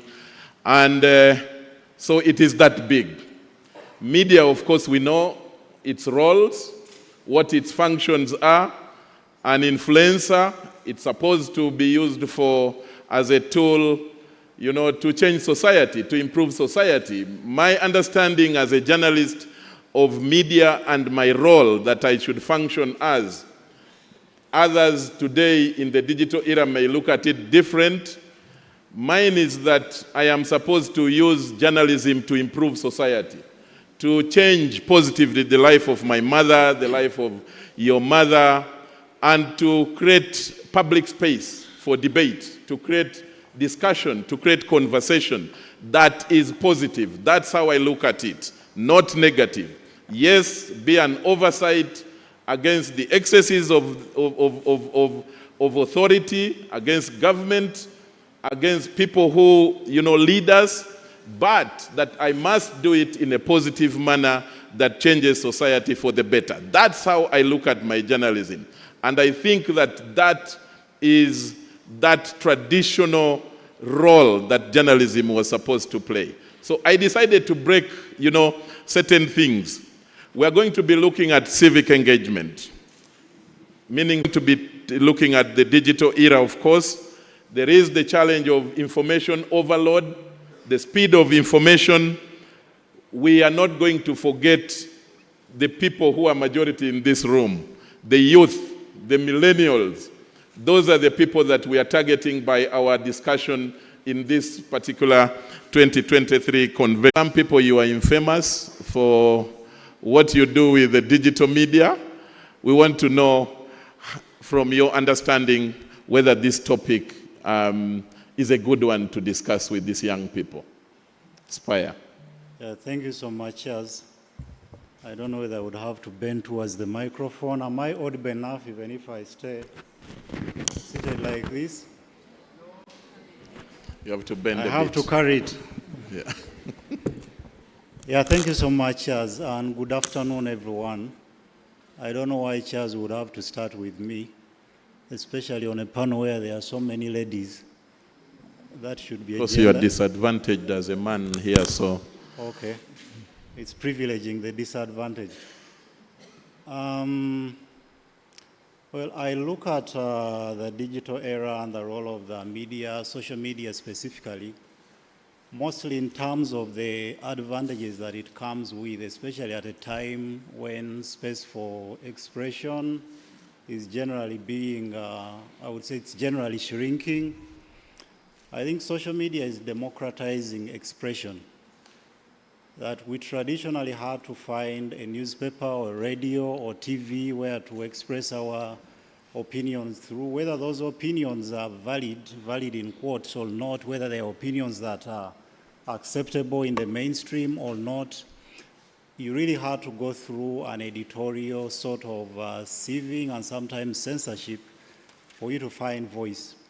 With social media, I think everyone, for as long as they can create a page, for as long as they can create a Twitter handle, you're able to say what you want to say. Certainly that comes with a disadvantage. It comes with a challenge that if everyone is speaking without any kind of editorial sieving, you're going to get a lot of false news, you're going to get a lot of propaganda, spreading hate. But I look at that more in terms of the responsibilities that we would have, or in terms of trying to sensitize people on how they should use the media responsibly, but not in terms of how social media has to be, what word should I use, that it has to be limited or it has to be constrained, such as what happened with Facebook. So it's mostly in those lenses that I look at social media. Much of what I've been able to do, for instance, through the exhibitions with Agatha and others, I don't think I would have been able to do that through the traditional media. At a certain point, maybe an editor would have told me we are not going to exhibit those photos.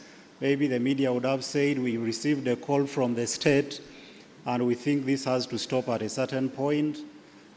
There are moments where I've received voices from certain circles that I think that is not really worth sharing, like during the tribalism exhibition. Some were saying that when you exhibit the injustices that are around distribution of opportunities and resources, given the diversity of the country, that certain sections of the country seem to be benefiting more. So some people come out and say, no, that is spreading hatred, which on one hand is they're raising a legitimate issue, but on the other hand, it's a form of silencing. And I think as a newspaper or a TV or radio, they would have gotten to a point where they felt like if we are getting all these voices from out there, then Spire should stop talking. But for as long as I'm using my own space, I only have to make sure that I'm using it responsibly, that I'm able to stand account for what I'm sharing, I'm able to justify what I choose to put out there. And I see there are so many other people who are doing that kind of thing, so many young people, so many activists have used that opportunity. Oh, thank you. I think this is better. Yeah, so many activists are using that opportunity. I also look at it in terms of, maybe this is not the right time to say that, I can leave it for the moment. Perhaps later when the debate is heated up, I can bring it up. Thank you. Thank you, Dr. Spire. Can I now hear from Mirembe? Shall? 3 minutes. Okay. Good afternoon. Our esteemed members of our audience, thank you very much for inviting us, Charles, to discuss this important topic. When I think about media, civic engagement in the digital era, what comes to mind for me immediately are the opportunities.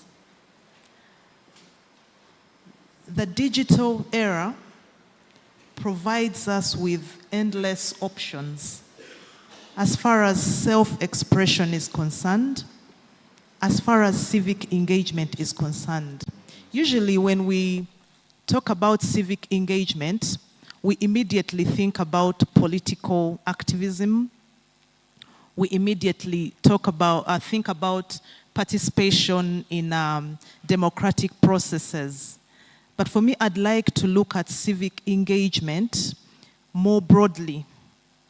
I'd like us to see civic engagement exactly as you mentioned, Charles, in the beginning, actively taking part in issues that concern us as human beings. And these may not necessarily be political. Civic engagement is that deliberate step to engage with your community and the things that matter to it. And for me, I find that the digital era is very enabling in that regard. In fact, I don't want to think about politics at all, much as politics is what gives us the context to engage. I would like to see people using the digital platforms, the digital media, to address things that matter most to them. Before you even go out and elect a member of parliament or the president, how have you engaged in your local area? How have you engaged in your local context? How have you used the platform provided by all these digital media to engage and have impact in your local context? So for me, I would like to look at civic engagement from that perspective. Of course, it comes with a lot of responsibility, a lot of power. Reminds me of our book, All Media Scholars Know, Power Without Responsibility. We've been given this tool, it's neutral, and we have to apply it how we deem fit. So you have so much power. How are you using it to engage meaningfully as a citizen, but especially as a youth? We live in a country where the median age is 16, meaning that more than half of our population are below age 16 or 16 and below. This is a great force. How are we empowering that group of people to leverage the opportunity presented by all these digital platforms to engage with the issues that concern us, to address them and resolve them? For me, that's what comes to mind. Thank you. Lydia, can we hear from Carol? Thank you, Charles. I think for me would just be to add to what the previous panelists have said. The digital era comes with so many wonderful things, and it also comes with many worrying things, but we'll focus on the positive things. And I think for me, the idea that we can express ourselves is a beautiful thing. The idea that we have space to share our thoughts, to share our opinions, is something that we should be able to take advantage of. And having been someone who's worked with traditional media for quite a while, I would say another positive is that it helps us engage with traditional media even better now. Previously, traditional media was, if you wanted to write to the Monitor, you wanted a letter to get out, my God, you know, you'd have to write it out, type it, and then walk to the office and then sit in line and wait. Now you can just send an email, now you can just, you know, even there's a WhatsApp line. So it opens up a lot of spaces for us to be able to engage with social media, but also with traditional media. And I think that's a very positive thing. Thank you very much. Can I cross over to Agatha? I want your first impression of the topic that we have, which is media and civic engagement in the digital era or digital age. Good afternoon. I saw Daniel, and he's the one who is making me shy. I don't know why he's overlooking at me. But I am happy to be discussing this Dawn topic. is smiling better than Daniel. I don't know why it is Daniel disturbing you, but you can go ahead. Now you know why it's worse, that it's both of them.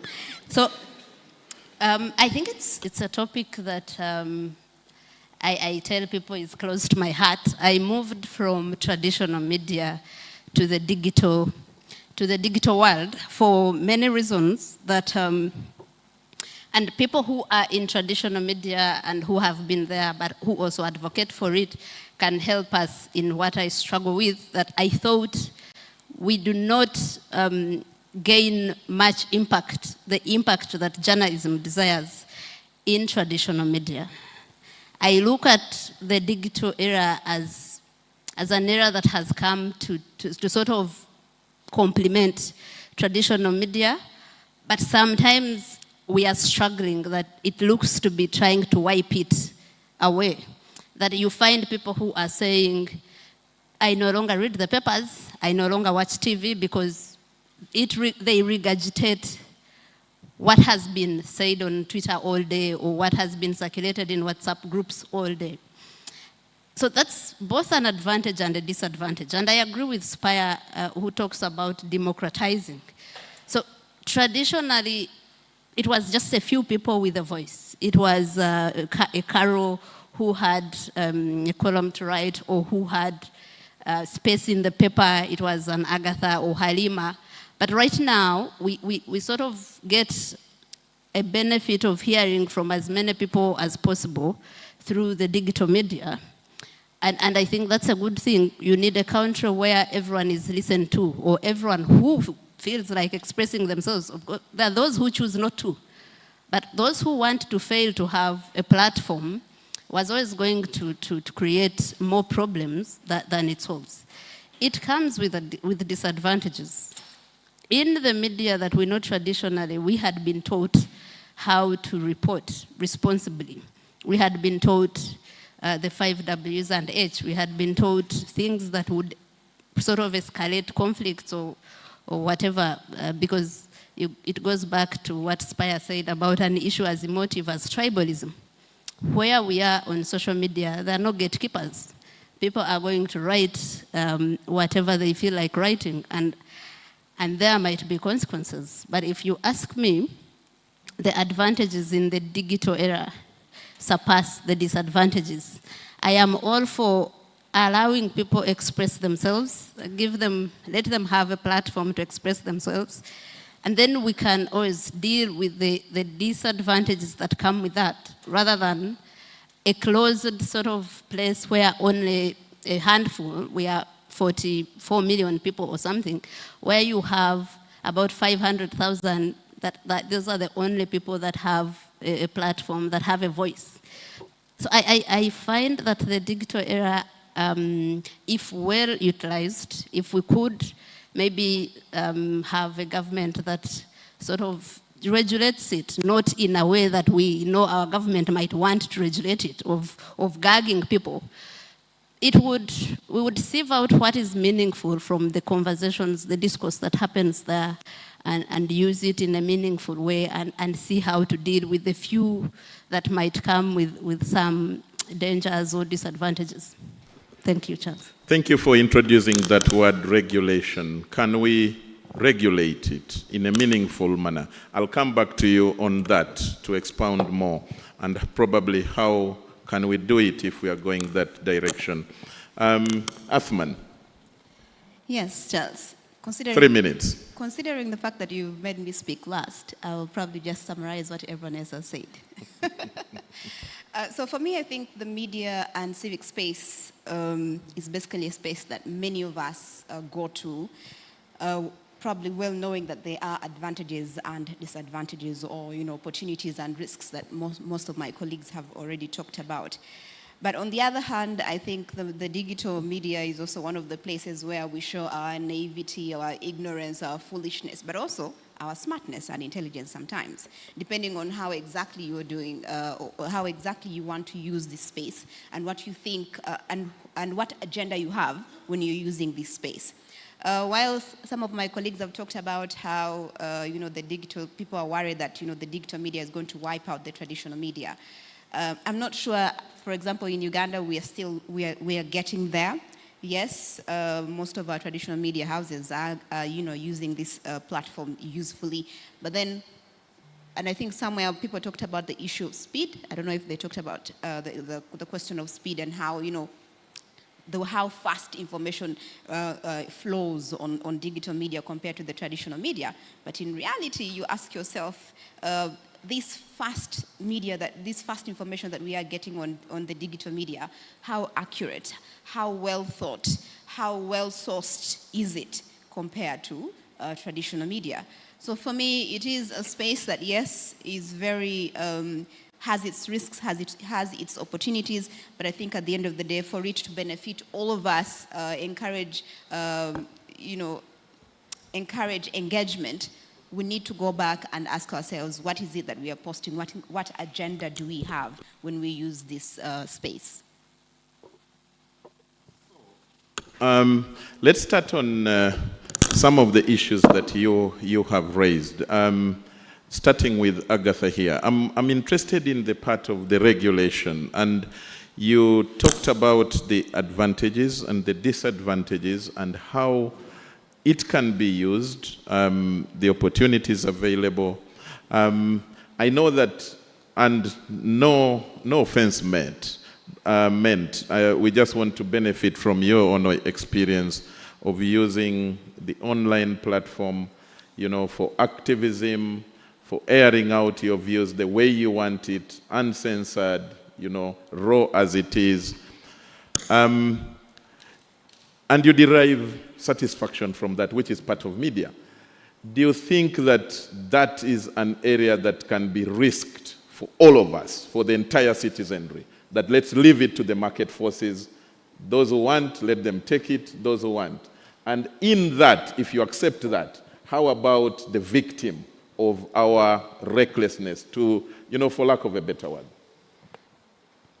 Let's now keep it punchy. Okay. 1 minute each response. You have said so many things that I have to respond to all of them. Activism and my views the way I want them. My views the way I want them seemed that I go and say outrageous things on social media, but I actually rarely say my views on social media. I think the benefit I have is going to both to journalism school and law school, and I understand the importance of the accuracy, the word Halima said here, the importance of facts.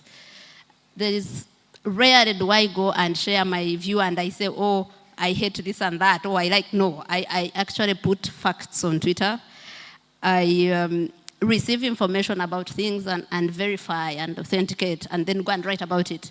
And I think it's hard to have a population on social media that does that.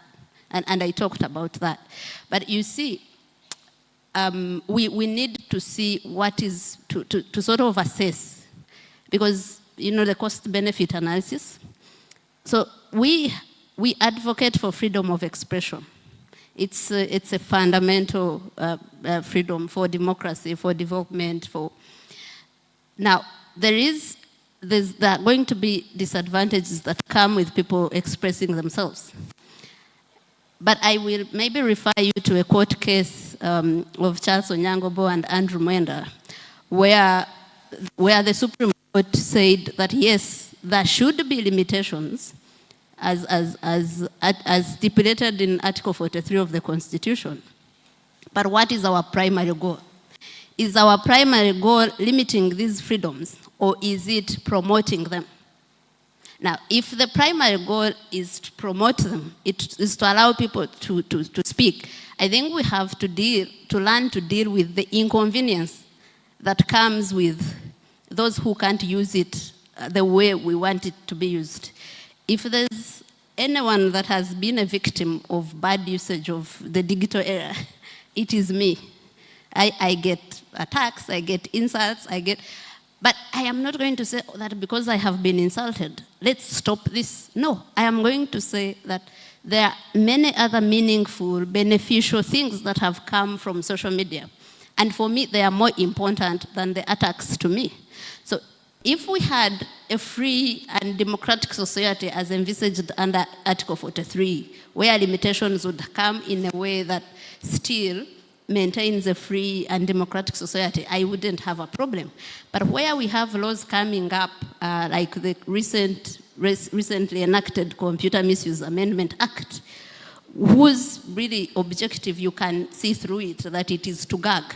I would rather we stay with the disadvantages that come with you having every Tom, Dick, and Harry go on Twitter without understanding the benefits of accuracy of facts or the dangers of the otherwise, than have people completely shutting people down. Thank you.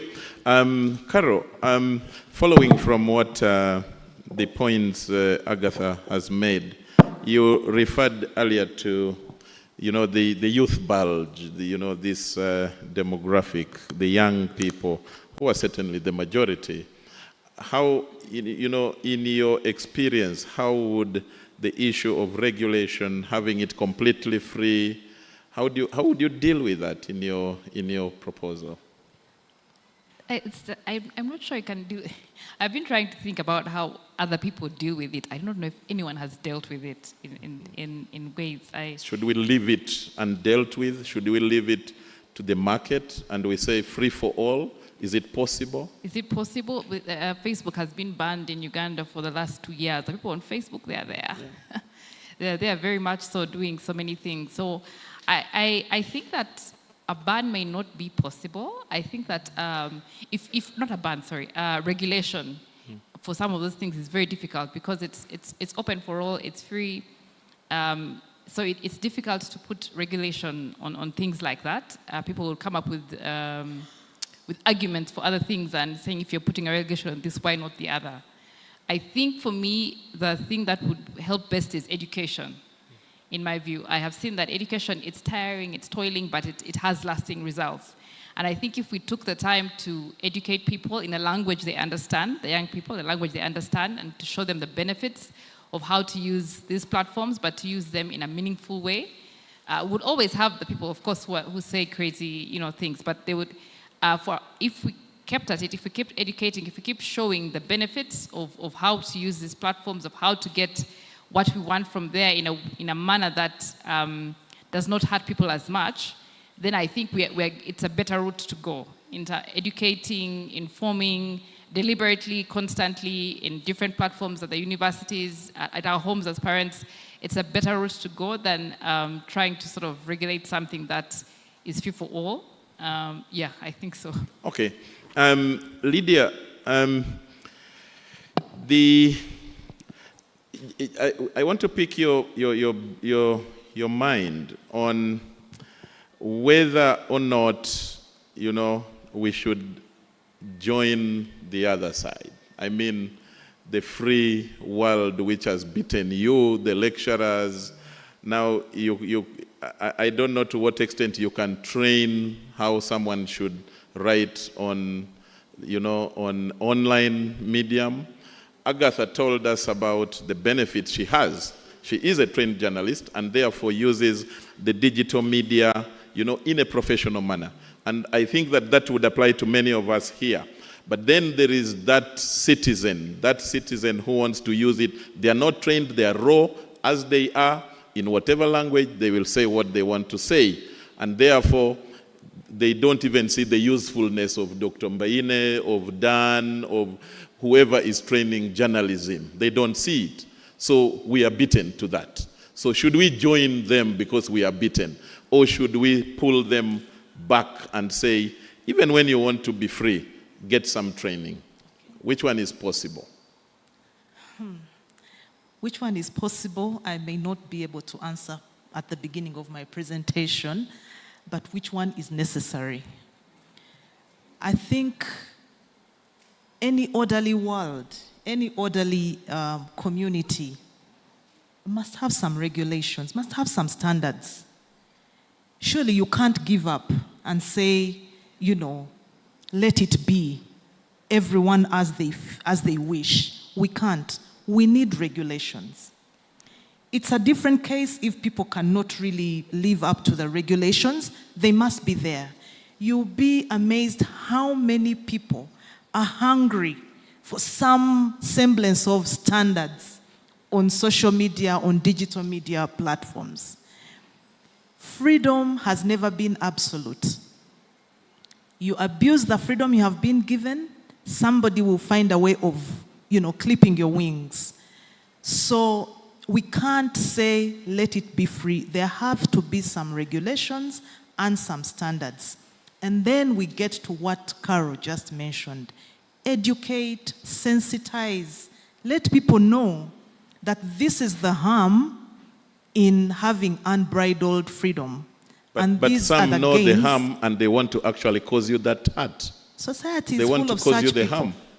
Society is full of such people. And where they cannot behave responsibly, they should be reined in. I think we have seen the law take effect in this country and other countries. If people cannot behave responsibly with the freedom that they have been granted, then somebody has to crack the whip. So for me, I believe in there being some semblance of a standard, even if it's just at a personal level. Now, when these regulations are in place and when we have all these digital platforms, then we have so many doors opened. But it's up to the individual to decide whether to walk through the doors or not. So ultimately, it comes down to the individual. Okay. You can take the individual decision to act responsibly, and you never know how many others you'll inspire to behave like you. Okay. So individual responsibility is key. Okay. Yeah. Dr. Spire, earlier you forgot to say something. Is this the best time for you to say it? No, not yet. Okay. During cocktail, if there is one, right? Yes. Yeah, not yet. Especially when I saw Mr. Don Wanyama come in, I said I should leave it. Good. Now, Doctor, I followed your campaign about, I think there was one you did with the Ministry of Health or something, and then there was one with the roads. I followed them. I quite like them in my stubbornness. But would you like to be regulated using the digital spaces? If you want to be regulated, if yes, don't. Okay, if no, don't explain. But if yes, in what circumstances? Well, whether I would like to be regulated, I think the first question should be, what about my work should be regulated? Why should I be regulated? Because regulation is not an end in itself. It should be for the sake of achieving something desirable. No. Of what I have been doing, I don't think I should be regulated. I think that the regulations that are there are already enough. There are laws against cyber harassment and all that. I think they can handle. If I have harassed anyone, I think they can handle. The challenge I often find with this discussion on regulation is that it's often driven by the powerful or the more powerful, because everyone has some sort of power. And they want to use it to determine the language and the means of the others who are less powerful. So who should define what regulation should be and how we should refine? We talk of things that are not desirable in the way social media is used, and one of them is offense. Yeah. For instance, in my work as a cartoonist, I know there are people who have said my cartoons are offensive. But how do we define offense? And should we also talk about the democracy in offense, that I should have the freedom to offend those who offend me? The state wants to have an unlimited liberty to offend without being offended. It is the state. Yes, even if it's the state. So I think if the more powerful offend me, and all that I have within my means is to offend them as well through ridicule, which is the least I can do, I should have the liberty to do so. But if you leave it to them to define what regulation is going to be, they should say that even offense by ridicule, offense by drawing someone who has stolen iron sheets in a certain way, that should also be regulated. I think that's where the discussion is lost. There has also been a lot said about insult. There is a lot of people always abusing. They are using a language that is uncouth. Maybe the first question we should be asking before we even talk about regulation is, where is all this coming from? Why are people so angry today? Yes. Is that the context, the general context? Because I don't think it's simply because there is social media that people are insulting a lot. We are not talking about the anger that is leading to that form of expression.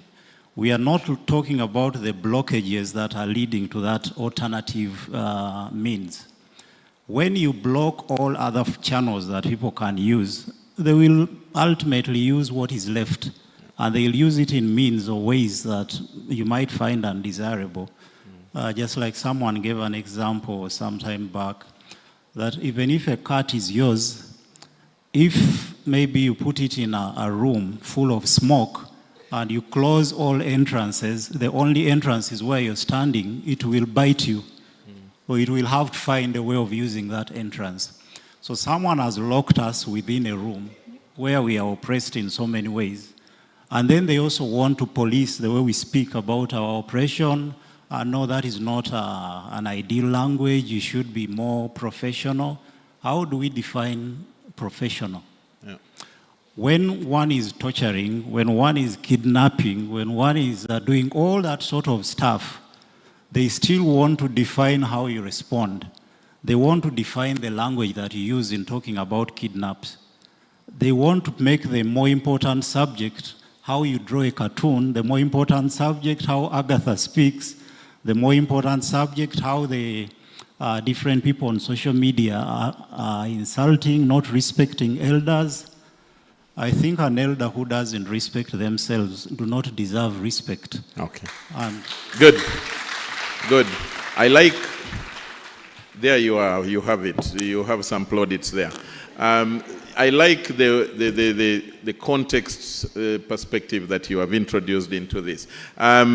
We have about 9 minutes to go, and I want to bring in the audience. But Uthman, I wanted, is there any example? I know that you write for media beyond Uganda, and you use social media a lot, I mean digital media, if you like.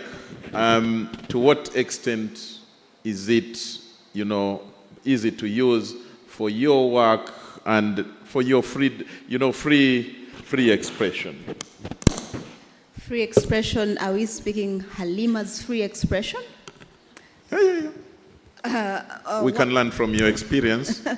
From personal experience, again, for me, I think while we look at the digital space as a place where we think you can freely talk about anything.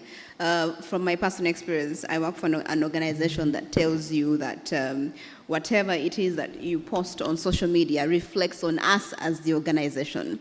So basically, that means, in a way, I am already being regulated, not just by the organization that I'm working for, maybe the country that I'm coming from. So it is still a space that we probably need to kind of find a way to maneuver, a way to see how best to speak our opinions. People have already talked about offending others. When you wake up to a tweet by someone who tells you, I only describe the shape of this person, I'm not insulting them. How do you differentiate that? How should people who are seeing my description of Odongtho's head to mean that I'm not describing him as a basket? So I think in many ways we have to really think about that. But also using digital media, it takes us back to the fact that we need to think about certain things. For example, I need to think about my reputation. Those days I used to share a lot with colleagues and say, as journalists, we are the only people who do work where we sell ourselves through the work that we do. So if you're posting on social media, how do you want people to perceive you?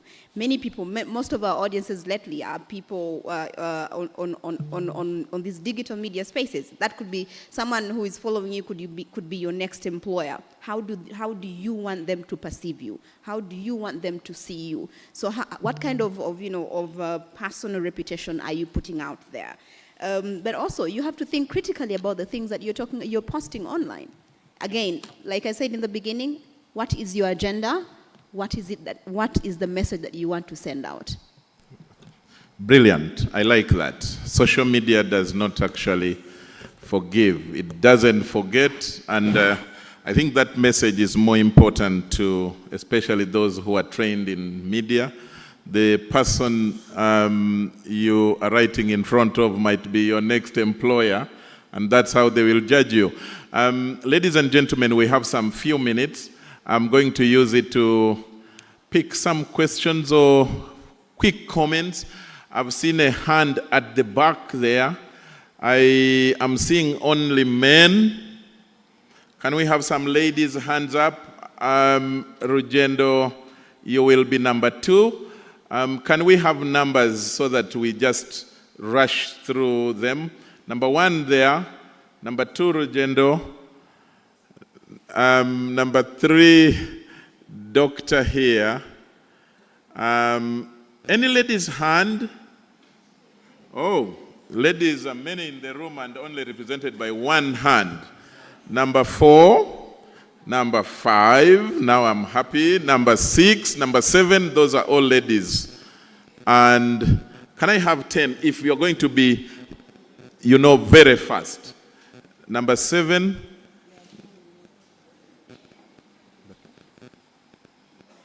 Okay, the MC has said I stop at number 7. So can we have number 1 very fast?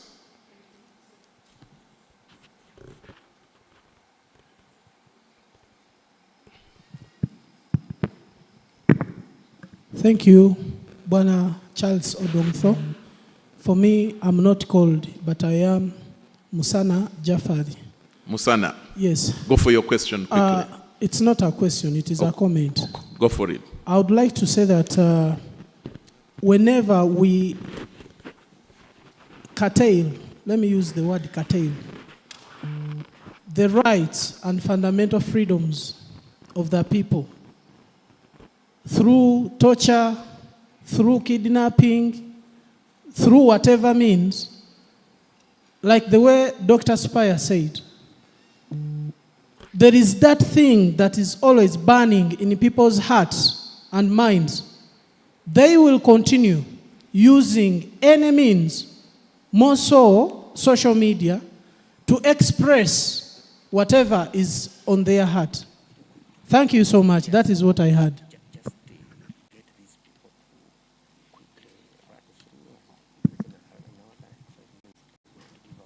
Thank you very much, the panelists of today.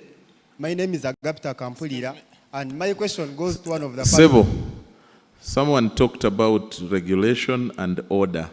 Number 2 was Rugendo. Can we have Rugendo first? The order in which I selected.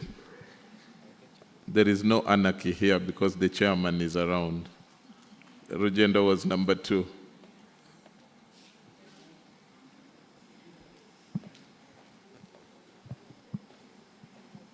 The guy is making comments, asking the questions. Please, first, Rugendo first. Thank you, Charles, and the panelists. My name is Rugendo. I want to first ask a question here. All of us are journalists. Who of us has ever been charged with treason? You put up your hand. For writing. It's only myself. And the reason is that I wrote a story that Rwanda and Uganda were going to fight around 2017. And somebody in their mind said, you are prisoners. And 3-4 years later, the two countries were what? Closing borders and fighting and then reconciling. What's the point? I want us to link as scholars civic engagement, not to link civic engagement from democracy. And what is democracy? Democracy is the government by the people. And as journalists using these platforms, our job is known. Our job is to hold people in power accountable. Holding people in power accountable is a democratic right, it's a civic duty. Now, the challenge is when we are holding them accountable without facts and figures. So therefore, digital media is not a problem. It is just an extension of traditional media. It has expanded spaces for those who can express themselves in traditional media to continue holding people in power accountable. So what we need to do is to look at social media or digital media as an evolving space. As an enabler. An enabler, but also evolving space for people to eventually learn that actually they can be responsible and also use it for Thank you. Expressing facts and figures. Thank you so much. Doctor, you are number 3.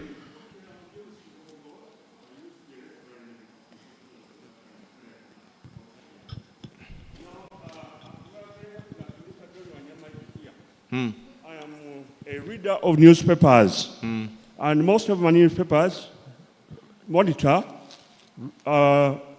New Vision and Wicked Day. Now, let me try to be very brief. For the last 10 years about that, and I listen to the radio. I mostly listen to the Buganda radio called Kyabasa, then Radio Star, and BBC.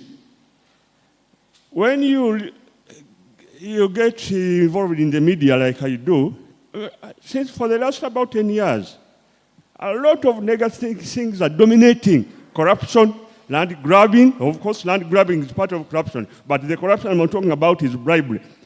Fire, breakouts, there are so many, and you get demotivated. You don't want to switch on your radio. But when you listen to BBC, there are wonderful discussions. And when we come back home, there is this Kyabasa. On Sunday, there is a program called Agafa Emengo. There are lots of positive things coming up, inspiring, educating. Now, New Vision sometime used to bring up a very good,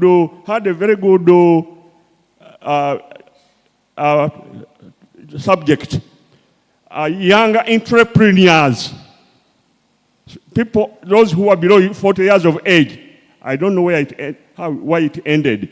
And they were, unfortunately, and many people have pointed this thing out, like the category of Uganda, many younger people don't want to read the newspapers. And they don't listen to the radio, due respect to them. There are some who do. But because most of the time, they are on their phones. The phones are very good, but there are many other spaces where you can get informed and educated. So my point to conclude is that a lot of negative things are dominating the media, and there are many positive things we can be. I have mentioned some of them. Thank you. Thank you. Mr. John Thank you very much. Take up that challenge, please. There are two aspects There are two aspects to your. Thank you very much. Two important aspects to your comment. One, Don, can you contribute to ensuring that there are positive stories? Dan Kalinaki is in charge of Monitor and NTV and all that. They have many forums as well. Can you ensure that there are some positive things that the journalists can also bring out, not only the negative ones?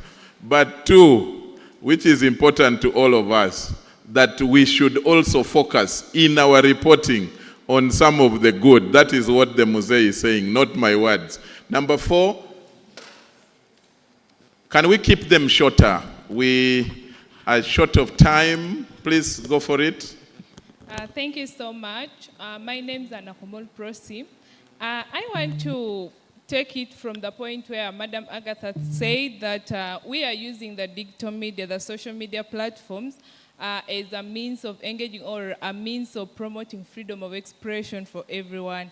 But then I feel that the bigger population, that is the illiterate population, is always left behind because they don't know how to go about the digital media. So I'm asking, how do we bring them on board? How do we use the digital space to engage with the illiterate population that don't know how to express themselves freely? How can they use digital era as a mode of expression? Who would you rather respond to that question amongst these unfortunate persons here?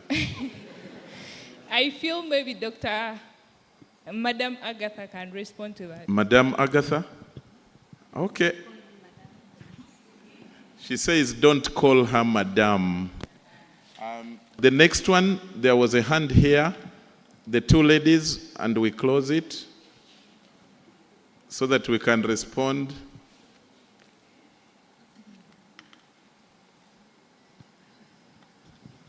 Thank you so much. My name is Aikoru Diana. I am an MA student, Strategic Communication. I'm so thrilled. I actually like this topic. But when we think of the role of journalists as people who are in charge of informing, I loved the way two ladies spoke about education aspect. The audience has to be educated, being also an educationist. The audience has to be educated in very many ways so that we see people are aware of how to use this internet. We can't just say that as much as you have access to social media, you should have your freedom and you can't be regulated on what you should say or what not to say. Because promoting peace in journalism is also paramount. And as much as we want to push an agenda, I believe we can use the social media space to push it in a peaceful way. Because when we see again havoc, one leads to the other. Social media has very many good things, but at the end of that day, it also has very many disadvantages. Otherwise, I thank you so much, panelists. You have educated us well. Thank you. They have heard. Thank you very much. There was a hand here.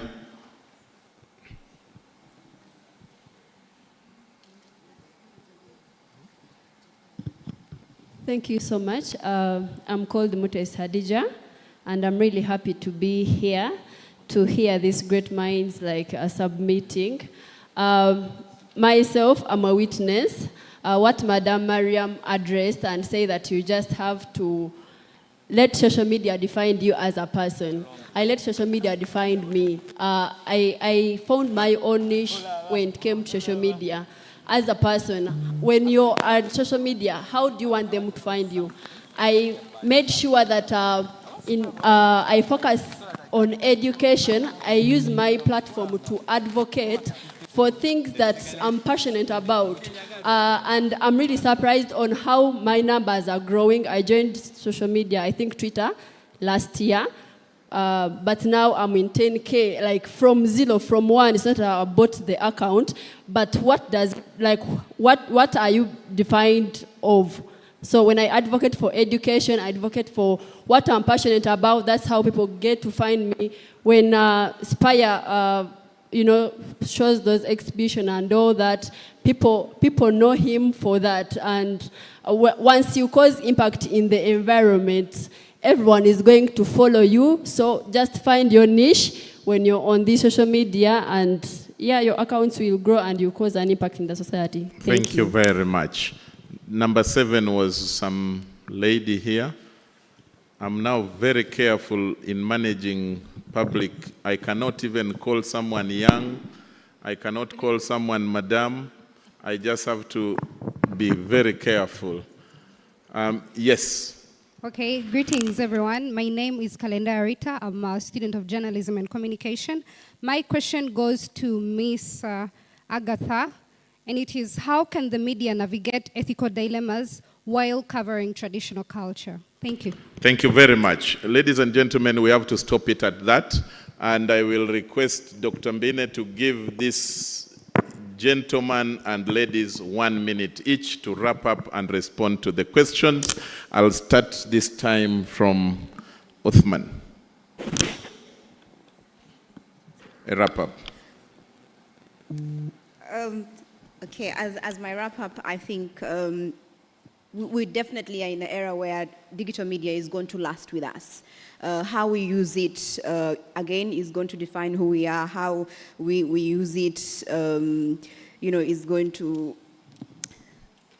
It's going to be a space where, digital media is still a space where we have to speak our truths, even though at the end of the day, some people find it offensive or not. But then what it is, again, I keep going back to the fact that in as much as we think it is a place where we can throw on anywhere, if you are a journalist, please try and keep at the back of your head the basic principles of journalism, the basic ethical conduct of journalism, the basic responsibilities that a journalist has to, to adhere to when you use digital media.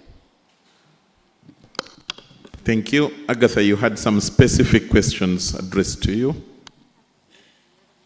This doesn't work. Oh, it does work. No, it's okay. Thanks. I think when Halima says that social media is going to last with us for long, she forgets she lives in Uganda. It can be closed tomorrow morning. But the questions I have, one was from, I didn't get her name, and I wasn't feeling offended that she called me madam. I just don't like making me feel like I'm superior to anyone here. I'm Agatha, and I like it that way. The question was about civic engagement involving people in rural areas, I think, who do not access digital media, right? So we have thought about that we do not have, and of course, people that criticize what we do on social media throw that in our faces all the time. How many people do you reach anyway? How many people are on Twitter anyway? And I ask myself, so is it better to reach no one at all than to reach 500,000? It doesn't make any sense. So we there's that problem that it's mainly for those who have gone to school and understand English, and they are not that many. They are not a big percentage of our population. But I think it's a place to start. In terms of reach, I have seen how Twitter posts circulate on WhatsApp.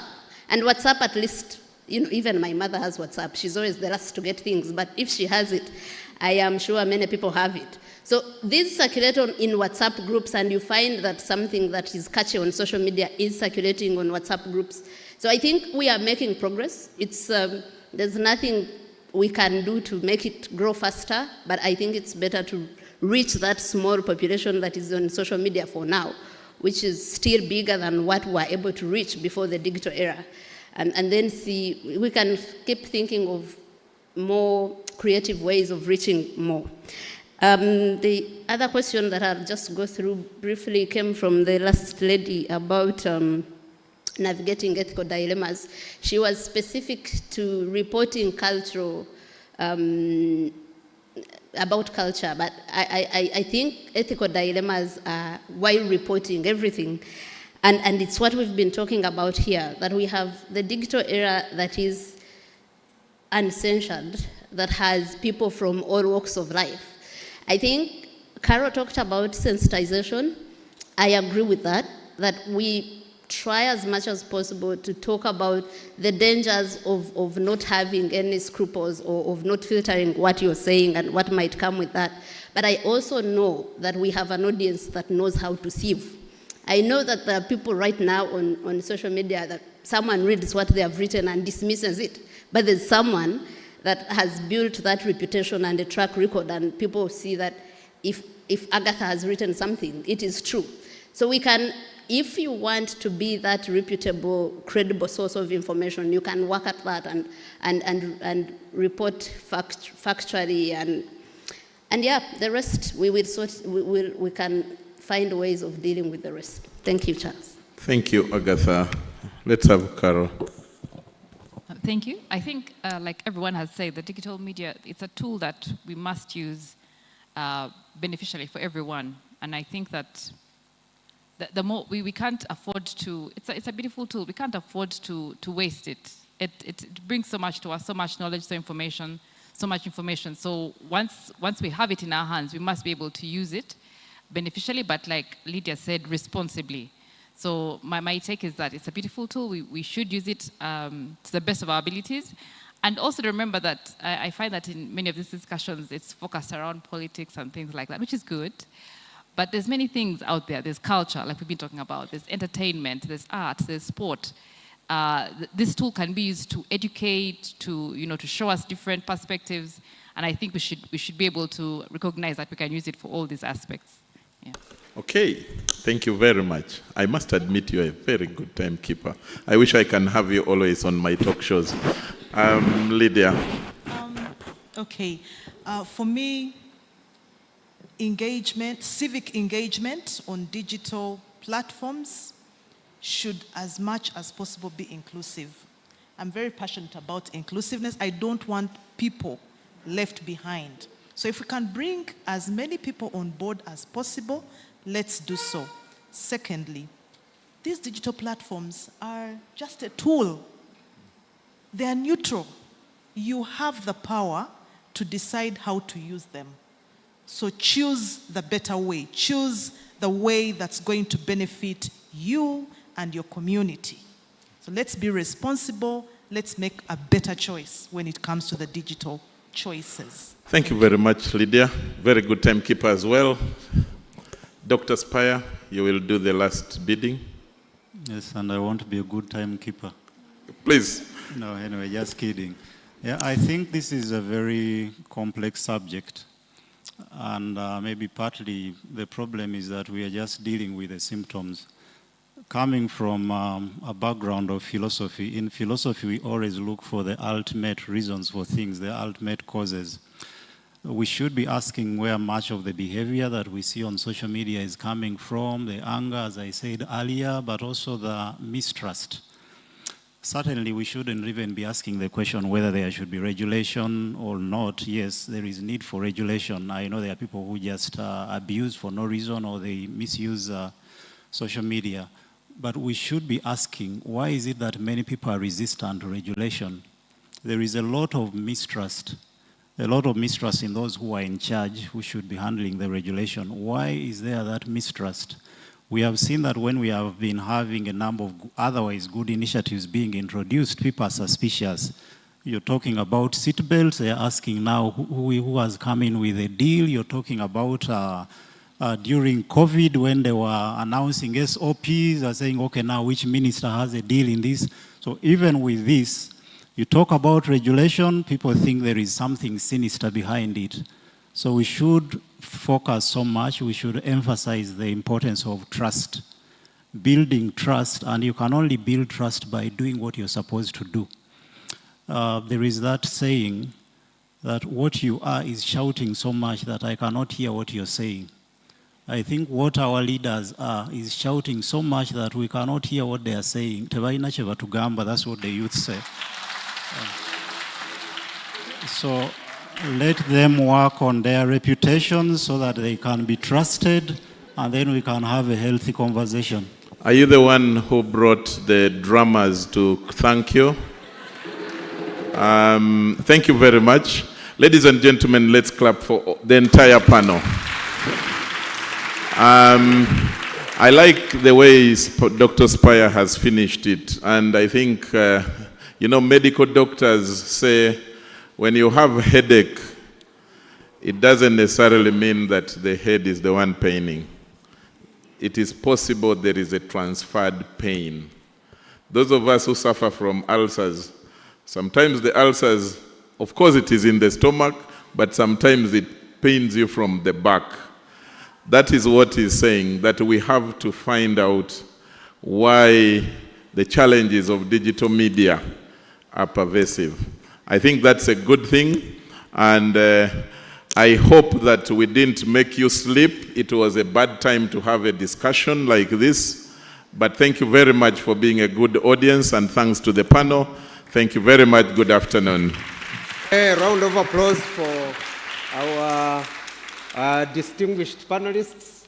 Only Charles Odongso could handle this, as you can verify, because none of us, I think, could handle the fireworks that were coming from this side.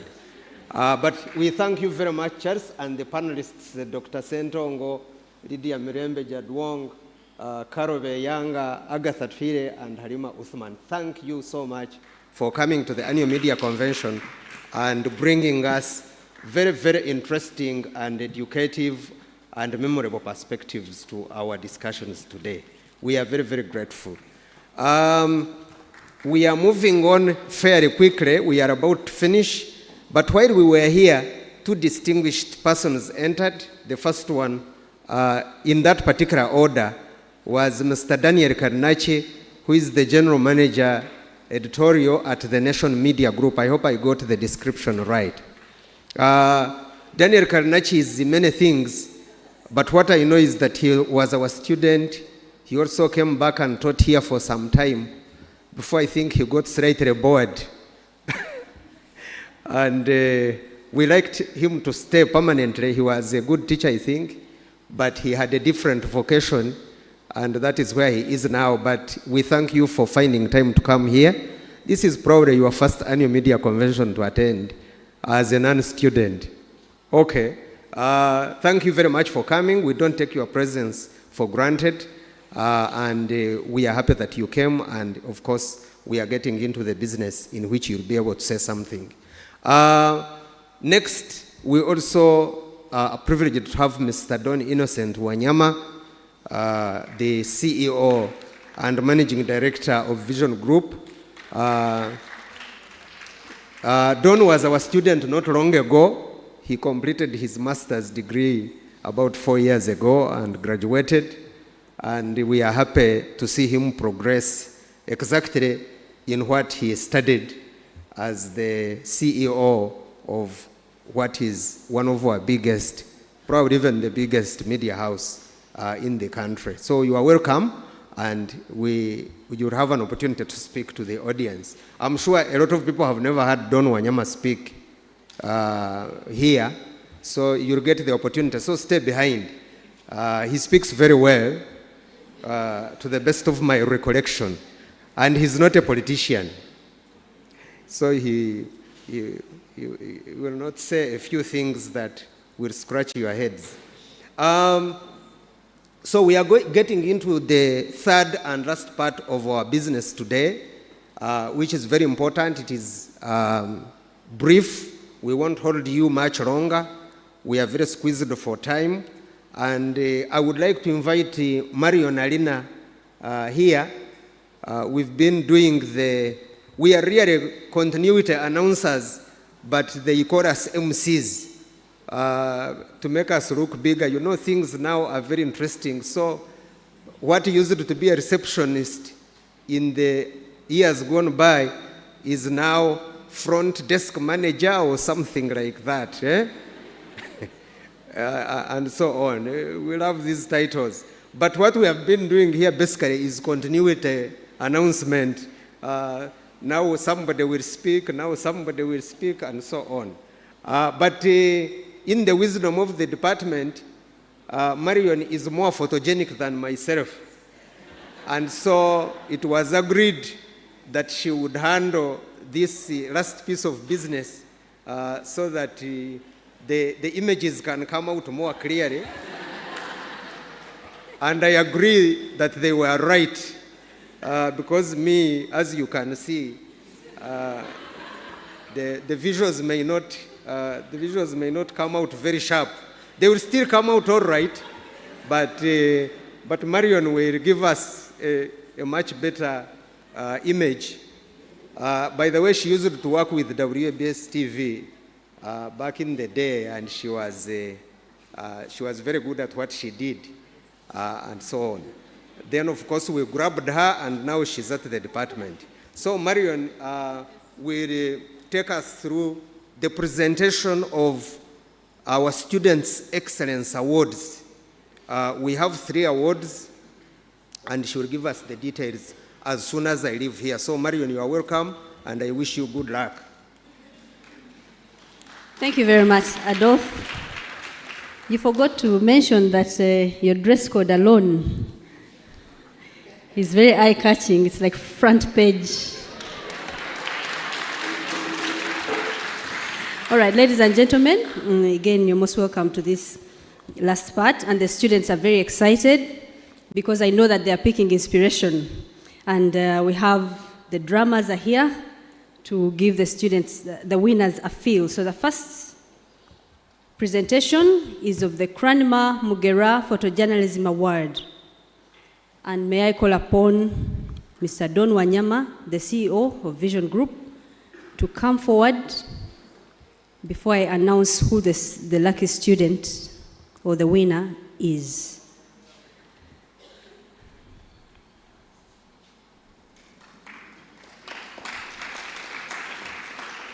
We thank Vision Group for continuously supporting this award.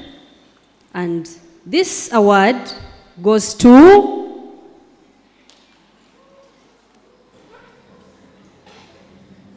when I read your name, please walk majestically, for you are a winner.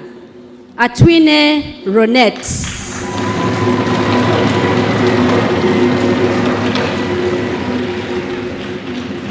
Ronette is a multimedia journalist in Uganda who is passionate about solution journalism. Currently, she serves as a health journalist. Ronette, take it slow, take it slow. She serves as a health journalist at Solutions Now Africa, which stands as Uganda's pioneering solutions newsroom. Her primary focus revolves around the creation of compelling narratives that spotlight the innovative models, systems, and solutions that are catalyzing positive change in Africa.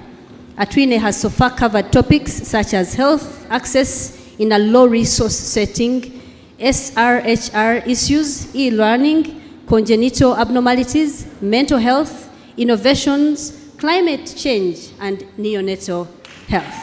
Atwine.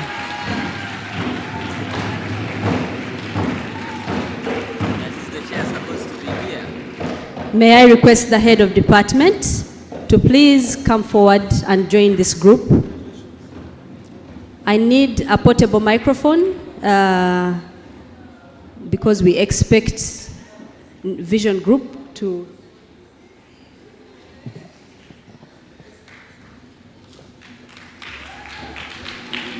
Wait, please hold on. They are joined by the head of department, Dr. Nachiwala Aisha Sembatia, and Sydney, also from Vision Group. Look at that smile.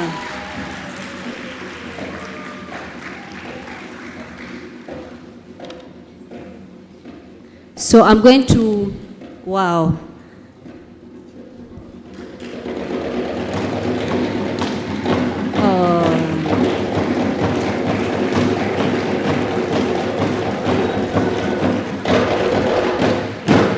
I'm going to give you the microphone, Mr. Don Wanyama, to say something, and also Ronette to say a few words before you leave the podium.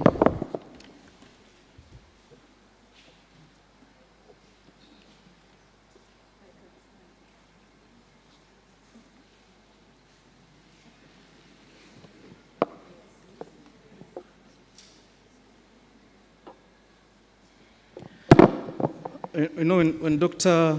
Baina was talking about receptionists and front desk officers, managers, I remember reading some years back about a black man's experience in Den, Upper Side, Malawi. There was a kind of rodent scourge in Malawi at that time, the way you see bed bugs in France now. And so they brought some bazungu to attend to those rodents. It was basically rats, really.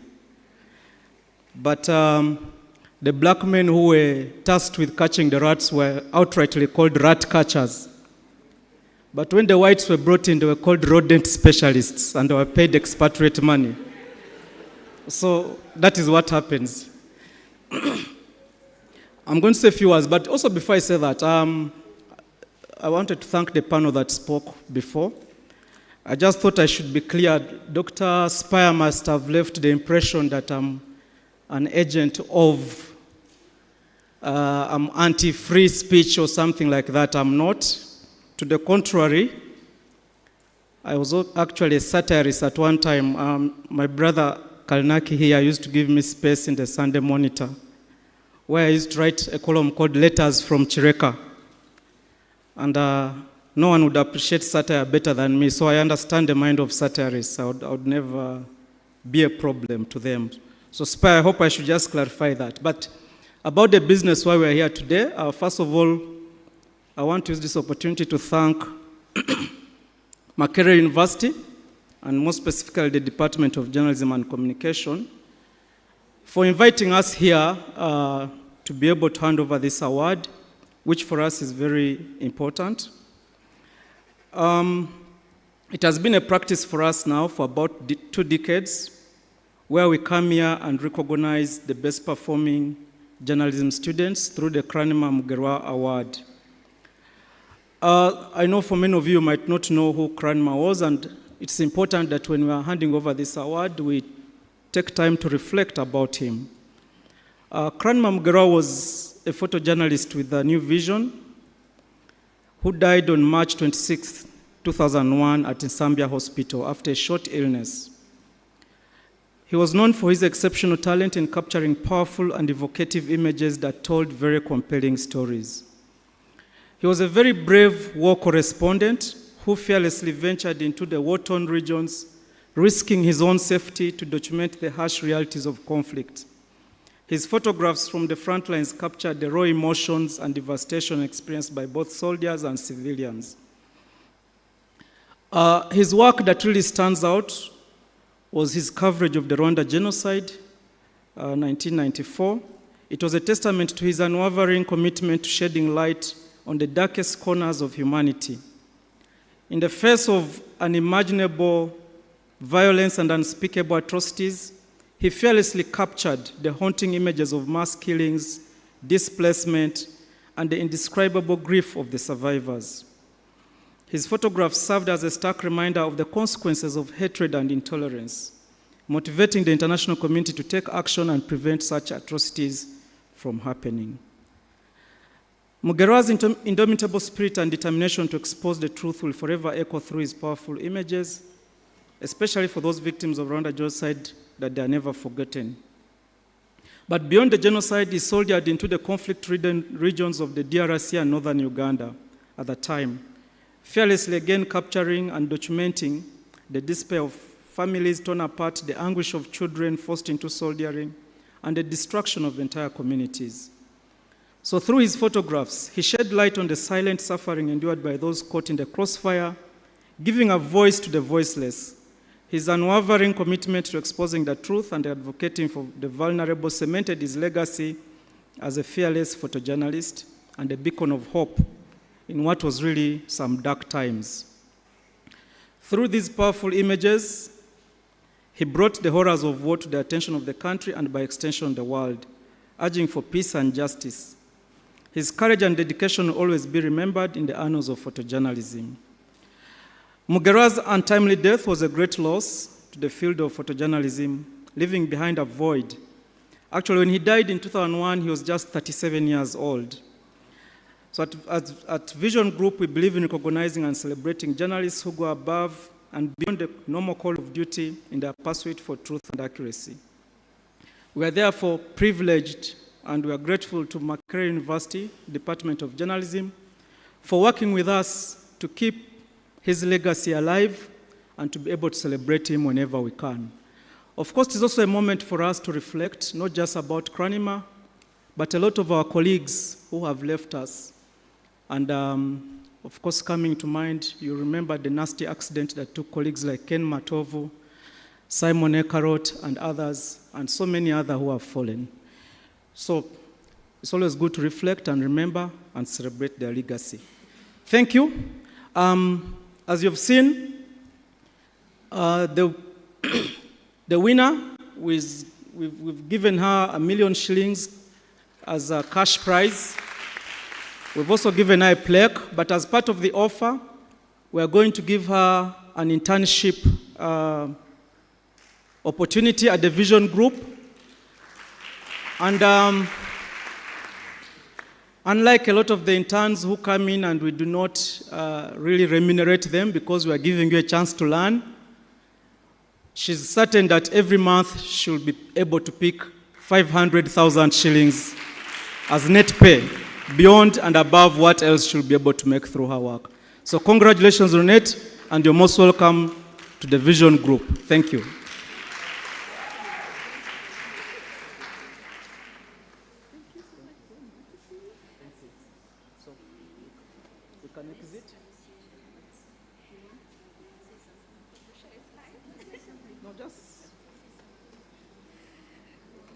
The pressure is getting worse. A very good afternoon to you all. Thanks for coming. I'm really privileged to be the winner for this. Thank you so much, the Department of Makerere University. I cannot thank you enough. I don't know how I'm feeling. Thank you so much. Thank you so much, New Vision. I won't really disappoint. Thank you.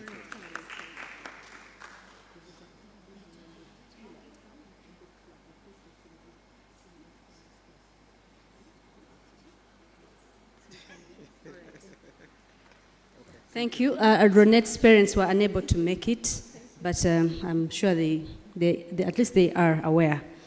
All right, let's have the next award. And this is the Tebere Mudin Award given by Daily Monitor. The winner of the Tebere Mudin Award is Molan Joyce.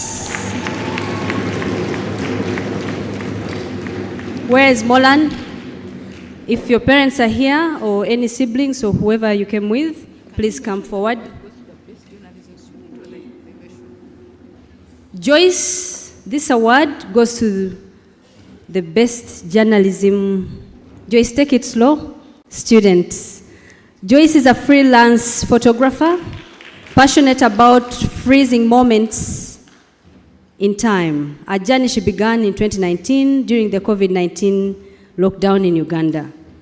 She currently practices sports photography, for which she has collaborated with several sports teams. For example, she has worked as an official photographer during the Valley College League, the Mushanga League, and the Jovok League, and as an assistant photographer.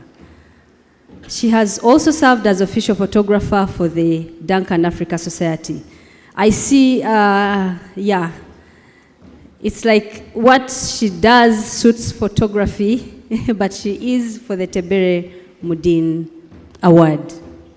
Joyce is accompanied by siblings, I guess, right?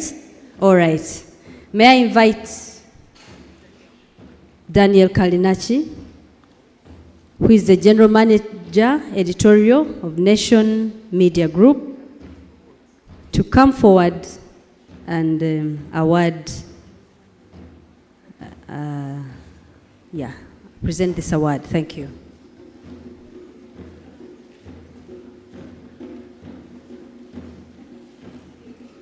Okay.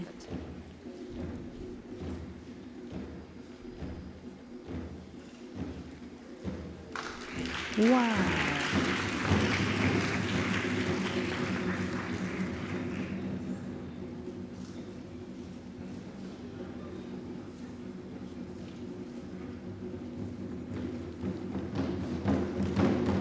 Daniel.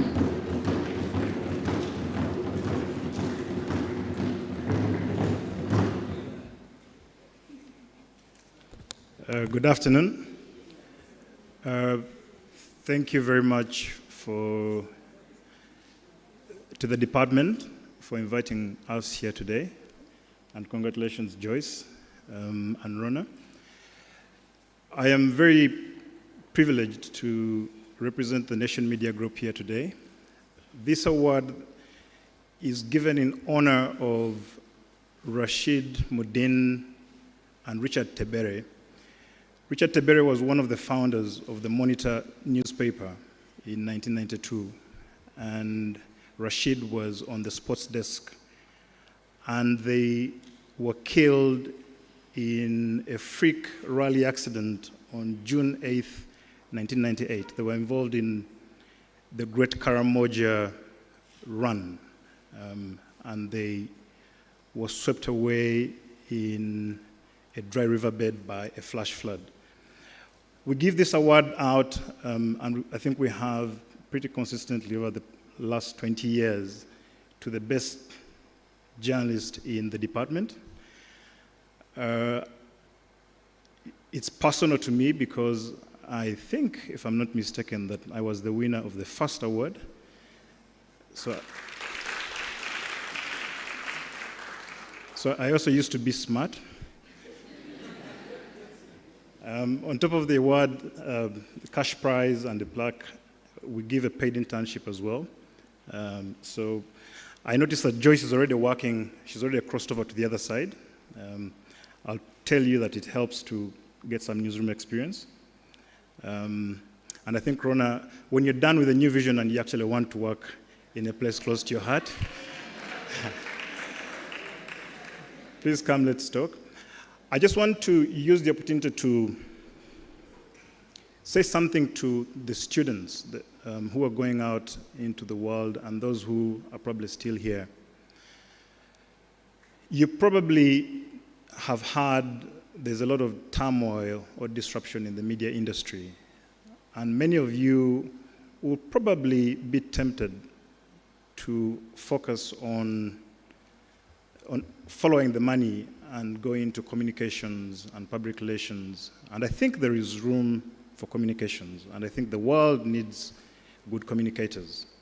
But what the world needs more than anything else, and what our country and society needs more than anything else, is credible, professional, insightful, and useful journalism. Societies that are trying to democratize, societies that are trying to manage the distribution of power amongst themselves need strong institutions to arbitrate that transition. But the building of those institutions, whether it's the legislature, the executive and its different branches, or the judiciary, require people who can speak truth to that power. And the discussion that we listened to this afternoon speaks about the digital landscape, so the citizen role in that engagement. That is complementary to, as opposed to a substitute for mainstream media and media houses and journalism that holds power accountable.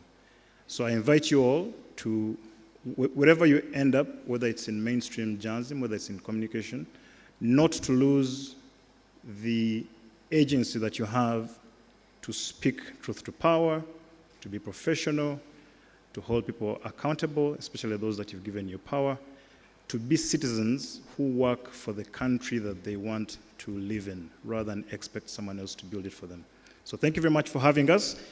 Thank you, Joyce, and I wish you all well in your respective careers. Thank you.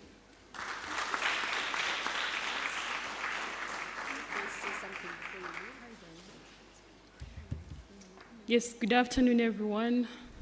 My name is Molan Joyce. I'm a former journalism student here at Makerere University. I'm in complete honor to be here, and I'm very grateful to everyone. First of all, I thank God, because when I received a call to come and attend, I didn't expect this, and I was actually confused and surprised. But I'm grateful to my lecturers that I moved with through my 4 years here at the journalism department. I'm grateful to my parents, my siblings, and everyone that has supported me, because I had very many friends that I worked together with, and I'm really, really grateful. Thank you. Thank you so much.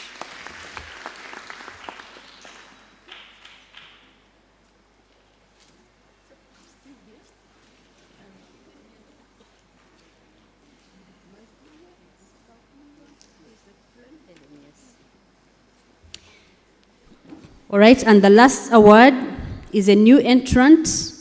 We received support from PRAO, that is the Public Relations Association of Uganda, and they support the Best Communication Major Award, the student who is the best in the communication track.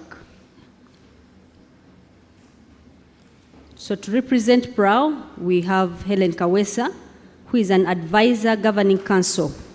Helen? Oh, okay. Students, are you inspired? How many of you are now targeting the Tebere Mudina Award? Okay, and how many are targeting the Kranima Mugera Award?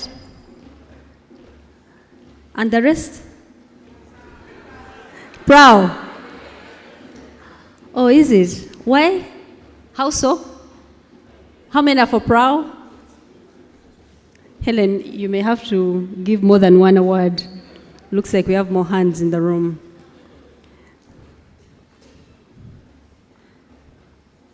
Thank you so much. So the winner of this award is Kababichira Mary. Mary, where are you seated? Okay, did you come with your parents or anyone? All right. Mary currently works with USAID SBCA as a communication and knowledge management intern. Walk like a winner. She also worked as a volunteer at Zentetech, assisting the PR and marketing team to handle the company's social media platforms. She majored in communication on the Bachelor of Journalism and Communication program and is an old student of Equatorial College School, Ibanda. Anyone from Ibanda? She's here. All right, over to you.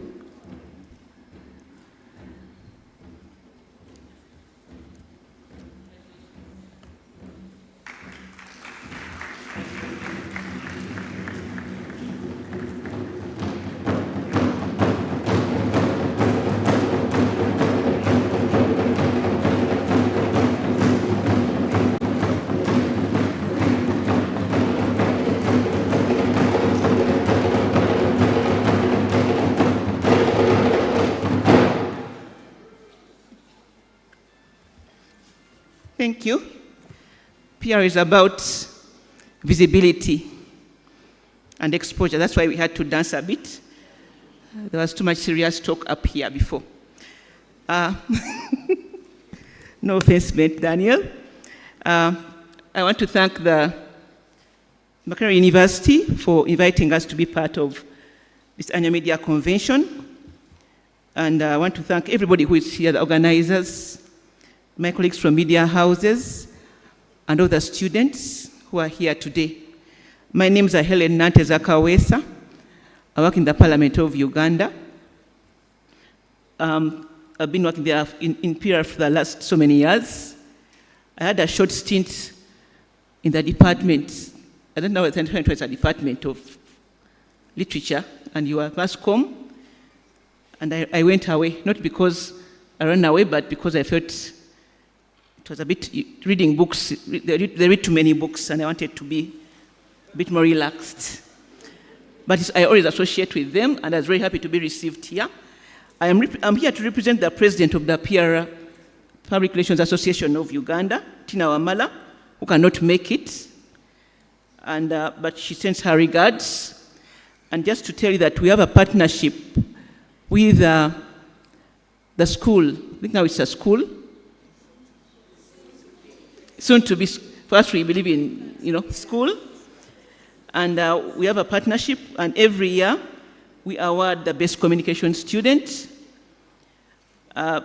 in the academic year.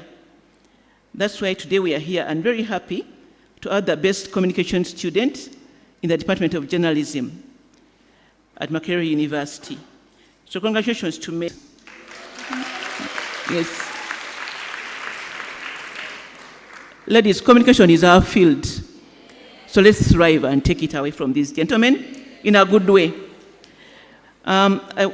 In PR, we don't, because as you all know, PR is it's not a bad field, but we don't believe in, okay, no offense meant again. We don't have cash to give out so easily. So for us, we gave our plaque there. Then we have another package. We also offer internship. So you'll be an intern for 1 year at the Node. Exciting. But you're already now with USAID. I don't know how it will juggle.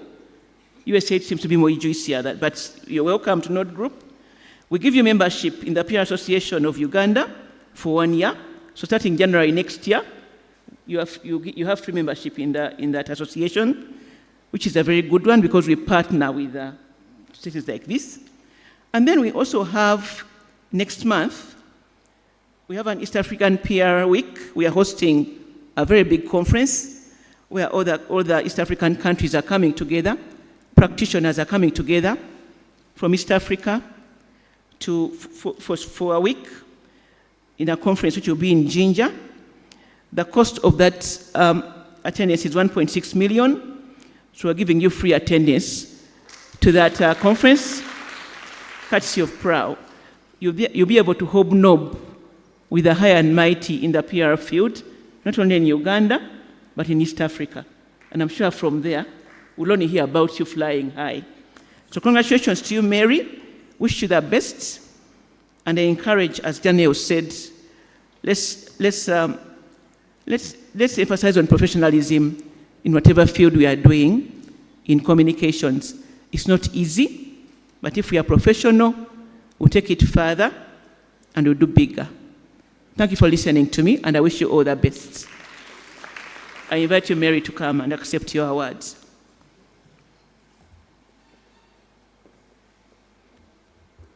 Good evening to you all.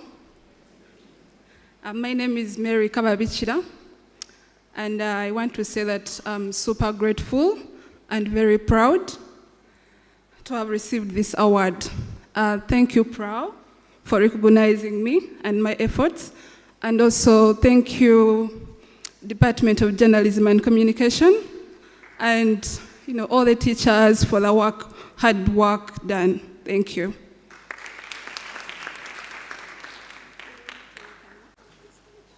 Mary, if you had one word to say to your fellow students on the trick that you used to get the award, what would you say to them?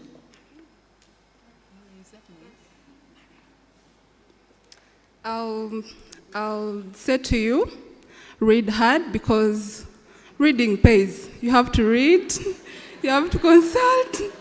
Yeah, it pays off eventually. You will see if you do it. All right, let's have all the awardees quickly here for a group photo with the representatives of the Gradley Daily Monitor is still here. Mary, Ronette, come for a group photo as the awardees. Quickly, quickly, a joint photo.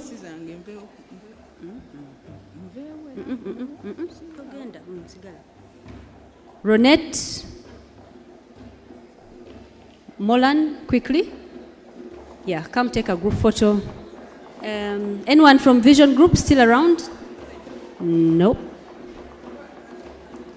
And please note, Daily Monitor gives internship as well. Molan, you have your internship slot at the Daily Monitor. Do not forget.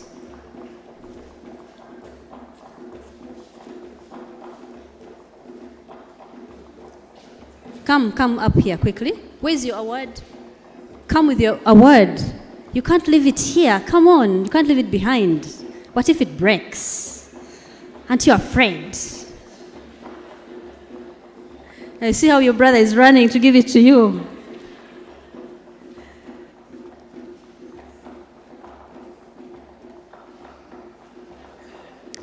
Let's have the awardees standing together, please.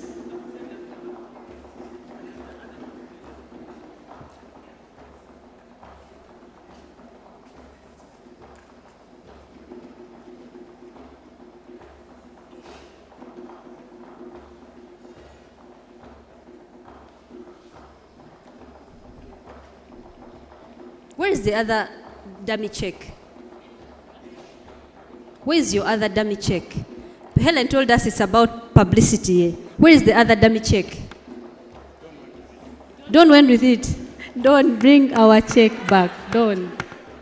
Okay, let's do the photo.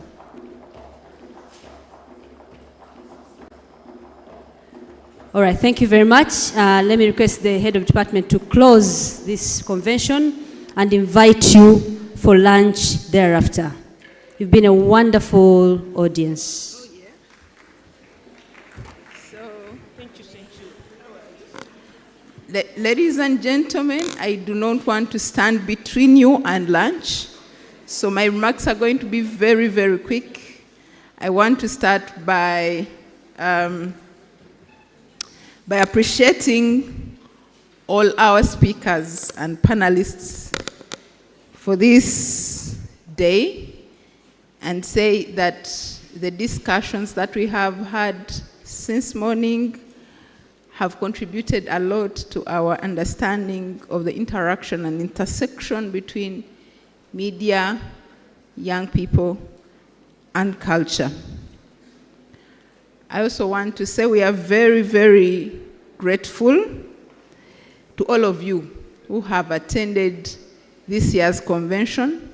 A very, very special thank you to our students, especially our doctoral students. There were somewhere there, I don't know if they have left. We hold you in high regard, so thank you so much for attending this convention.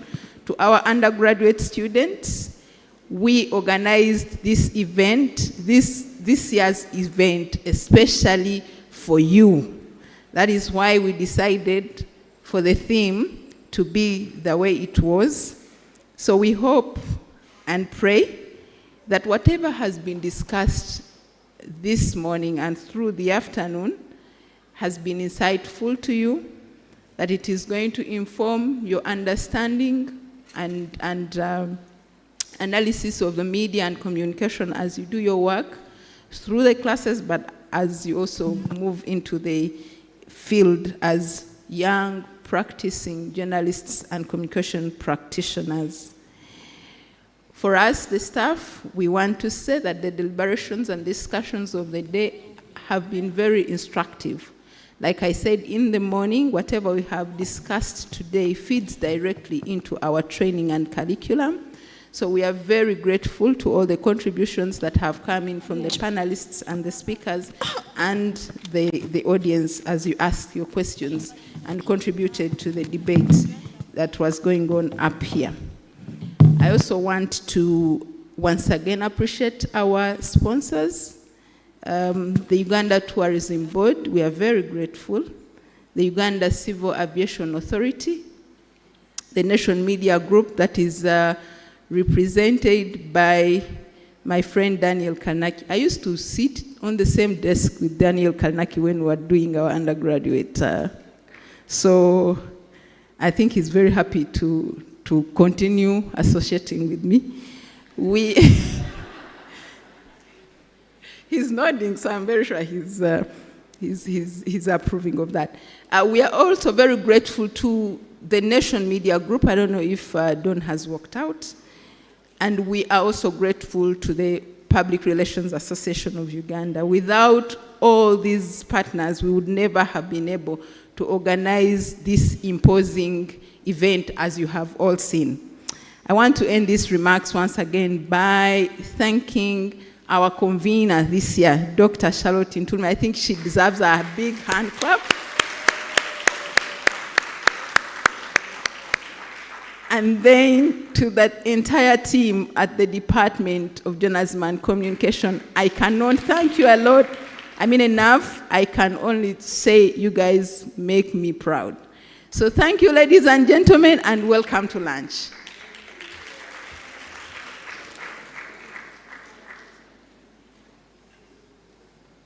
Thank you to our head of department, Eva Vibrant. Performing Arts and Film, please give us that last performance as people go for lunch. The ushers will help take you, right? Starting with, I think, the dignitaries. Thank you so much, everyone. Thank you, Lydia Mirembe. Thank you, Dr. Kezabu. Thank you, Daniel Kalinachi. Thank you, Helen. Yeah, it's been wonderful. Let's have lunch and let's continue the conversation as often as we can. Blessings.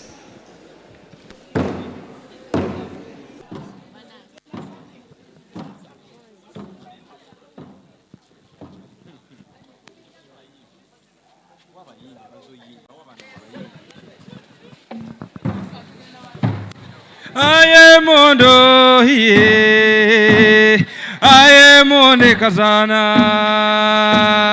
aye mondo hiye, aye monde kazana, nishi kunereze, aye mondo hiye, aye monde kazana, aye mondo hiye.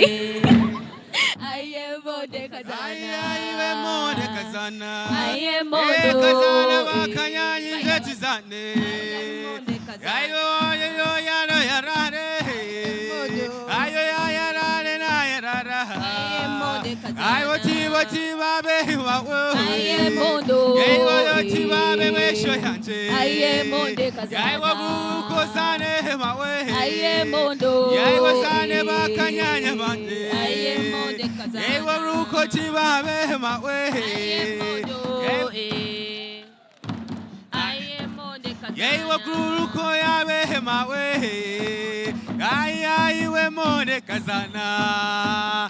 Yei ritu mawe wabo. Aye mondo. Yei witu kabare shanje. Aye monde kazana. Yei pungu serera wabo. Aye mondo. Yei we kabu kopero havarira. Aye monde kazana.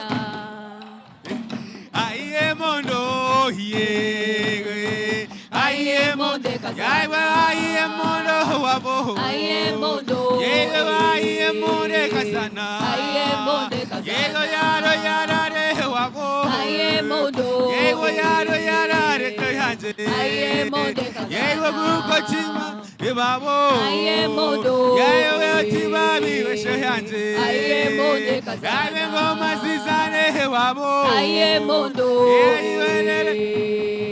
Aye monde kazana.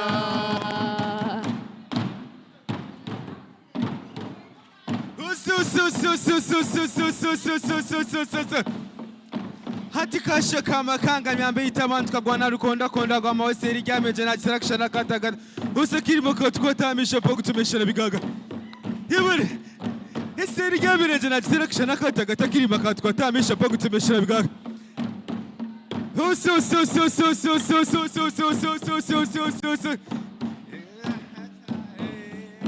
Ekashtari, ekashtari, ekashtari, ekashtari.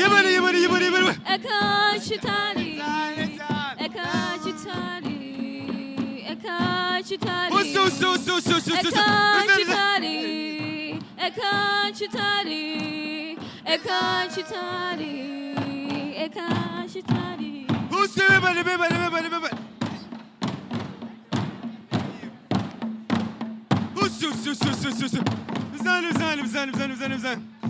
Omwe muriko, omwe muriko, omwe muriko, omwe muriko, omwe muriko, omwe muriko, akanyanya, omwe muriko, omwe muriko, amanyanya, omwe muriko, omwe muriko, omwe muriko,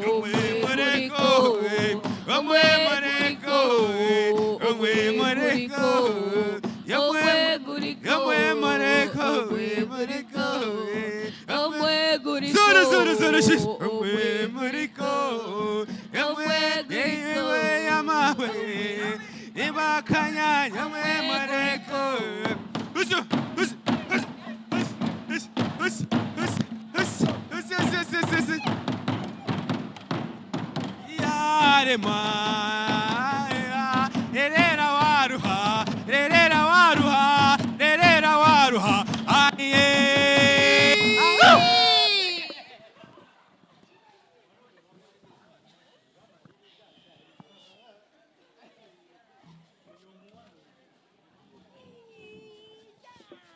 Oyo.